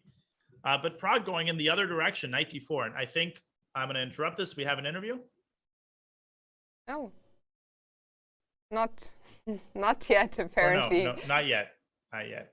I just say But Jorden. Jorden now we popping do. up. All right, let's pan out. Jorden van Foreest, you just beat Anish Giri with a beautiful game from start to finish. Yeah, I'm very happy and pleased with the game. I wanted to go for a fight today after my loss 2 days ago, so I thought let's give it a try, and I played a very risky line, but I thought it might give White good chances for a good fight as well. On Twitter, I saw like a post by Ivan Sokolov. He was very happy because you played a line that was recommended in his course. Was it part of your preparation? I briefly looked at his course. Sure, I think we even had a conversation maybe in Sweden a couple of months ago where he said he thinks the line is very nice for White. So definitely, well, I mean, I've been looking at the line for a bit longer, but his course was definitely a bit of help at least, yeah. So then there was like this moment where you could do the exchange sacrifice on f6, already on move 15. You decided to do it on move 16. Why did you choose to do it on 15 and not on 16? Or the other way around? There were some concrete reasons. I thought it's with his pawn on c5, I get this nice bind with all the pawns in the middle of the board, whereas if his pawn is on c7, he can often, for example, quickly transfer his knight from b7 to c5. So I didn't think it was so clear there. I mean, I wasn't even sure how clear it was in the game, but as it turns out, it was probably very good for White always. Where did it go wrong for Anish? Yeah, maybe actually c5 is a mistake because this allows the rook exchange sacrifice in a much better version. So instead he had a lot of different interesting options after which the game would have been completely unclear. Later on I thought he could have defended better had he not played king g7, but maybe played knight b7, but I guess his position was problematic in any case already. And then the final move, rook h3, what a beauty. Yeah, but actually I wasn't sure how to like completely break through. He was defending very resiliently, and then I spotted this rook h3, and I thought it's very risky, of course, but I should just take my time and calculate, and if it works, it's immediately winning. So that's why I did it. Yeah. Anish was in the race for first place. That door is closed now, I guess. What are your emotions after this game, and like in regards to the tournament standings and your own tournament? Yeah, I was mainly just trying to at least I want to finish my own tournament in a good way. So it's a pity for Anish that he I'm not sure if he's still in the race or not. But well, yeah, I just wanted to play an interesting game. So I was just focusing on my own tournament here. Is it special to play Anish? Well, I mean, so let's say growing up, I really wanted to play like Magnus and Anish always. So definitely it's always special as well to play Anish. He was like top 10 already when I was basically just starting out playing chess. So I remember the first game we played in Reykjavik 2017. It was definitely a very special moment for me, and we're good friends, and I learned a lot from him. So definitely always a special game with him.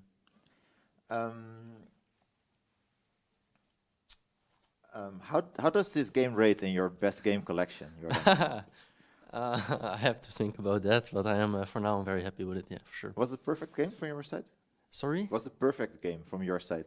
I mean, I have to analyze it, but I guess it's very unlikely that it was perfect. I was kind of upset when I took on e5. I was releasing the tension in the center. I could have played rook b1 immediately, but back then I wanted to sacrifice the exchange, and then I thought a bit more about it, and I thought it's not so clear, but I didn't know what else to do, and then played rook b1 anyway. So I think that's like already a mistake by me. It has to be checked, of course, but yeah, in general, very pleased with the game. 2 more rounds to go. Yeah, let's see how it goes. I was surprised. I saw Duda made a quick draw with White today. I think I'm playing him tomorrow with Black as well. So, but usually he's going for big fights, so that's going to be extremely tough. But I'll just give it my best shot and see what happens. Okay, I wish you all the best. Thank you.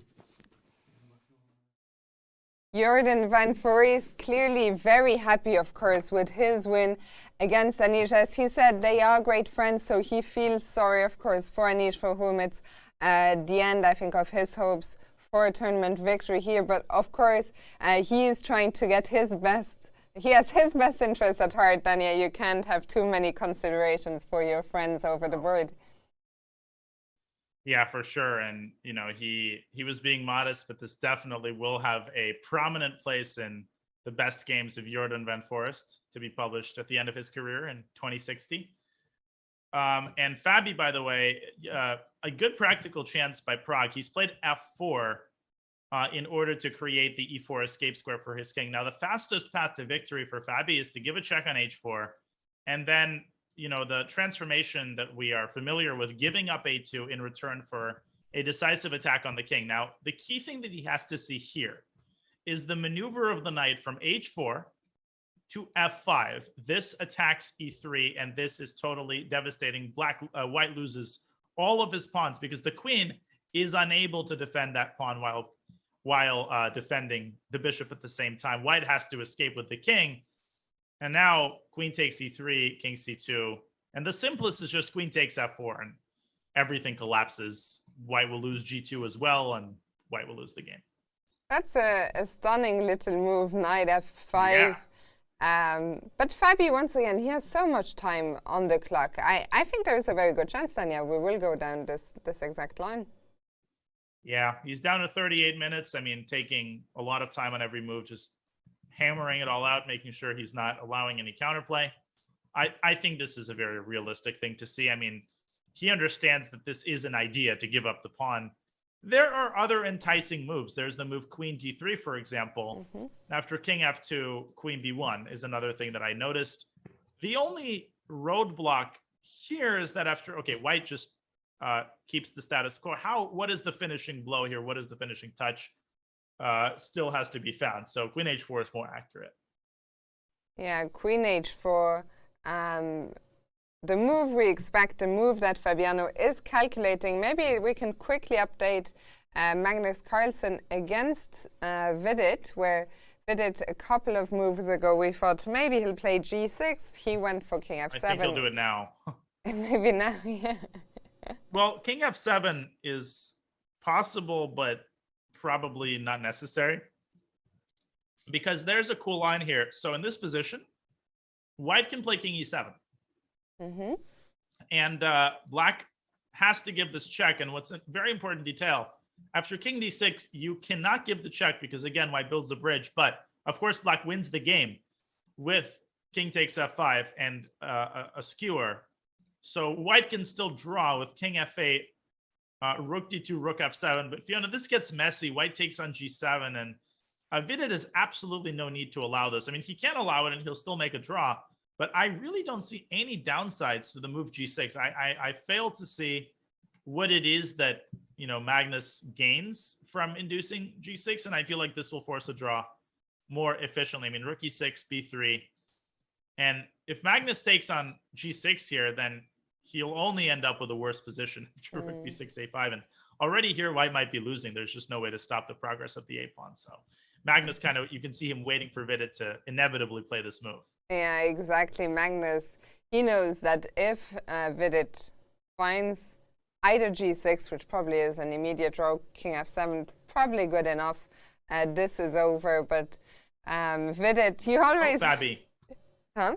Fabi has... Sorry to interrupt you. He's going down that line. Wow. Beautiful technique by Fabi. Really, really incredible stuff here. Vidit, Prague hasn't taken on a2 yet, but what else? I mean, he has to take that at a2. You can give one spite check on b8. That's not going to do anything.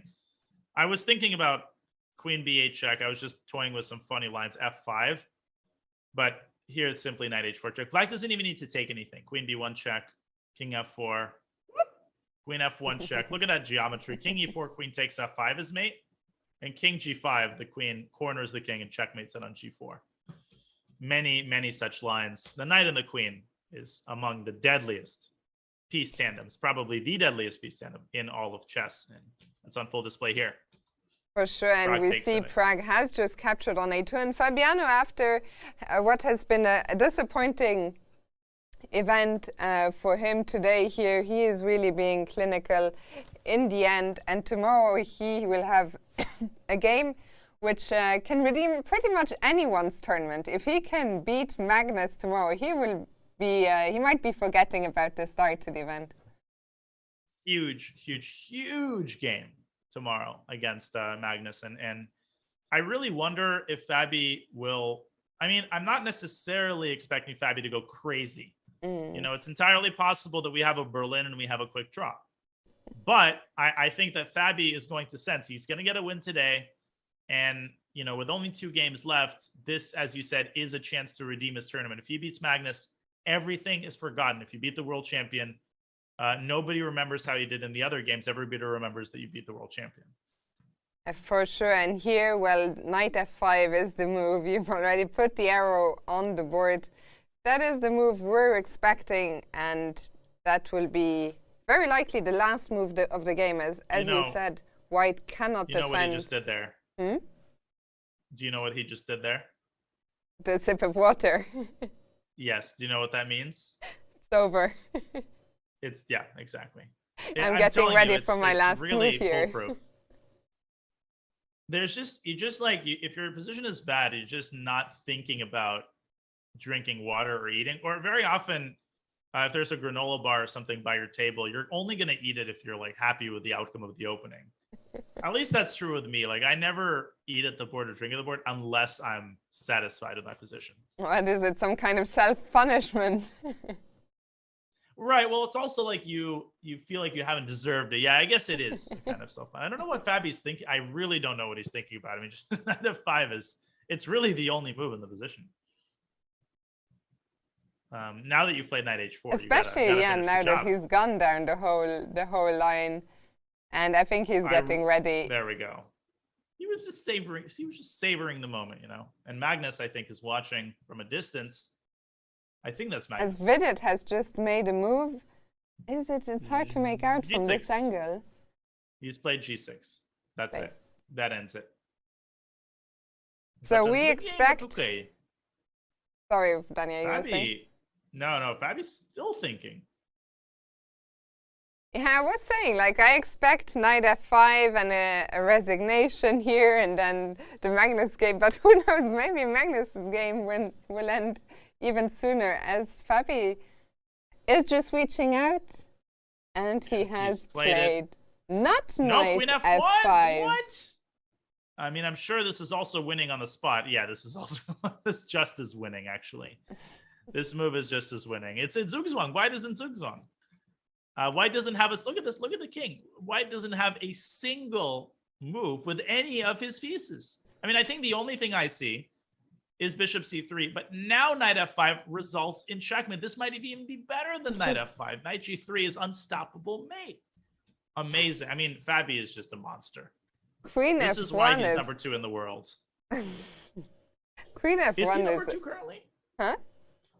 Sorry, I keep currently, interrupting. I think number 4, maybe. 4. Yeah, currently number 4. Well, he lost to some beginners in the U.S. Championship. That did, you know, that knocked him off. That knocked him off of number 2. That was actually also, I think I was commentating actually on that game, which was a nice effort by the streamer who shall remain unnamed. Arrogant commentator can't miss a single opportunity to obnoxiously remind the crowd of who he beat in the last tournament. It's intolerable. I mean, does he have to mention it every single time that Fabiano's name is brought up? Jeez. And here, well, Prague, for him, unfortunately, today, not his day.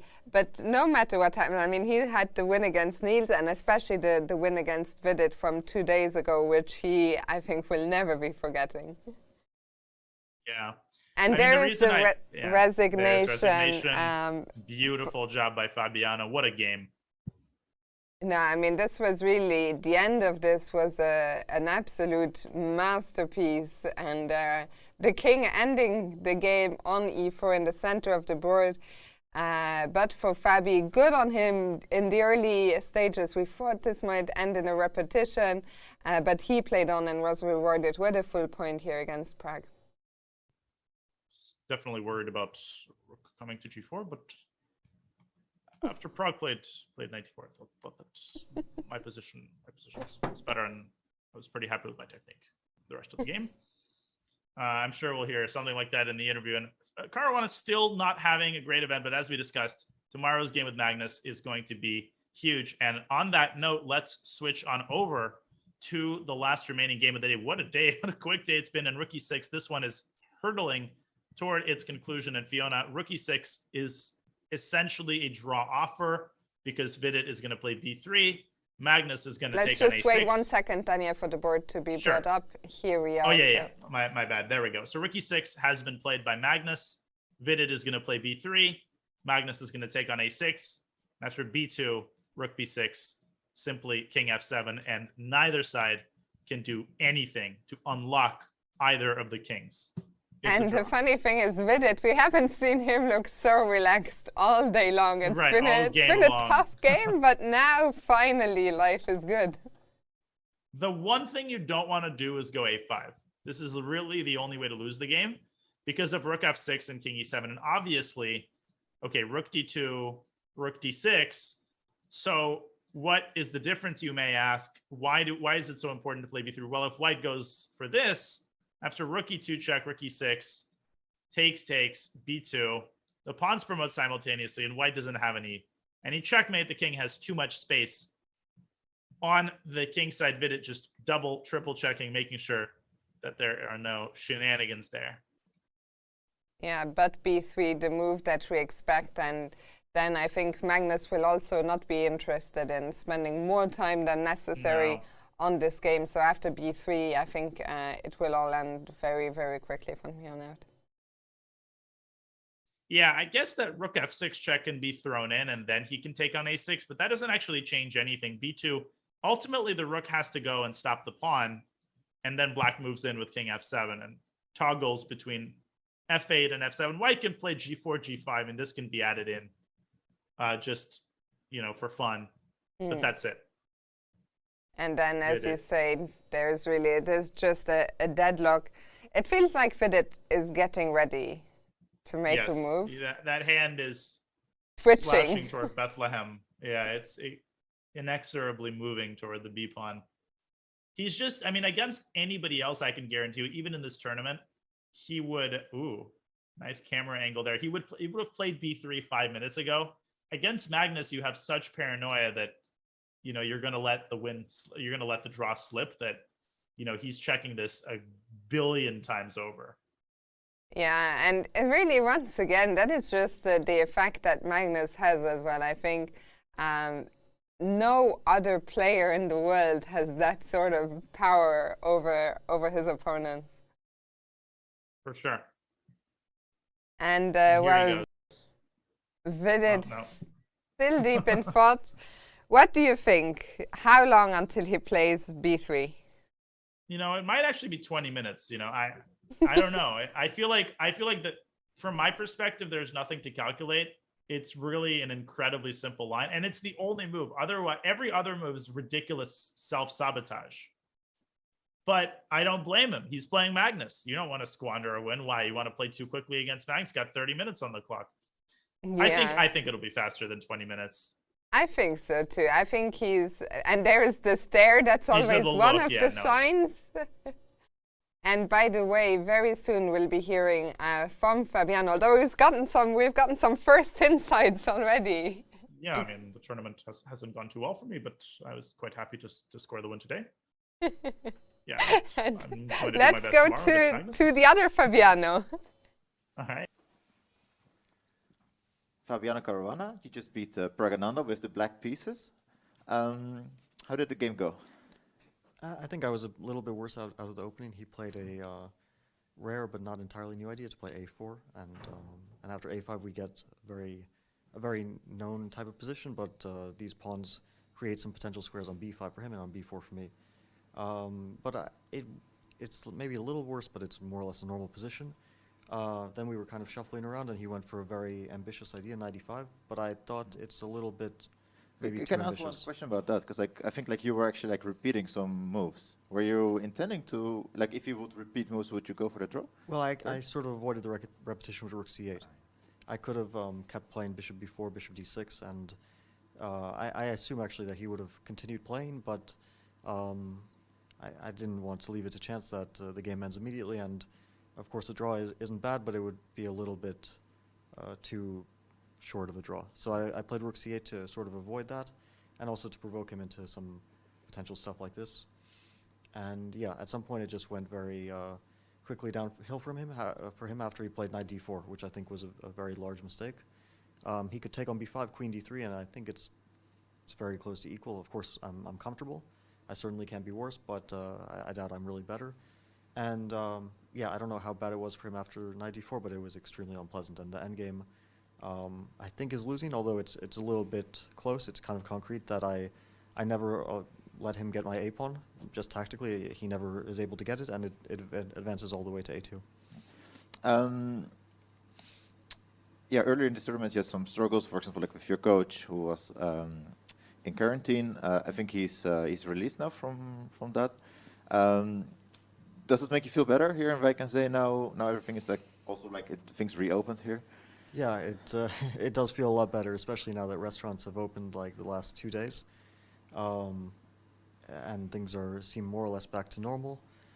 But yeah, it's a bit late in the tournament for me. I mean, I have no chances of even fighting for first place, and I haven't already for a while. Haven't had any chances, so it's a bit like I'm not really playing for anything. But my play was terrible, and at least today I think it was normal. So that's a step up.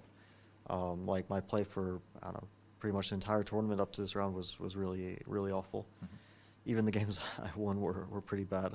So, But you will play Magnus tomorrow. Yeah, I'll play Magnus, who I think is kind of securing tournament victory no matter what happens. Well, if his game ends in a draw today, then Rapport will be half a point behind him. Okay, I guess there's still, but he also has an automatic win in the last round. I mean, it's like yeah, I guess it's theoretically possible, but it's pretty hard to imagine anything else besides Magnus winning the tournament at this point. Mm-hmm. But like, is it like a special game for you to play Magnus, someone you know very well? Yeah, we actually don't play quite as often these days as we used to. We used to play, a dozen times a year in various events in Classical or Raptor or Blitz, and for whatever reason we haven't played too much the last like 2 years or so after we played that online match on Chess.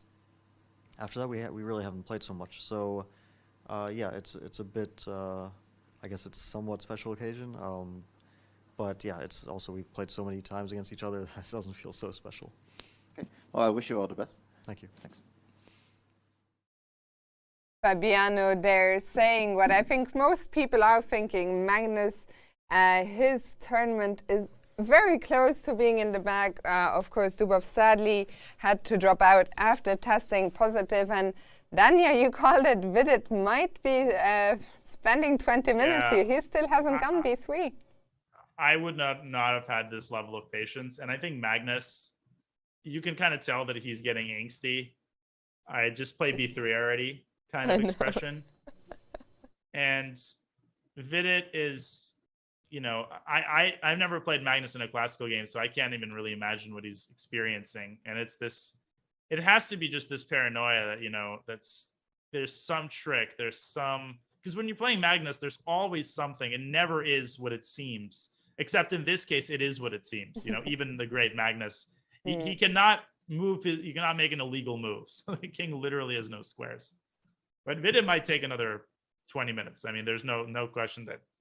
Okay, there he goes. Oh, I feel like when I say that, he's tricking us. But he's done that for the last 10 minutes. He's literally like withdrawn his hand from the table and then put it back or adopted a different thinking pose. But I think this time he's about to make it. This time he's for real, I think. This time seems to be for real. Yeah, he's teasing us. No, there we go again. I'm telling you, he's been doing that for about 10 minutes. The hand has come back indeed. I think, okay, I'm going to say he will play it within the next, before he hits 23 minutes on the clock. So in the next minute, then, yeah, it's my call. Yeah, that's possible. Now, the funny thing is there's literally no other, every other move is absurd. Every move other than B3 is absurd, including A5, which I think he might have spent some time calculating, maybe even thinking about playing for a win. But, I mean, it's a 2-move variation and the game ends immediately. The point, by the way, here is rook d2, rook d6. I didn't finish this line earlier. Black can give rook e2 check, white covers on e6. And of course, now white can already promote. And it turns out that, and there you were caught right on the money. You were right on the money. He's gone b3. And I think Magnus is quickly going to offer the peace accords. Magnus not looking in great shape, actually. I don't know if it's the frustration now that I mean, he's had plenty of time, all that time that Vidit has spent in this spot. Magnus, I'm sure he wasn't thinking about b3. He knew this is just a draw now if Vidit plays b3. So he's had plenty of time to think about, could he have done something better before? And from his reaction right now, to me, it seems like he's come to the conclusion, yeah, there was a better try than this. Indeed, and now it's Magnus's turn to, you know, to take his sweet time here before taking the pawn on a6, which is what's going to happen. He's either going to do it immediately or he's going to throw in rook f6 check first. The Magnus move is rook f6 check first, and then rook takes a6. He plays clinically until the end, even when it doesn't really matter. And we see that Vidit, after making the move, he took his time, but the way he's walking around now is he knows, Magnus knows, and when both players know, there is not much left to play for. I expect a draw. I don't fully understand why they're taking as much time as they're taking. Because the only thing that white can do, I mean, white can play rook b6. Oh no, but then just b2, that's even worse. I guess what I meant to say is rook takes g6 is the only move that makes any visible impact on the position. But again, b2, now you can throw in rook f6 check just to get the king away, and rook b6. This does have to be calculated. In particular, white can try pushing his pawns up the board, but a5, h4, a4, g5, and black comes first. After a3, black links up the pawns. After g6 checking g7, yeah, finally, white is able to move his king away, but rook e2 check, rook e6, and now watch this. Takes, b1 queen, d8 queen, and black forces the queen trade and wins the game with queen e4 check and queen d4 check. Not that, I mean, this isn't even close. I mean, even if black didn't have this, black would have 50 other moves. So, again, not sure what it is that is attracting Magnus's attention here. I'm not sure what it is that makes Magnus look so distraught here after b3. It's such a strange moment to suddenly... I mean, he's also, Magnus, you're leading the tournament. You're okay. You know, it's going to be fine. Dania, we will leave Magnus to it. We're going to go on a very quick break. Of course, we'll keep the camera on the players so you don't miss anything. And we'll be right back.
Welcome back to the very final stages of this round 11 here in Tata Steel Chess Tournament.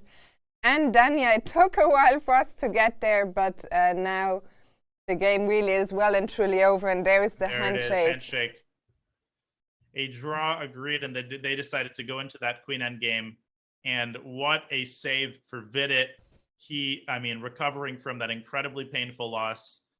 And that just shows, his resilience and strength of character. He nicks Magnus for a draw, but obviously, given that Anish Giri lost, for Magnus, this draw, he's going to be disappointed, but this only extends his lead in the tournament. For sure. He is now still leading. I think he's a point clear. We'll see the standings in a second anyway. They're just being updated now. But yeah, for Magnus, in terms of tournament standings, it is a good result. Half a point. He'll be half a point clear of Rapport. So in terms of tournament standings, it is good news. Reminder that, we'll wait. We'll talk about that when the results are. For now, we see a very animated discussion between Magnus and Vidit. Indeed. And I think this is a good time to take the opportunity to present to you your round 11 rapid recap, Fiona. And I think there's really no question which game we would like to choose for the rapid recap. It is the absolutely incredible display in the game Van Foreest against Giri, but I won't reveal who put this display together for those just watching for the first time. Indeed. It started off innocuously, right? Yes. But it got crazy quickly. Very soon, as early as move 4, A3 here, Dania, and you were telling us this is quite a rare guess at the highest level, but a move that comes with a lot of poison.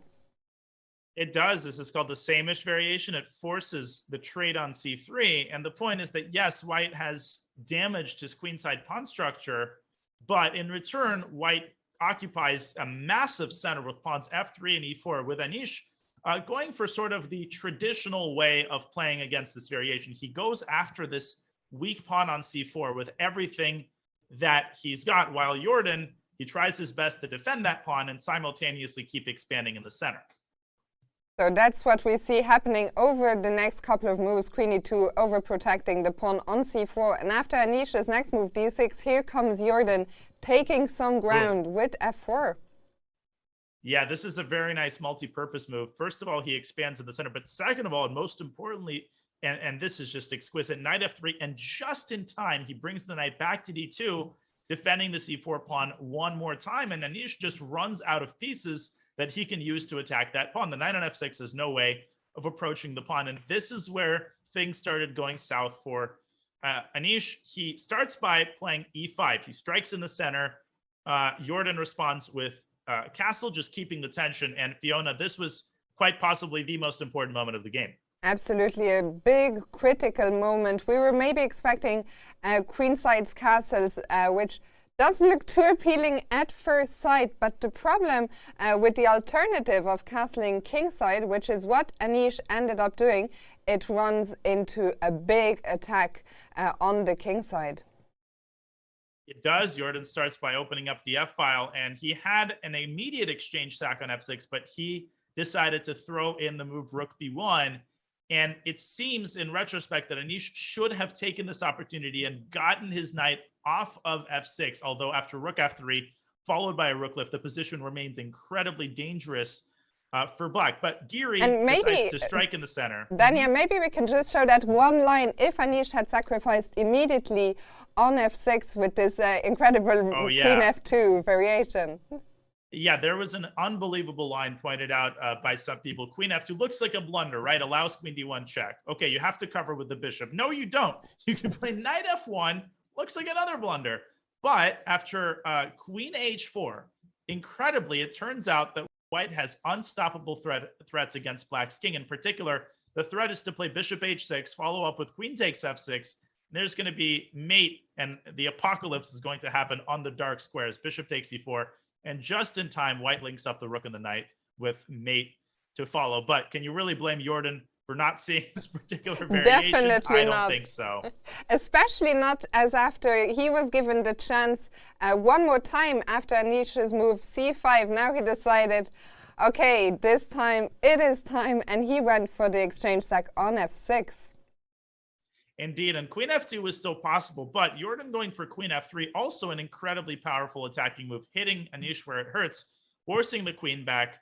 Now Jorden locks up the position and immediately starts working on activating all of his minor pieces, bringing all hands on deck.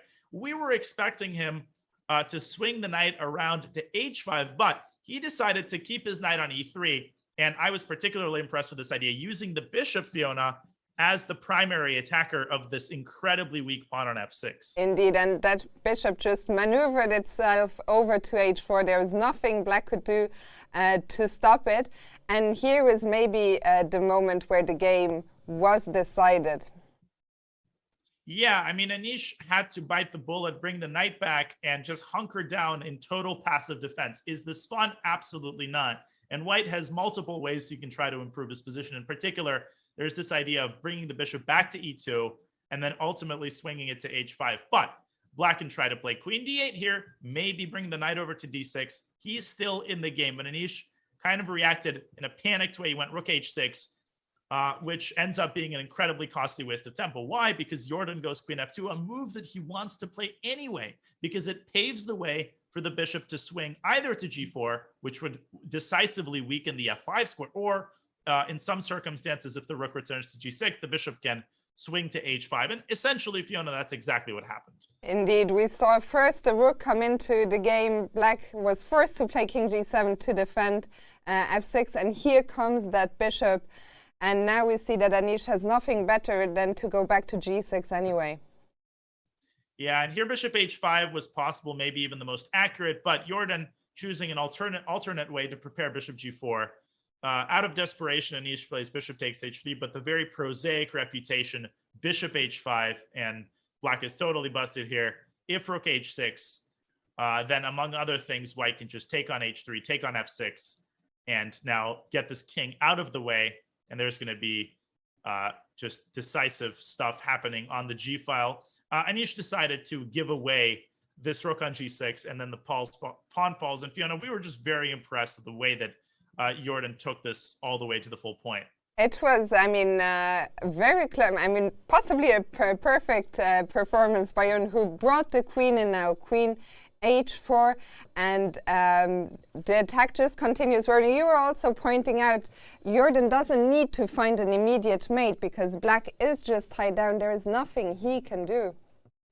Indeed, and you can see Jorden keeps tightening the screws, and now he hits the e5 pawn. It cannot be defended. He takes that pawn off the board. Anish tries to get his knight back into the game, but to no avail. The queen drops back to f4, paving the way for these two connected passers to march all the way forward, e5, d6, and now he's got the d5 square for his knight. And in this position, they're approaching time control. Jorden not taking his foot off the gas pedal. Here comes the knight, and Anish trying to use his queen as some sort of a decoy. And after knight e7, check king h8, the final sort of sparkling idea to cap off the game, Fiona. It was absolutely brilliant final move of the game. Indeed, and that move is rook h3, a rook sacrifice at first sight. But the problem is, if black were to capture, now we see that that was actually a decoy, and d7 appears on the board with unsolvable back rank issues. Indeed, if queen takes d7, queen b8 check wins the queen with checkmate to follow. And perhaps the most beautiful line, if rook f8 happens now, black takes his eyes off of the g7 square, and White smashes down the pawn on g6 with queen h6, queen g7 mate. And if the king moves to g8, the simplest win is just to take the rook and then to give that aforementioned check on b8, followed by making a second queen. Anish, having calculated these lines, decided not to continue the game and resigned on move 42. Jorden van Foreest, not only the winner of last year's Tata Steel, showing that that was far from a fluke. He beat Anish Giri, I think, in the Armageddon, and he defeats him again this tournament. Jorden van Foreest, what an impressive young man. What an impressive game. A stunning game. Win against Anish. Well, probably one of his best wins. This was your rapid recap of the day. Hope you enjoyed that game. And Dania, it's been a strange day. But here are the results of this round 11. Yeah, as we can see, we've got 3 decisive results. Could have been 4 due to Shanklin, and in a quick draw, as did Mamedyarov Karyakin. And Carlsen, he's going to be kicking himself. He had some chances against Vidit, but ultimately the Indian player put together a wonderful resistance, pulling out the draw. Fabiano with a great game against Prague. Report, of course, winning by default. Sad news, as Dubov has to drop out of the tournament due to COVID. And Jorden, of course, as we just saw, defeating Anish Giri. Let's have a look at the standings. So for the standings, what this means is Magnus Carlsen, he is half a point clear at the top, but remember, he was scheduled to play Dubov at during the last round, which is a point he's going to get by walkover. So as long as he ends tomorrow's day with that same half a point lead, the tournament will be decided. But Rapport, he is still in pursuit, and now let's look at the all-important pairings. The tournament victory will be decided between these two, but Magnus, he has one final test, as he has the black pieces against none other than Fabiano Caruana tomorrow. Indeed, that's a very difficult final boss, and Fabi will do everything he can to finish the tournament in style, and of course we see some other really cool matchups. And Rapport, that will be the other huge game, of course. He will try to go for the full point, that's for certain, with the black pieces against Andrei Yasipenko. We've seen him play some very enterprising chess this tournament, as always, and I expect more of the same tomorrow. Elsewhere, what do we have? Well, first, quick look at the schedule. So 2 rounds to go. Tomorrow's round will start at the usual time of 2 p.m. Central European time. That's 5 a.m. Pacific. And the last round, though, so first reminder, the last round will start 2 hours early at noon Central European time. That's 3 a.m. Pacific. Quite an early start on the West Coast there, Daniel. Absolutely. And it's 8 Eastern for me, and you certainly do not want to miss it. These are the all-important last 2 rounds of the tournament, and what a round it was today. This has not disappointed. We've had so much action, so much cool stuff. Today was a relatively quicker day. Tomorrow is going to be another grind, and it'll be an amazing start to the weekend. But Fiona, this was once again so much fun. These hours always fly by. Absolutely, and it is the final weekend, last 2 rounds. Don't miss the round tomorrow, because it could be that the tournament is decided then. I know we're still waiting. We're not going to stick around if we haven't raided yet. We will end the day. If Magnus comes in soon, then we'll jump there. For now, we are going to call it a day, because we don't know, is he coming or not. Keep an eye out on the YouTube channel of Tata Steel Chess. If we don't play an interview here, but Magnus gives one, you can find it there. Danya, I'm losing my footing. Yeah, we'll take some rest, and we'll see everybody tomorrow. Thank you so much to everybody for watching. Fiona, always a pleasure, and thank you to Beck for another excellent pleasure broadcast. is mine, Danya. See you tomorrow. See you tomorrow. Have a good one. Bye. London system on the board. Yes. And he should play pretty quickly not to lose the time advantage, as we know that players are getting an increment only on move 60. Magnus Carlsen just played a draw with Vidit. Just before the interview, you asked me, like, did I miss a win? I let you check with the computer, and what is the answer? Yeah, I guess I did. It wasn't very obvious, but yeah, I guess that was the moment I should have taken more time to think, but easy. Yeah. It was like the moment with like rook e7 instead of d7, right? Yeah. Yeah, I'm still trying to wrap my head around it a little bit. There were, I mean, a couple of moves before. Of course, I thought it was pretty dead draw. Wasn't even clear how I was gonna try. But yeah, this knight d5 and were you surprised by the knight trade? Yeah, no, I was pretty sure he'd missed this rook e1 idea. And yeah, that was obviously a pleasant pleasant surprise. Clearly I could have spent some more time there. That was a bit unfortunate. I thought I didn't have any other moves there, and if there were chances, I'd look for them later. But maybe they were right there. Yeah. It's quite a weird day, which might actually turn out to be very well for your chances to win the tournament. Dubov tested positive, which will have the anticlimax in the last round where you don't play a game. Jorden beat Anish Giri. Yeah, sure. I'm more concerned about my own performance, to be honest. So today wasn't great. But yeah, obviously I got very lucky with with circumstances that were out of my control. I just hope that Daniel is doing fine. It seemed this morning that he was feeling okay, and I really hope he can make it to Berlin for the Grand Prix. I think that's the tournament was kind of ruined for him anyway, but that's I think his biggest priority, as well as obviously staying relatively healthy. Yeah. Tomorrow you will play your last game of the tournament against Fabiano Caruana. It's going to be quite a big game to close the tournament. Yeah, it's going to be a big game tomorrow, of course. I thought Fabi played after a while a really interesting game today against Prague. I thought, like, for a brief moment in the opening he was considerably worse, but it passed, and then he went on to win a nice game. Any comments on the Jorden van Foreest game today? Yeah, sure. I wasn't very happy as somebody who's competing for tournament victory